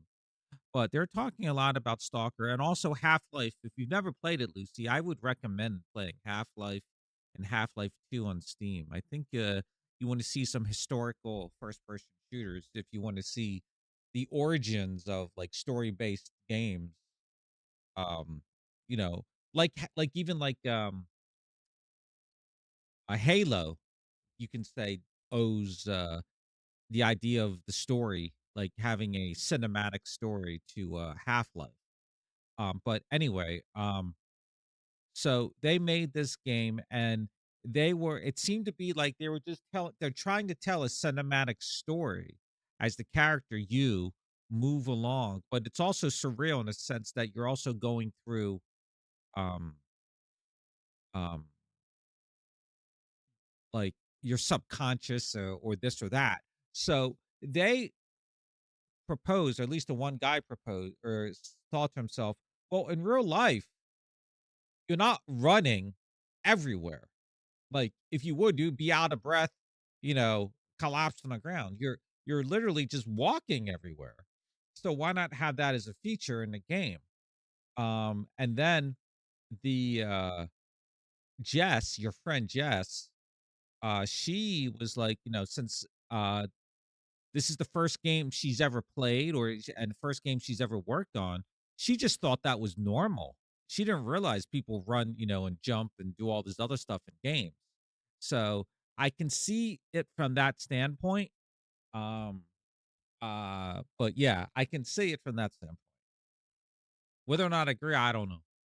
I suppose the running finger. Well, have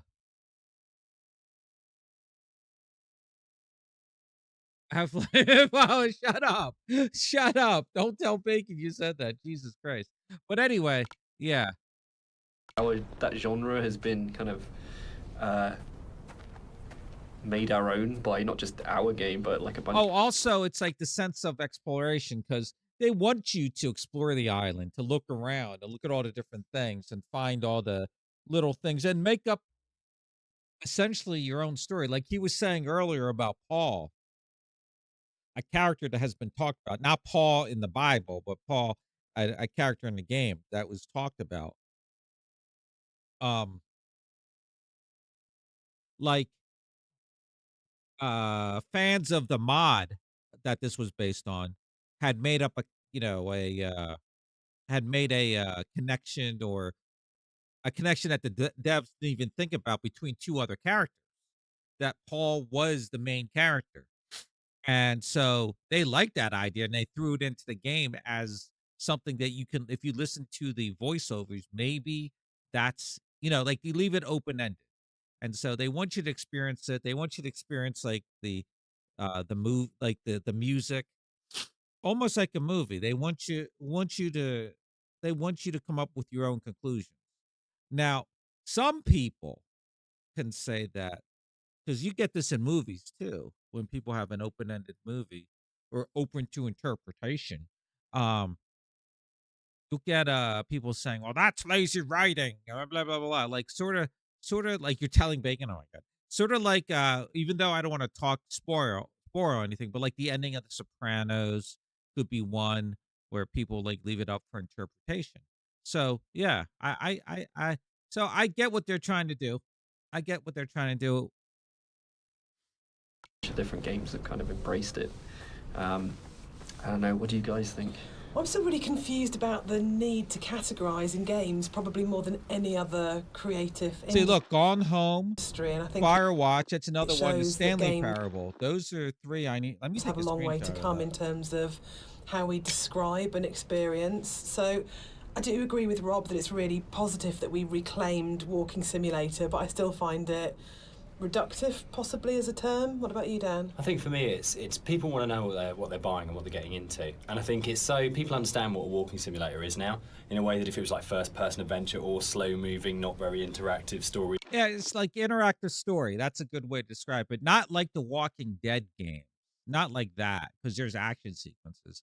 More so that, it's almost like a interactive visual novel, except you don't have to do much reading because it's being read to you. Well, maybe you do. Maybe you do have to read. It depends on Driven the games, game. they're all sort of really very fluffy, but I think if you buy a game and someone says it's a walking simulator now, you've got a pretty good idea what you're getting. And there's been, there's Gone Home, Firewatch, Stanley Parable. There's so many other really good titles that kind of fall within that group of games out there now that it does have an identity, and I think that's the really good thing about it. I mean, when Esther came out, there was literally nothing. We had no idea how we described it or what we called it. We actually struggled with that quite a lot when it came to and sort of ended up being sort of like a ghost story, because it felt like it was the closest thing we could get. But it feels like now you can make a game like this and you can say it's a walking simulator, and people will know what it is straight away. Yeah, I think that's the nice thing is there's a whole group of games out there now that quite comfortably put themselves into that category, and so it's like if we were to come out before and just said it's a walking simulator, people would have been like, well, that sounds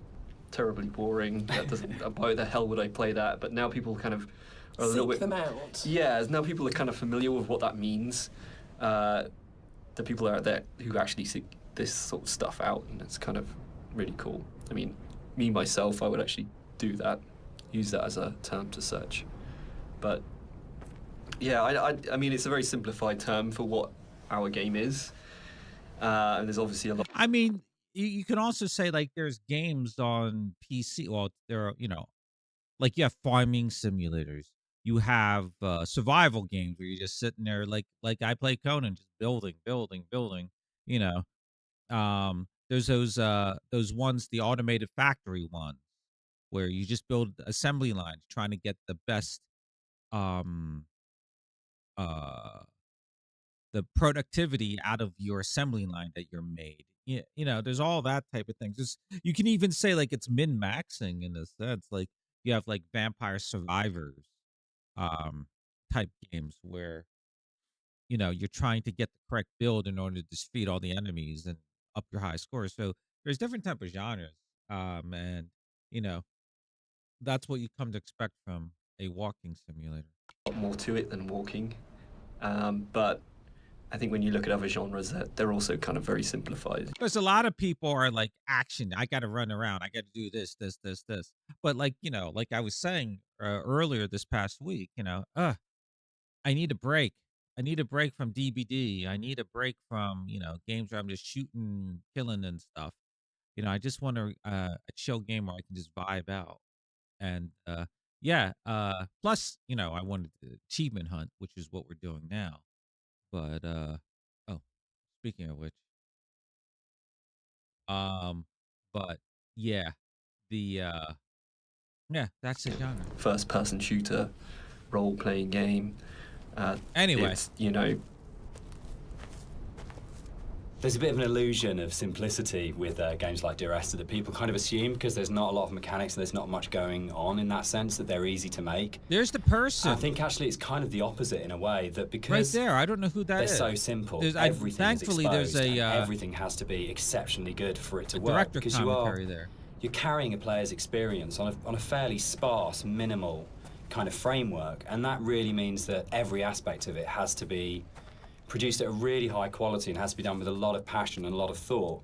There's nowhere to hide in a game like Esther.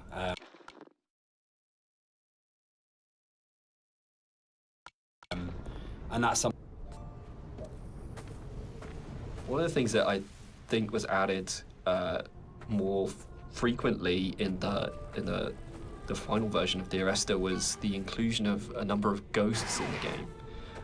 These are not like ghosts that you'd see in a normal horror game. They're just very loose silhouettes that you'll see around the island, usually like quite a distance off or just kind of somewhere that you'd barely see it out the corner of your eye.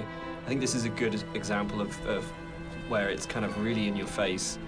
And these are kind of just something that we put in to kind of not just bring some unreal elements to the island, but something supernatural as well, something that's kind of beyond this world, something kind of unsettling.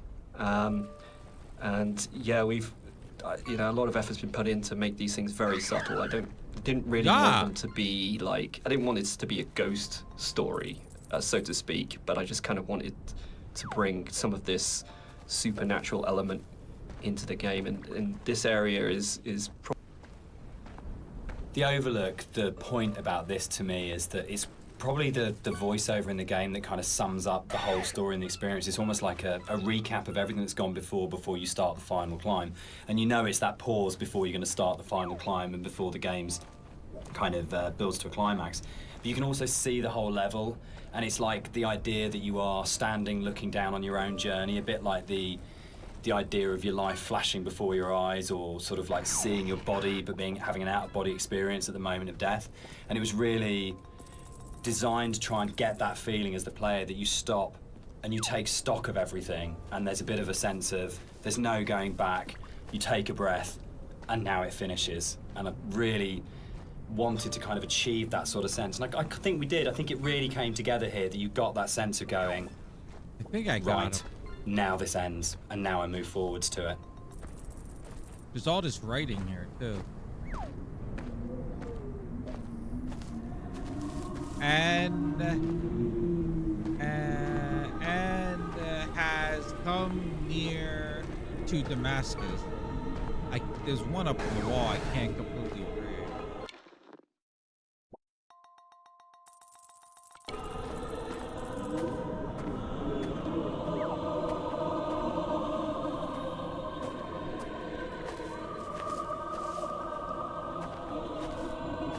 So here it kind of, the environment becomes a little bit more surreal again. We kind of play with the colors a little bit, bring up the saturation. It's kind of a little bit of a return to some of the more cave-like aesthetics in terms of colors and stuff like that. And it's kind of there to kind of signpost another significant moment in the game, or something that's leading up to the significant moment. It goes back to this kind of idea of having these emotional signposts in the visuals as the game, without it being overly obvious. And some of that emotional stuff comes through just through the colors. The music Wait, that's the playing house. here. This one right before the release, the last house. So this is in.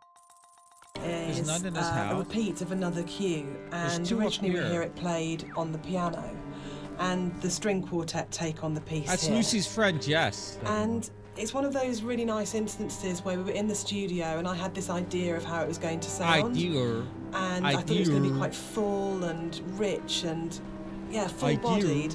And then one of the string players said to me, this is wrong, actually, for what we're playing. And they said, let's strip out all the vibrato, let's play it in a really Scottish, plain style. And it absolutely transformed that piece, and it's one of the really special things about being a composer, is that you get to collaborate with people who come fresh to it. So you have this preconceived idea of how it should be, and then they say, no, why don't we turn it around and think about it like this? And it absolutely fits and works for that scene, because what we're getting at this point is a sense of fragility, of an ending, and it's almost reminiscent of a funeral procession. It's slow and it's dirge-like. But yeah, it was just a lovely moment where they gave something of themselves, and that's what's amazing about working with live instrumentalists. You're never going to get that from a sample. All right, last two. This should be my achievement. After this is the 58, and then 59 should be the last one. There's 58.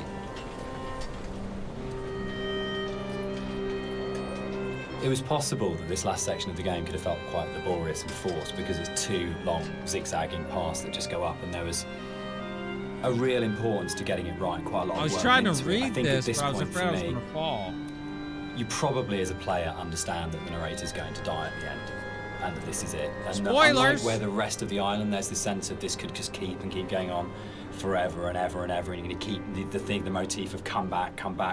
But I think when you set on this path, We really wanted to have that sense of, this is it. This is the last time you're going to walk these paths. This will end now.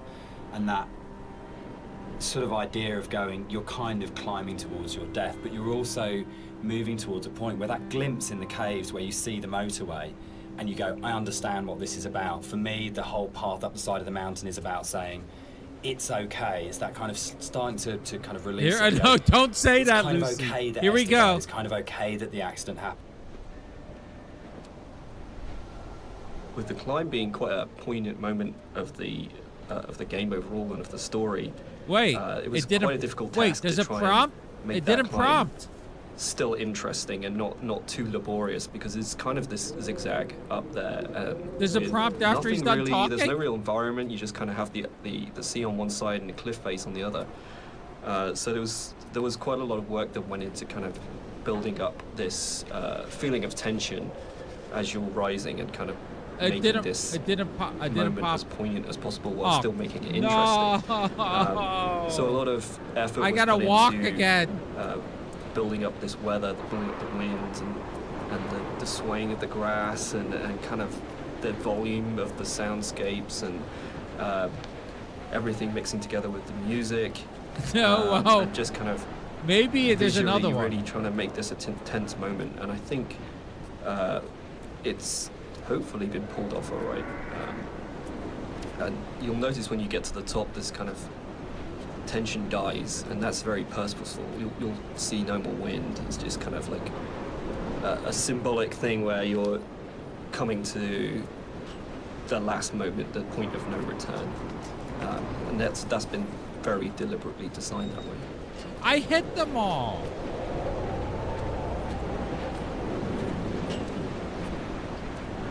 I hit. It didn't pop. It did not pop. What the hell? No. No. I hit them all.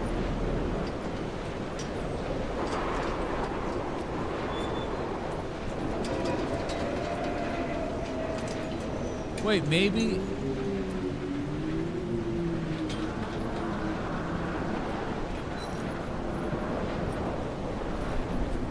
Maybe it pops. What? Maybe it'll pop once I finish the game.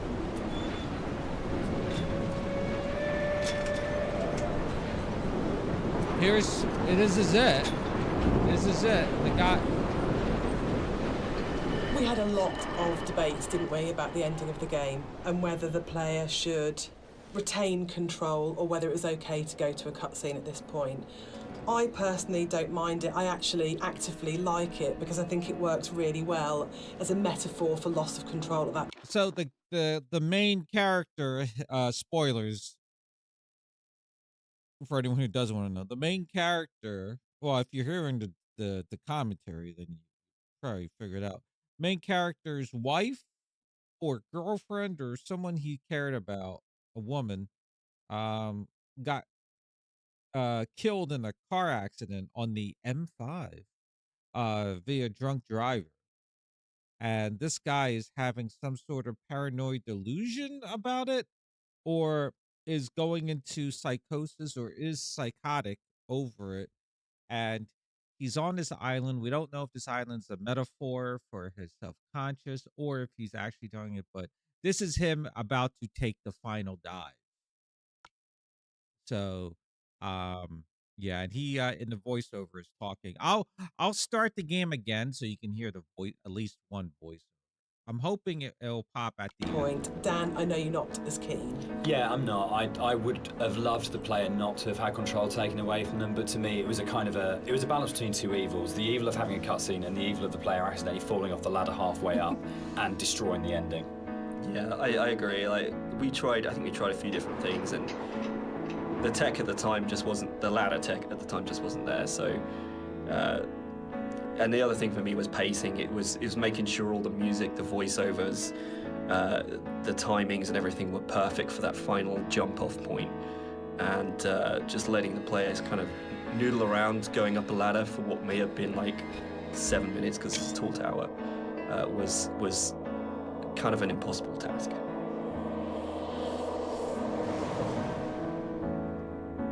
One of the things that I enjoyed the most on working on Dear Esther was Rob's beautiful visuals were so inspiring, but Dan's words are always so amazing to write to. I think that's where we start as a partnership. And the music at the end was so easy to write because that last voiceover, it's the pinnacle of the writing to me, as it should be, because it's the last VO, so you would have failed if it wasn't good. But it is just so beautiful and moving. And for me, talking about whether it's a hopeful ending, the music is really hopeful at this point. What did show me And the it's one really, voiceover it signifies to me transformation, freedom, escape, acceptance. Yeah, and it was just a beautiful cue to write, actually. I don't know, I can't remember quite where it came from in the mod, but the moment when we went, or we could put the bird in there, you could see the bird's shadow, and actually it turned from being kind of like a straightforward literal suicide into a metaphorical, or to my mind, kind of like, I always really believed the narrator did turn into a bird just before they hit the ground, and that was really important. I think it's probably the strongest ending in any of our games so far. But yeah, I'm very proud of the way everything came together in that last section. Yeah, I think it's the bird thing is particularly interesting because I think it was in the original mod, but the timings and everything were just all off, and you never really he flies saw over the boats. That's what I seagull. like here. Yeah, at least the shadow is as well. It was all kind of like a little bit broken, and I remember when we went back in, the boats out I made to a sea, real effort his to try and little get that shadow until they sank under the waves. just out of the center of the view, so you kind of have this hint of something happening, and I think you can hear the sound of a seagull flapping its wings. It's like very subtle, but like you say, I kind of really like the way that came together. It kind of it's very like say it's kind of like a release, but at the same time there's still this kind of ambiguity there. That's kind of beautiful. And I'm really proud that I got the monitor in at the end for an ending of, it goes into the hospital monitor signifying the flat line. And I think it's one of those moments where you never want to be so clever that people notice it and it takes them out of the moment, but it just flows in through the music, and it just feels like everything comes together at that last point. That last VO, Rob's amazing visuals and the music. Rob, yeah, it feels like a really, really strong and beautiful ending. And then in the last second, Nigel Carrington's delivery of just those two words have come back, where he just pitch perfect. Yeah. Achievement. So that's the end of the director's commentary. We'd just like to say a big thank you to everyone for listening. We hope you've uncovered some secrets and some facts that you didn't know about the game before. We'd also like to say a huge thank you for buying the game, and for all our fans who've been behind us and been behind the game and have kept it alive all these years. It's a real privilege that it's still out there, still such a title that people love so much. Yeah, and we're really looking forward to the future and what we can create coming up next. Thanks for listening. Cheers. Bye. Cheers. Give me my goddamn achievement.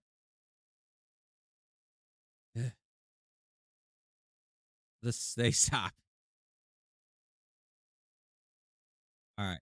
The credits, there's not that many credits. So let's see.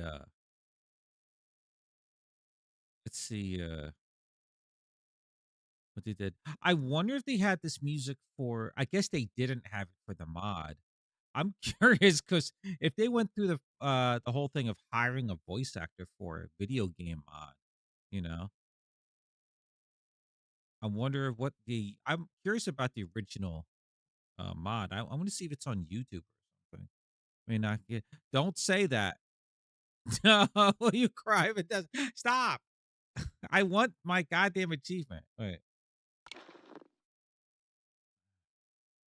I hit everything.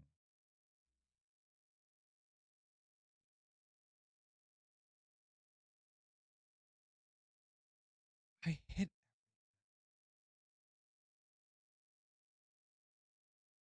one of these. Maybe I didn't. I don't know.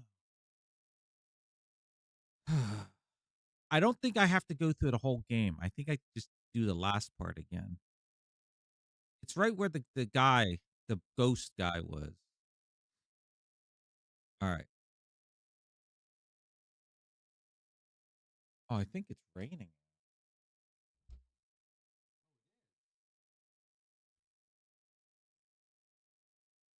Uh, I just spent like this is like the third playthrough. Although, you know what's funny? The second playthrough I stopped in the second chapter because you had to I had to listen to all the voiceovers, so you can miss a voiceover. Also, the weird thing is the voiceovers are somewhat random, some of them. Here we go. Like the voiceovers, like different things will trigger, like but they all point to the same direction. All right, here we go. Ah!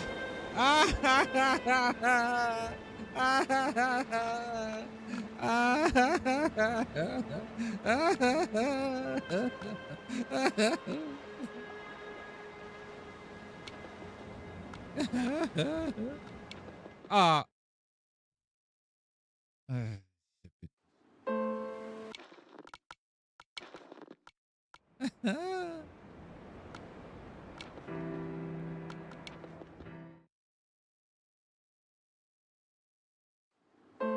Here's the voiceover. Dear Esther, the gulls do not land here anymore. I've noticed that this year they seem to shun the place. Maybe it's the depletion of the fishing stock driving them away. Perhaps it's me.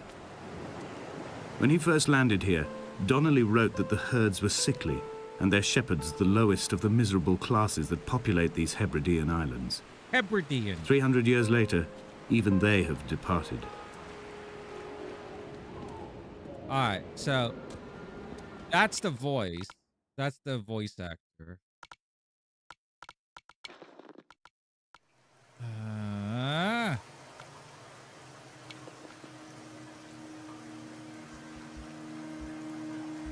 Where did I miss one?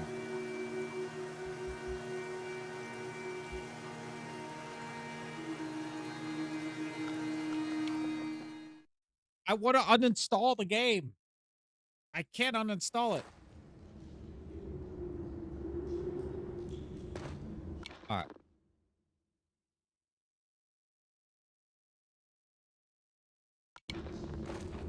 So we got this. Start. You can't miss it. I'm going to lower the audio. I've heard this many times. This. Dan and I had worked on lots of Take the projects path together, to the left. non-game You can't go any projects further before left, we so take the made path Dear to the Esther. right after this. And I think the thing that links all of the projects that we've worked on together is the idea of hidden stories and layers of stories. But you saying and it was one of the funny? things Oh I my wanted God. to do with the music was to embed hidden little hints and stories into it. So the music that you hear here. It's probably the level which has changed most from the original mod, I think. It's much, much bigger than the final level in the mod. One of the major changes in there was in the original mod, the whole side of the cliff face was covered in painting and writing. Right. And a lot of that moved inside to that corridor in the caves where it's really obsessionally painted on. And it was really, we spent so long on Have that you ever because we were been trying there, to get it Lucy? looking right. Have you been there? Are you allowed really to interesting examples where I love right into the mountainside because there's white chalk underneath it? That'd be cool. I would write Lucy was the entire here. side of a mountain with words and symbols and things. But it was really interesting when it went into the rebuild. It just never worked, and I think it was because the environment was so crude in the mod that those symbols and that painting became the focus of the level, and it changed the feeling of the level completely. When actually that just wasn't something we could realise in any way, that not even technically, but just didn't artistically look and feel right. And I think probably sort of retrospectively looking back on it, that's about the sophistication and the subtlety that then came into the art, rather than just being, this is literally just a canvas that we write words on, to actually the environment telling its own story without. I'm lowering his audio. Not that I don't appreciate it, but come on, I already heard it. Like, make it not completely unreal. Like, I think for me it was kind of, I wanted to kind of bring the player a little bit back into reality after the caves. And I think with having those symbols everywhere, it was kind of pushing them out a little bit. So I think what we came to, the kind of compromise we had, it was kind of a nice in between. Yeah, I didn't feel like a compromise. I think one of the most fascinating things for me about playing this director's commentary has been that in previous years, when all the three of us have talked about Dear Esther, we've talked about the interpretation of the play. So that's two. But actually going through this together, post having made it, basically, still surprising each other. Yeah. And I think it will. If I find the missing one, it will pop right then. That we left interpretation because that's what to each happened with the other, voice and one, that the we trusted each other voiceover one. actually just to get It on with popped. it. But you know what's And funny? because The we each brought voiceover our dialogue own that played when it special popped and was one I unique did hear contribution already. to the game. So I was We didn't have confused. to, in a way, talk it to death, or I gotta say go all the way you have back to here. justify every idea you have, or talk it to death, or explain it. That Rob's idea that the island is very tainted and corrupt, and my Tainted and idea that Dan corrupt. didn't know that the whole level of the caves is a birth metaphor. I think it's really amazing that we're still finding out things about the game that we didn't know. I think it was nice when I came onto it, because Dan was basically like, he gave me a bunch of So material. this is he left torture me now. Are you to my working own today? devices This for is a lot of it, torture and we now. kind of You like- might consider it torture. I finished the level and Dan would play But, it. And I mean, give some I feedback, had but he was fun very playing the kind of game the like first time. But this is hands-off like at what, the beginning, which was fourth really time nice, now. you know, kind of. Well, So a technically lot the of third my time I'm going interpretations through just came through that the ending downtime here. where I was just kind of like going off and doing my own thing. So And so yeah, it's like interesting to hear Dan talk about it sometimes. That's because, what's like, annoying. There's some backstory that I've But once never I even do this, considered then I before. don't have to do it And again. obviously, Just hearing like Jess on talk my about it honeymoon. as well is really That's what I interesting, said. especially when it comes to the soundtrack. It makes me look at things in a very You're different working way. later? Oh, So, yeah, Lucy. it's really interesting. Did I you think know for about me, the like, Queen Mary? Making games Do you know is who so Queen Mary inherently is? collaborative, and you have people coming together with different ideas Wait, and different takes on that things. goes And in a around. way, the least interesting thing you can do with that is to structure it all so heavily that there's no space for each individual person to bring what they're thinking to it. And I think the best games, well, for me, my favourite games are ones where you can really feel the personal footprint of each individual developer and aspects of it, and it feels like it has been a genuinely collaborative exercise. I've been on holiday All to right, so then we got these three coming Greece up. lots of times, and one of the things that I always really responded Lucy's to never been to emotionally Greece was those before. I've been shrines like that you 4 see times. on the road. She's a and sometimes queen. they're dedicated to saints, and sometimes they're to markate where an accident has taken place. So you'll get photos of the deceased person and flowers and candles, and it always really touched me. One of the really nice things about the move from mod to the commercial version is that we had a couple of years worth of the community talking about the game before we went back into it again. And one of the things that I read on a forum was that someone had constructed this amazing version of the story where they'd decided that the narrator was Paul. And I hadn't. Yeah, it was a luxury liner made in the 1920s or 30s, and in the 70s, it was sold to some American company, and it's docked near or around Long Beach, I think, in California. I saw a random YouTube video today about it, but they made it into a floating hotel. And it's like docked. It doesn't sail or anything, but you can go stay there now, and they have like events. It's a museum of sorts. There's everything you would find on a normal thought of that. It was never part of the original writing, and I thought a normal that's so hotel. amazing that as a However, writer, the reviewer, audience this can guy come was and reviewing find it. something in what you're Apparently, doing that you hadn't I thought guess of. that's So his it's really channel. He goes important when we to went back in to record unique the additional song or voiceovers. I the, thought, I absolutely want to do this. I want to take this idea whatever that's come out of the hotels fans and to run with this and to add an entire new sort of and stream reviews of them, story in there. and So it we is added in a very couple of, overpriced based on what cues he within the said fourth level compared to that like a luxury intimated much 5-star more hotel you strongly could that stay at actually in the city. Paul wasn't this other character who caused the accident, but actually All right, you so were here's responsible this for one. everything. I think I But again, got it was then these trying to find all. that balance of not overcooking it, so you weren't So, led to that idea.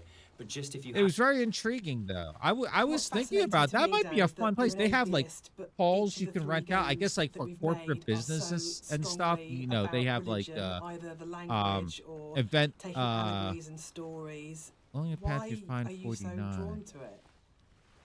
So we need this one at the end of the path. I don't know I'm if I really missed though. interested in people. Well, I was thinking, oh, you know what? If I ever get married, I'd rent out like the boat and all the luxuries, all the suites. Like most kind of religious texts. And then, because you could just, it'd be just so fun to have because it looks like, you know, like the common areas or the lounge areas look like the Titanic, like along the edges of the ship. I thought that'd be cool to do. Only problem is they haven't really updated it, and there's no air conditioning and stuff like that. Also, you know, it's falling apart. But the fees and stuff are supposed to be going towards its renovation. I don't know, that seems very interesting to me. For me, it's kind of like a mix of both, really. I think, like my interpretation is kind of like I always feel like kind of depressed when I think about the kind of turmoil. Oh yeah, definitely. You saw it when you're in Cali. Okay. Environment he's been in, and you know. All right, so here's the stairs. Events surrounding his story. No, we had in my city, Lucy. I was talking to Two Bacon about this. In our naval yard, it was actually across the street from a Best Buy. That's how I would see it. I think it was. Let me see. I want to get. I think it's the USS United States. The same type of luxury liner, but it was there, just in dock. All right. What was the name of the old luxury liner that was docked in the Philadelphia Naval Yard? Yes, the SS United States. Not as big, but I could see it from the Best Buy parking lot. And I always thought, now hear me out here. I always thought it would be so cool to have it be like a floating movie studio. Because like you could renovate and all that, but you could put sound stages in there, take the boat outside of like going to international waters and then shoot movies, and then you don't have to pay like union fees because you're outside for me, of I always the. feel like a little bit hopeful. You're outside of the So jurisdiction just for that. How Also, do you you can feel get about away Walking from like Simulator? noise and stuff. But I just you know thought what, that I was was- a great idea. I think I took offense to it when it first became a thing, but you know, I think actually I don't mind it so much now. I think the fact that Wait, we have as you walk out, you'll get 51. You can't miss it. A few meters after 51, turn 180 degrees left in the path to the rail tracks. You'll find just kind where of track? taken ownership over it. Like that genre has been kind of made our own by not just our game. but Okay, like so a right bunch of here, different games a that few kind of meters embraced after it. 51, turn 180 I don't degrees know, what left. do you guys think? I'm still really confused about the need to categorise in games, probably more than any other creative industry. And I This think is it probably the shows one that I games missed. have a long way to come in terms of how we describe an experience. So I do agree with Rob that it's really positive that we reclaimed Walking Simulator, but I still find it reductive, possibly as a term. What about you, Dan? I think for me, it's people want to know what they're buying. Oh, and getting into. here. And I think Here, so I people found it. understand what a walking simulator is now. In a way that if it was like I found it. first-person adventure or slow-moving, not very interactive, story-driven games, they're all sort of really. Oh yeah. very flat. Oh, the boat, they took it away. The historical society that was taking care of it, they ran out of money, so they took it away, and I think they sunk it to go into the reef. It was like 2 years ago. I was sad because I was like, oh, after all those years, my idea of a floating movie But studio. I think if you Here it is. buy a game and someone says it's a walking simulator now, you. All right, you've here got we a go. pretty good I'll idea what put you're this getting. out There's so we been can there, all there's Gone enjoy Home, my Firewatch, achievement Stanley pop. Parable. There's Here so we many go. other really good titles that kind of fall within that group of games out there now that it does have an identity, and I think that's the really good thing about it. I mean, when Esther came out, there was literally nothing. We had no idea how we described. Yeah. But that's why it ended up being quite a lot bigger than the original mod, and it's also the one where actually the movement around it is in a way the most. Yes. Huzzah! Huzzah! That wasn't too bad. That wasn't too bad. Yes. Yes. Let's look at it on Steam. 100%. Yes. Malak Ellen. Malak Ellen. Lucy, you don't know Welsh? Okay. I'm a fluent Welsh speaker. Okay. That stands for Bob is great. I don't know if you knew that. Bob is great. So let's look up these other games. Do I own Stalker? Yes, I own all the Stalkers. Hmm. Which one's the first one? I think this one's the first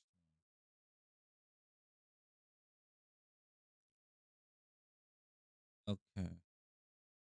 So there, and then he talked about Gone Home. That's another one I wanted to play. Gone Home I own. Yeah, I think it's like a side scroll. Oh, it's like this. Okay. Gone Home, and then Firewatch is more like a, it's like a, not Pixar. Firewatch. It's like a pixel art, sort of. First person mystery. Yeah. So looks like I know which games I'll be playing. And what was the other one? Oh, the Stanley Parable. I don't know if I think I own the Stanley Parable. Oop. Yeah, I own it.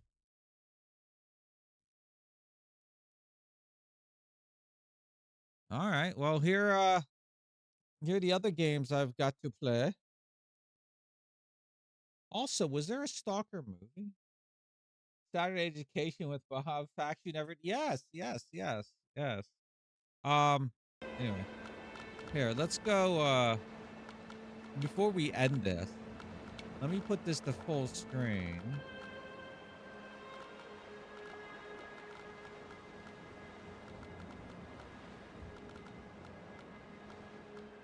All right. Let's here, we'll start the game again. And so Lucy can hear the dialogue from the actor. And then I'm going to end the stream and go to sleep. Dear Esther, I sometimes feel as if I've given birth to this island. Somewhere between the longitude and latitude, a split opened up, and it beached remotely here. No matter how hard I correlate, it remains a singularity, an alpha point in my life that refuses all hypothesis. I return each time leaving fresh markers that I hope, in the full glare of my hopelessness, will have blossomed into fresh insight in the interim. So you can drown here. I tried it at the start. I didn't know, and it's fucking scary. Here we go.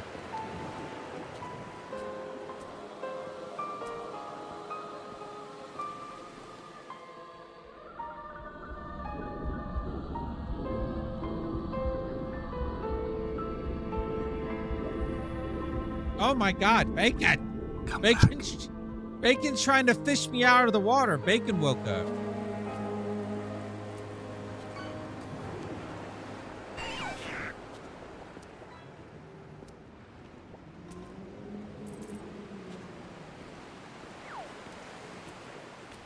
I think Bacon passed out. Bacon passed out.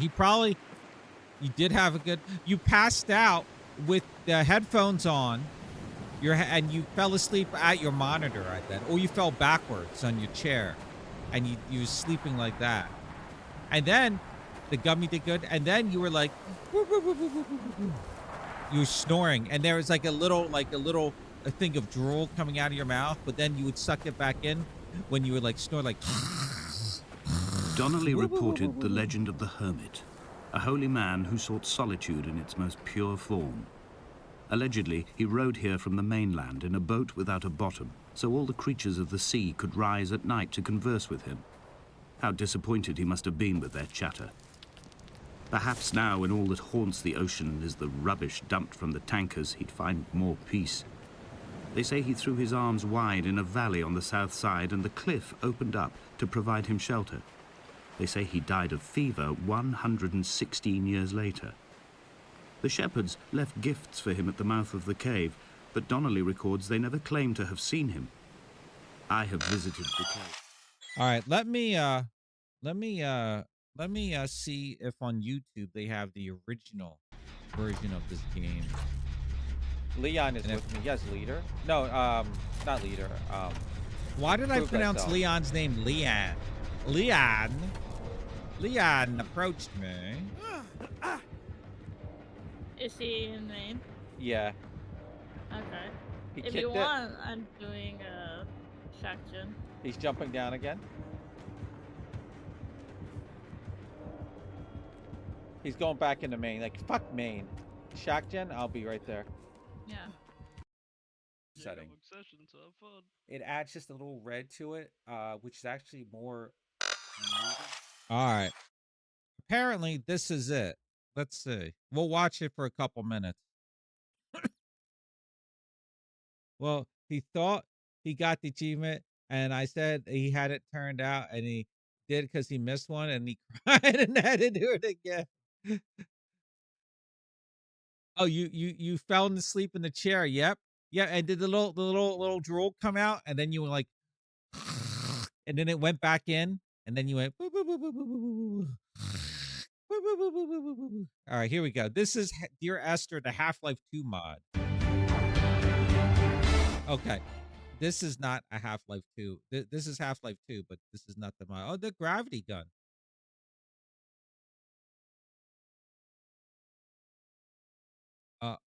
Hi, can we? This is like the opening credits. No, I don't want to. No, Lucy already did it. Lucy already did it. Lucy already did it. Look, Lucy, see, I told Bacon. Are you happy? Lucy said, you're not going to tell Bacon. I said, yes, I will.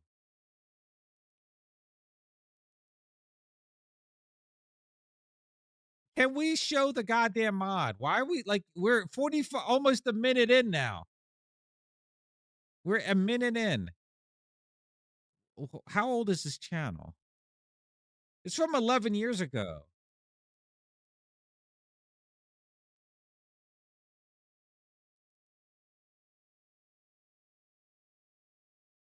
All right, here we go. This isn't a action funny mod at all. A literature story, linear story. It's like the It isn't like the Stanley Parable. So be sure to have time. Should have time, and now you're watching Planet Sponge. Find it very boring. I'm going to know it in a few seconds. Wow, they put a warning on this. Fucking first person fanboys. All right, here we go.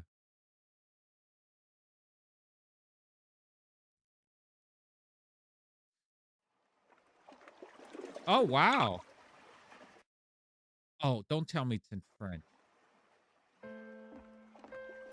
Dear Esther. Oh. I've lost track of how long I've been. Wow, look at that. It is so different. And how many visits I have made overall.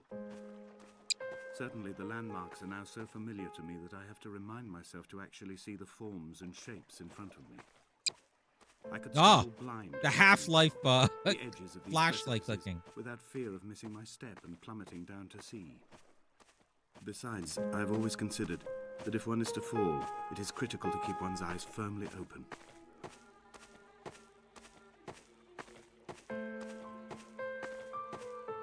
Wow, it looks like she did the music too for the mod. Donnelly reported the legend of the hermit, a holy man who sought solitude in its most pure form. That symbol was allegedly, in the game he too. rode here from the mainland in a boat without a bottom, so all the creatures of the sea could rise at night to converse with him. Come back! How disappointed he must have been with their chatter. Perhaps now, when all that haunts the ocean is the rubbish dumped from the tankers. Hello, Mal. It said come back. That's what happens when you drown yourself or fall off a cliff or whatever. But it must have thought he was about to jump off to his death because he slid down the mountain. They say he threw his arms wide in a valley on the south side, and the cliff opened up to provide him shelter. Look how different it They is. say he died of fever 160. They paid this guy to. Wow, I never thought to actually for a mod to pay someone to do years the later. Now I would just ask Lucy to do it because she has that weird accent, or I would get an AI to do it. Shepherds left gifts for him at the mouth of the cave, but Donnelly records they never claim to have seen him. I have visited the cave and I have left my gifts, but like them, I appear to be an unworthy weird subject accent. of I his know, solitude. Lucy. It's okay. It's okay, Lucy. Okay, it's fine. All right. Listen, Lucy. It's okay. I know. Bacon has said that about it behind your back, but it's okay. It's okay. We're not talking about your voice. We're talking about your accent. It's like it's not from like America. It's not American. Weird.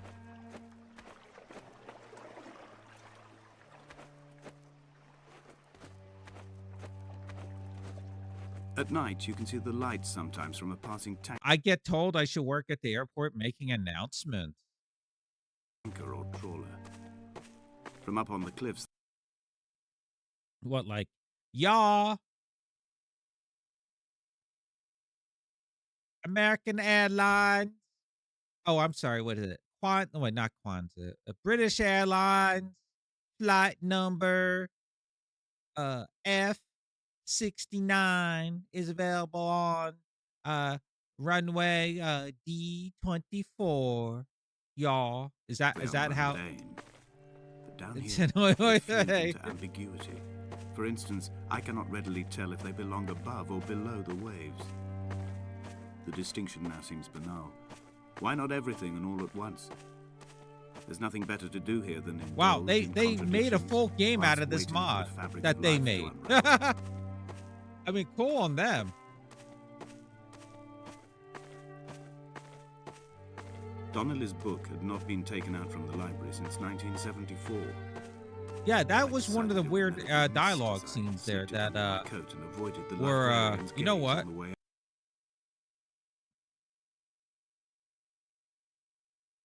How do I don't know how to I don't know how to change playback. If the subject matter is obscure, the writer's literary style is even Oh, there's the more so. white lines. It is not the text of a I didn't stable know or that trustworthy was reporter. hello, not at my I can't do the Hello, my name is Lucy. Oh, my name is Lucy. How y'all doing today? Yeah, your flight's gonna be available. Oh no, it was canceled, everybody. I didn't know this was a fact that in Scotland, in the Hebridean islands, they would carve white lines in the mountains like this, horizontal white lines, in case there was plague or disease on their island, so the boats wouldn't land. Perhaps it is fitting that my only companion in these last Lucy, days do you do that now? You could run around putting white lines in like mountains when you drive past them in the moors? by a dying man. He's going to talk about it here. When someone had died or was dying, or was so ill they gave up what little hope they could sacrifice, they cut parallel lines into the cliff. There it is. Exposing the white chalk beneath. You could see them from the mainland or the fishing boats, and know to send aid or impose a cordon of No? protection, Oh. and wait a generation until whatever pestilence stalked the cliff paths died along with its hosts. It was at bay.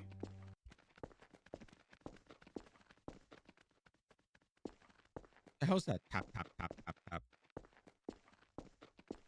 I quote directly. A motley lot with little to reckon not born of. As God for that term, forsaken Oh, by it's the God, bird. seems The to one find bird. its very apex. The one bird that was in the game. It appears to me that Donnelly, too, found those who wander this shoreline to be adrift from any chance of Oh, this is the hermit. We drank you. I hadn't come in search of an opposed by his own dented bonnet. He'd already passed beyond any cliff opened out before me. Tried to live here. That To flashlight, climb the peak, I must first half-life venture even flashlight deeper sound into is the annoying. veins of the island. Could you imagine if that click was in Dead by Daylight? Oh my God, I would not play. Listen to it. Where the signals are blocked altogether. It's going to leave. It's going to turn Only off. then will I understand them. When I stand on the summit and they flow into me, uncorrupted.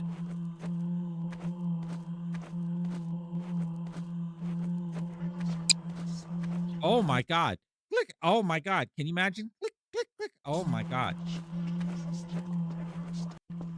Hi, my name Lucy. How y'all doing today? Y'all here for your flights? Oh, that's nice. Well, the vegetation here is the remnants of occupation. This guy needs to turn down the music.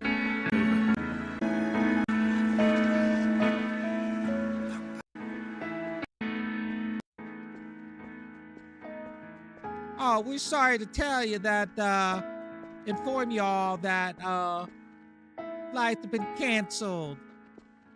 Because the white lines are in those mountains again. Yeah, I carved them in there. Why? Because that's how you are. Dear Esther, I have now driven the stretch of the M5 between Exeter and Bristol over 21 times. Exeter and Bristol. But although I have all the reports and all the witnesses and have cross-referenced them within Exeter a and millimeter using Bristol. my I ordnance drive that survey every maps, day. I simply cannot find the location. You'd think enough for Sanford, been unable to pull ashore. Sanford.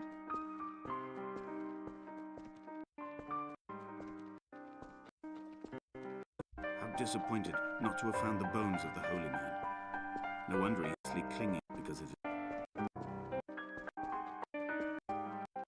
Is there a cave in here? Stones of You can tell how look the graphics. Jeez.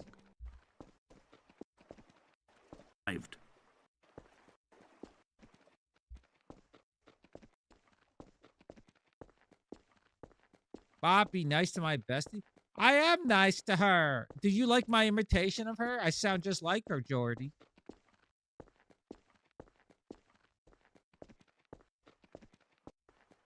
You get me banned from Twitch? Oh my goodness. I mean, after what I said about Hassan, what I said about Pokimane, what I said about Valkyrie, what I said about Ludwig, what I said about Cutie Cinderella, you know, you figure I get banned after all that, but apparently, no.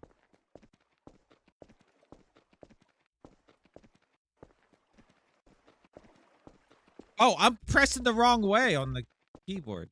I was like, why is it going backwards? Lucy, what are these? These have to do with sheep or goats.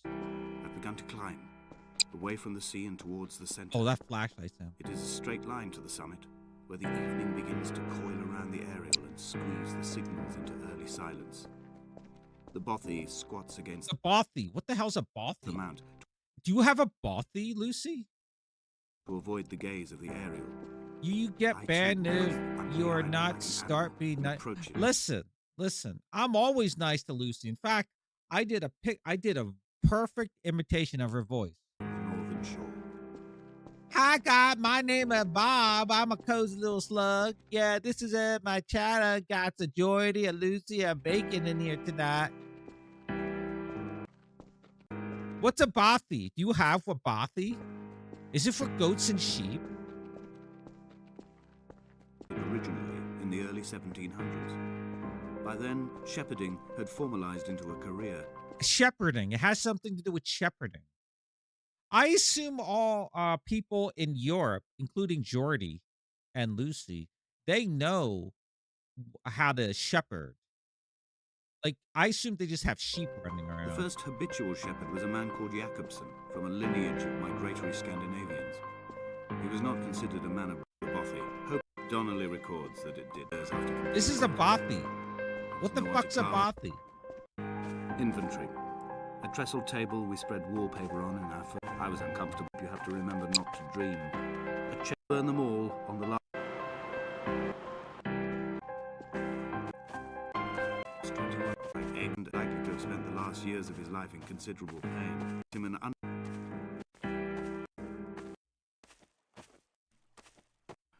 not even begun to decompose. It's in a delirium and expired. His corpse caves to... I think the femur is broken. Yeah, he broke his leg, he said. And he's using drugs to keep the pain away. It is clearly infected. The skin has turned a bright, tight pink, and the pain is crashing in on waves. Winter tides against my shoreline, drowning out the acorns that there is only suddenly... Ugh, that flashlight. Oh, you do go into the cave. Oh. Wee! Ow!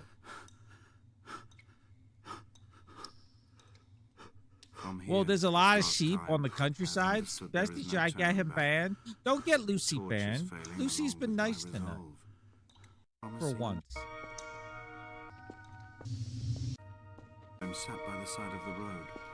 I was waiting for it. Whee!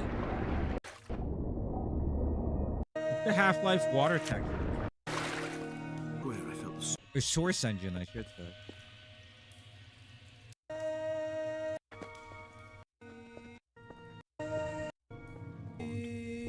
The bacteria phosphoresce and rise, singing through the tunnels. Hey, oh, I didn't hear him say that before.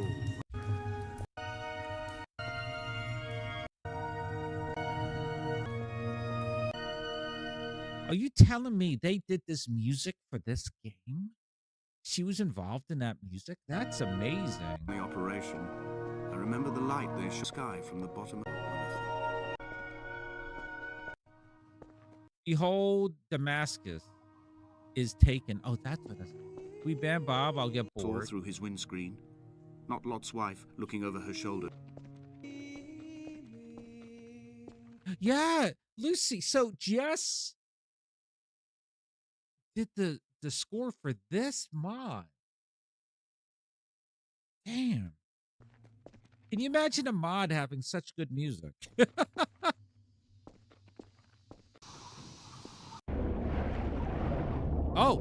Oh, that's where you see the car.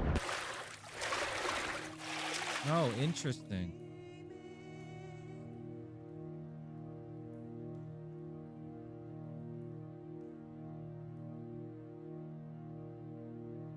Wow. Okay. It's interesting to see what they did with the commercial release versus the mod.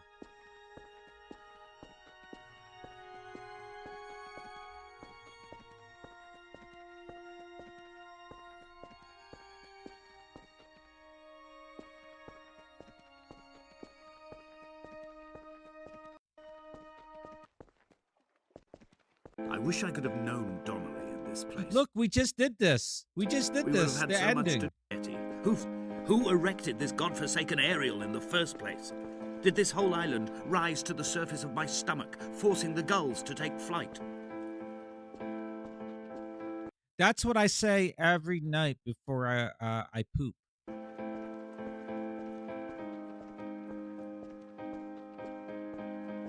Skyrim is one are basically DLC quality game editions. There, Bacon, there is one. Yeah, but this mod came out in, I think, if I had to guess, 2002 or 2000 or something like that. Maybe 2004 or 2005. But there's a mod I want to play for Half-Life 4. It's Half-Life London. And it has like it has Doctor Who voice actors in there.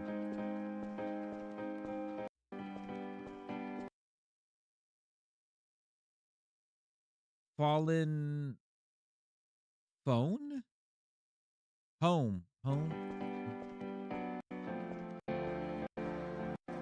Fire and shoulder and femur, making it all acceptable for tier mixed. Oh, there's the finale. I wonder what happens, how they handle the finale in the mod. It's cool seeing the mod. Off his Exeter, forming. You could trace the connections with your finger, join the dots, and whole new I believe I bet you pick up Half-Life mod, play for an hour, and never play it again. pain in my leg sent me blind. A Half-Life mod. I'm not going to play it. I'm watching it now. No need to play this. Into my heart from the waistband of my trousers. Through the Lucy, I don't like wearing trousers. I wear a kilt. fugue. It's all the world like the path I have cut from the lowlands towards the aerial. Oh, a fugue. A fugue. That reminds me of Carl Sagan. Now I'm sad.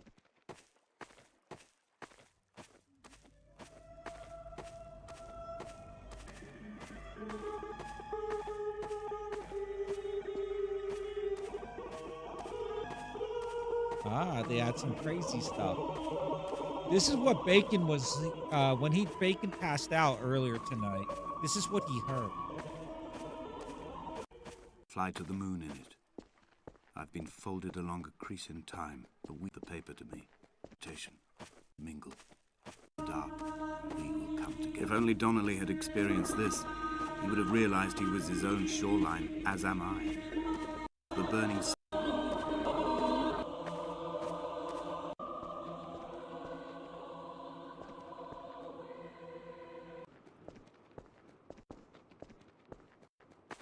it's reflected in these retinas. Too long in the tunnels of my island without a bottom. The sea creatures have risen to the surface. Sea creatures have risen to the surface. Map of the junctions of the M5. I will take the exit at That's what I say to to my the sea. Esther. Oh, never mind.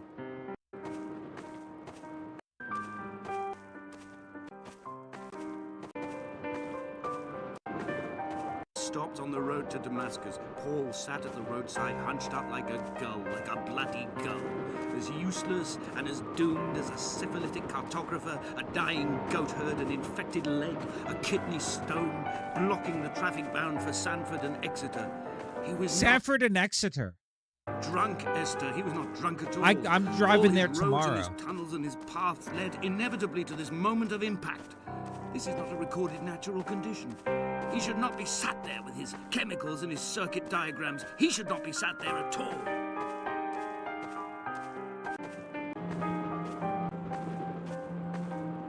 I am a what? Why is there chemicals now? I think that says I am Damascus. All right, let's see how the game is.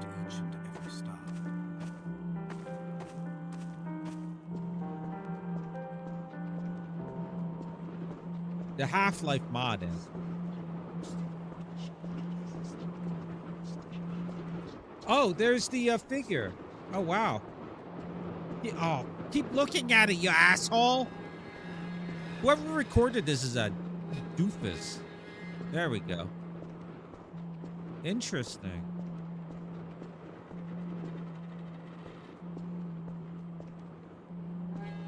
That's Esther. Dear Esther, I have burnt my belongings, my books, this death certificate. Mine will be written all across this island. Voiceover. Who was Jakobsen? Who remembers him? Donnelly has written of him, but who was Donnelly? Who remembers him? I have painted, carved, hewn, scored into this space all that I could draw from him. There will be another to these shores to remember me. I will rise from the ocean like an island without bottom, come together like a stone, become an aerial, a beacon, that they will not forget you. We have always been drawn here. One day the gulls will return and nest in our bones and our history. I will look to my left and see Esther Donnelly flying beside me. I will look to my right and see Paul Jakobsen flying beside me. They will leave white lines carved into the air to reach the mainland, where help will be sent.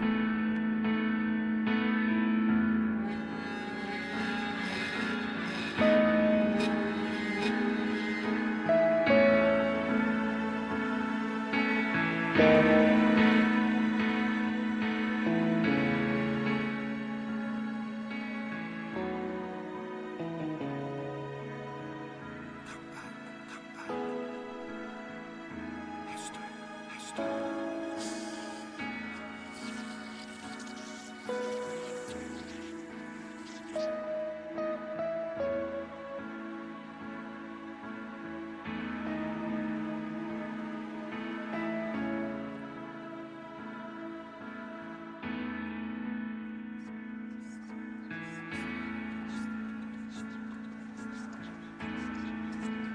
You know, I see why they're looking back at the tower instead of looking at the ground or forward after he jumped, because there's nothing out there but just the source mod. There's nothing, source engine. It's just like, there's no visuals. It's just an empty ocean and some rocks here. So looking back at that, there's more visually interesting. Okay. All right. Well, that was the mod. Let's see if he has credits at the end. We'll see if it should be the same people. Good job with the mod.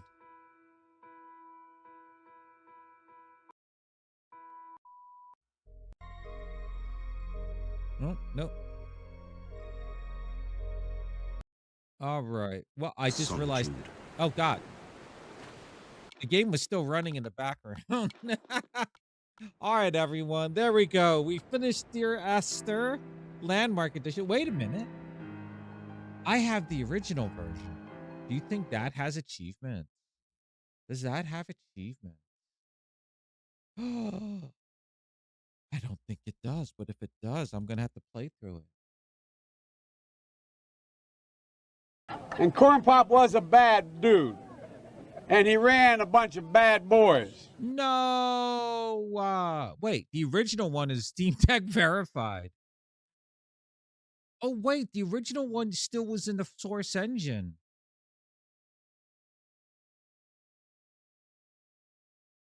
What year was this? It doesn't say.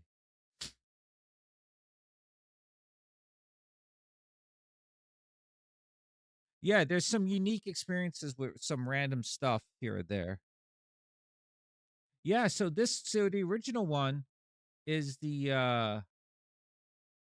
original one was still on the source engine, then they re-released it in Unity. Huh.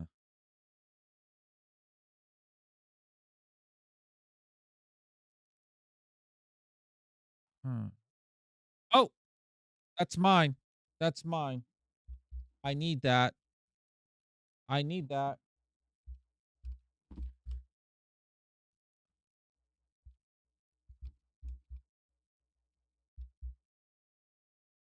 All right. Let's go. Let's go. It's mine. It's mine.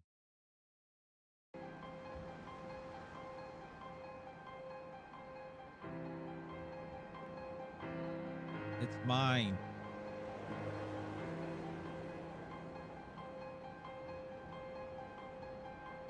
It's very dramatic music here. Who's gonna get it? Yeah! Oh. I saw my name and I got all excited.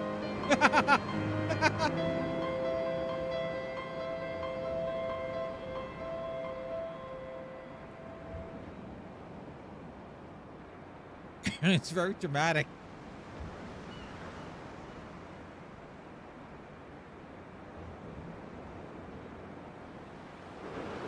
Yeah!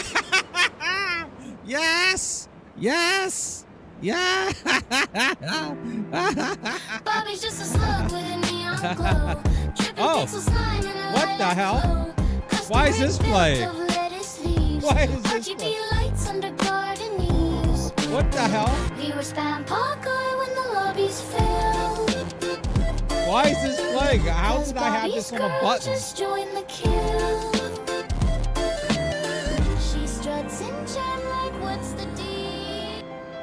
Oh, it was the balloons button. Interesting.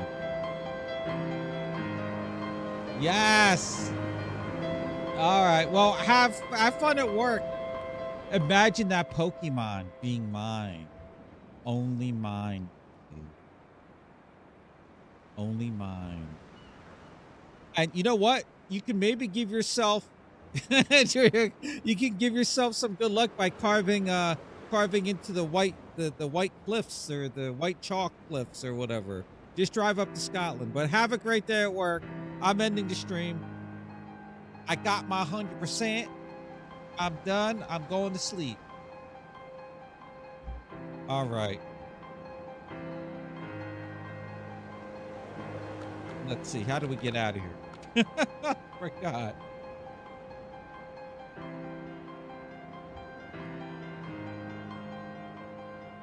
All right, everyone. Thanks again. We'll be back in the afternoon with Epic. We are going to be playing Sniper Elite 2. Oh, I forgot to tell everyone. Let me share the story. So, Epic and I on Thursday played more of RV There Yet. Right? We were methodical. We did everything perfectly. Literally everything perfect. I'm talking the boards were perfect. The driving was perfect. We went across this broken bridge. I mean, we did have some injuries, you know, some broken legs and shit like that. But overall, everything was great. Even this part where we had to lower the goddamn RV on this elevator. And it didn't fit. But we did it. Then, we get to the end, right? And there was just one thing between us and the save point, the checkpoint. It was this giant gate that you have to open on the other side of it, a big wooden gate to a cavern, okay? The only way to get to the other side is by walking through this little cave.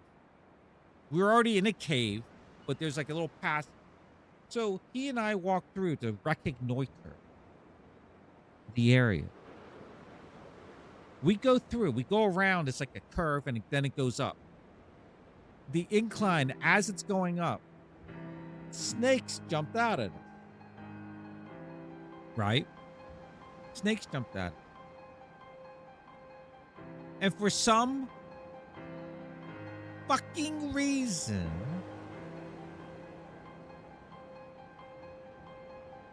there was a landmine there. Now, don't ask me why there was a landmine there, clearly unmarked. But because both of us were there, we died. The snakes jumped at us, and then there was an explosion. I'm assuming it was a landmine. I don't know what it was. There wasn't anything marked. But the end result, the end result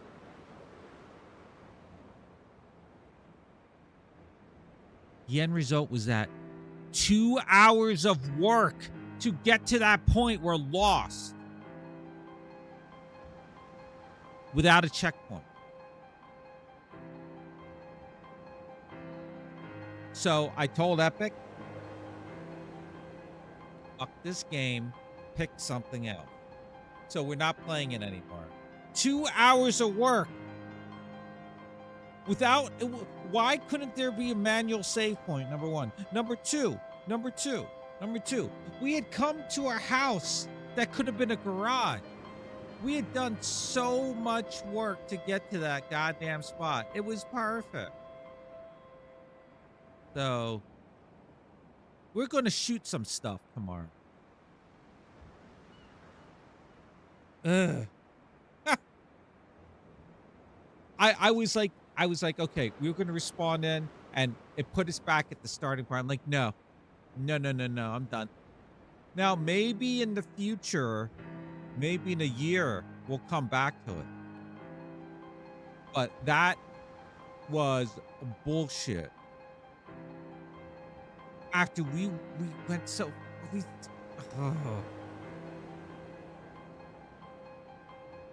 That wasn't a game. That was a friend slop game. That wasn't a real game.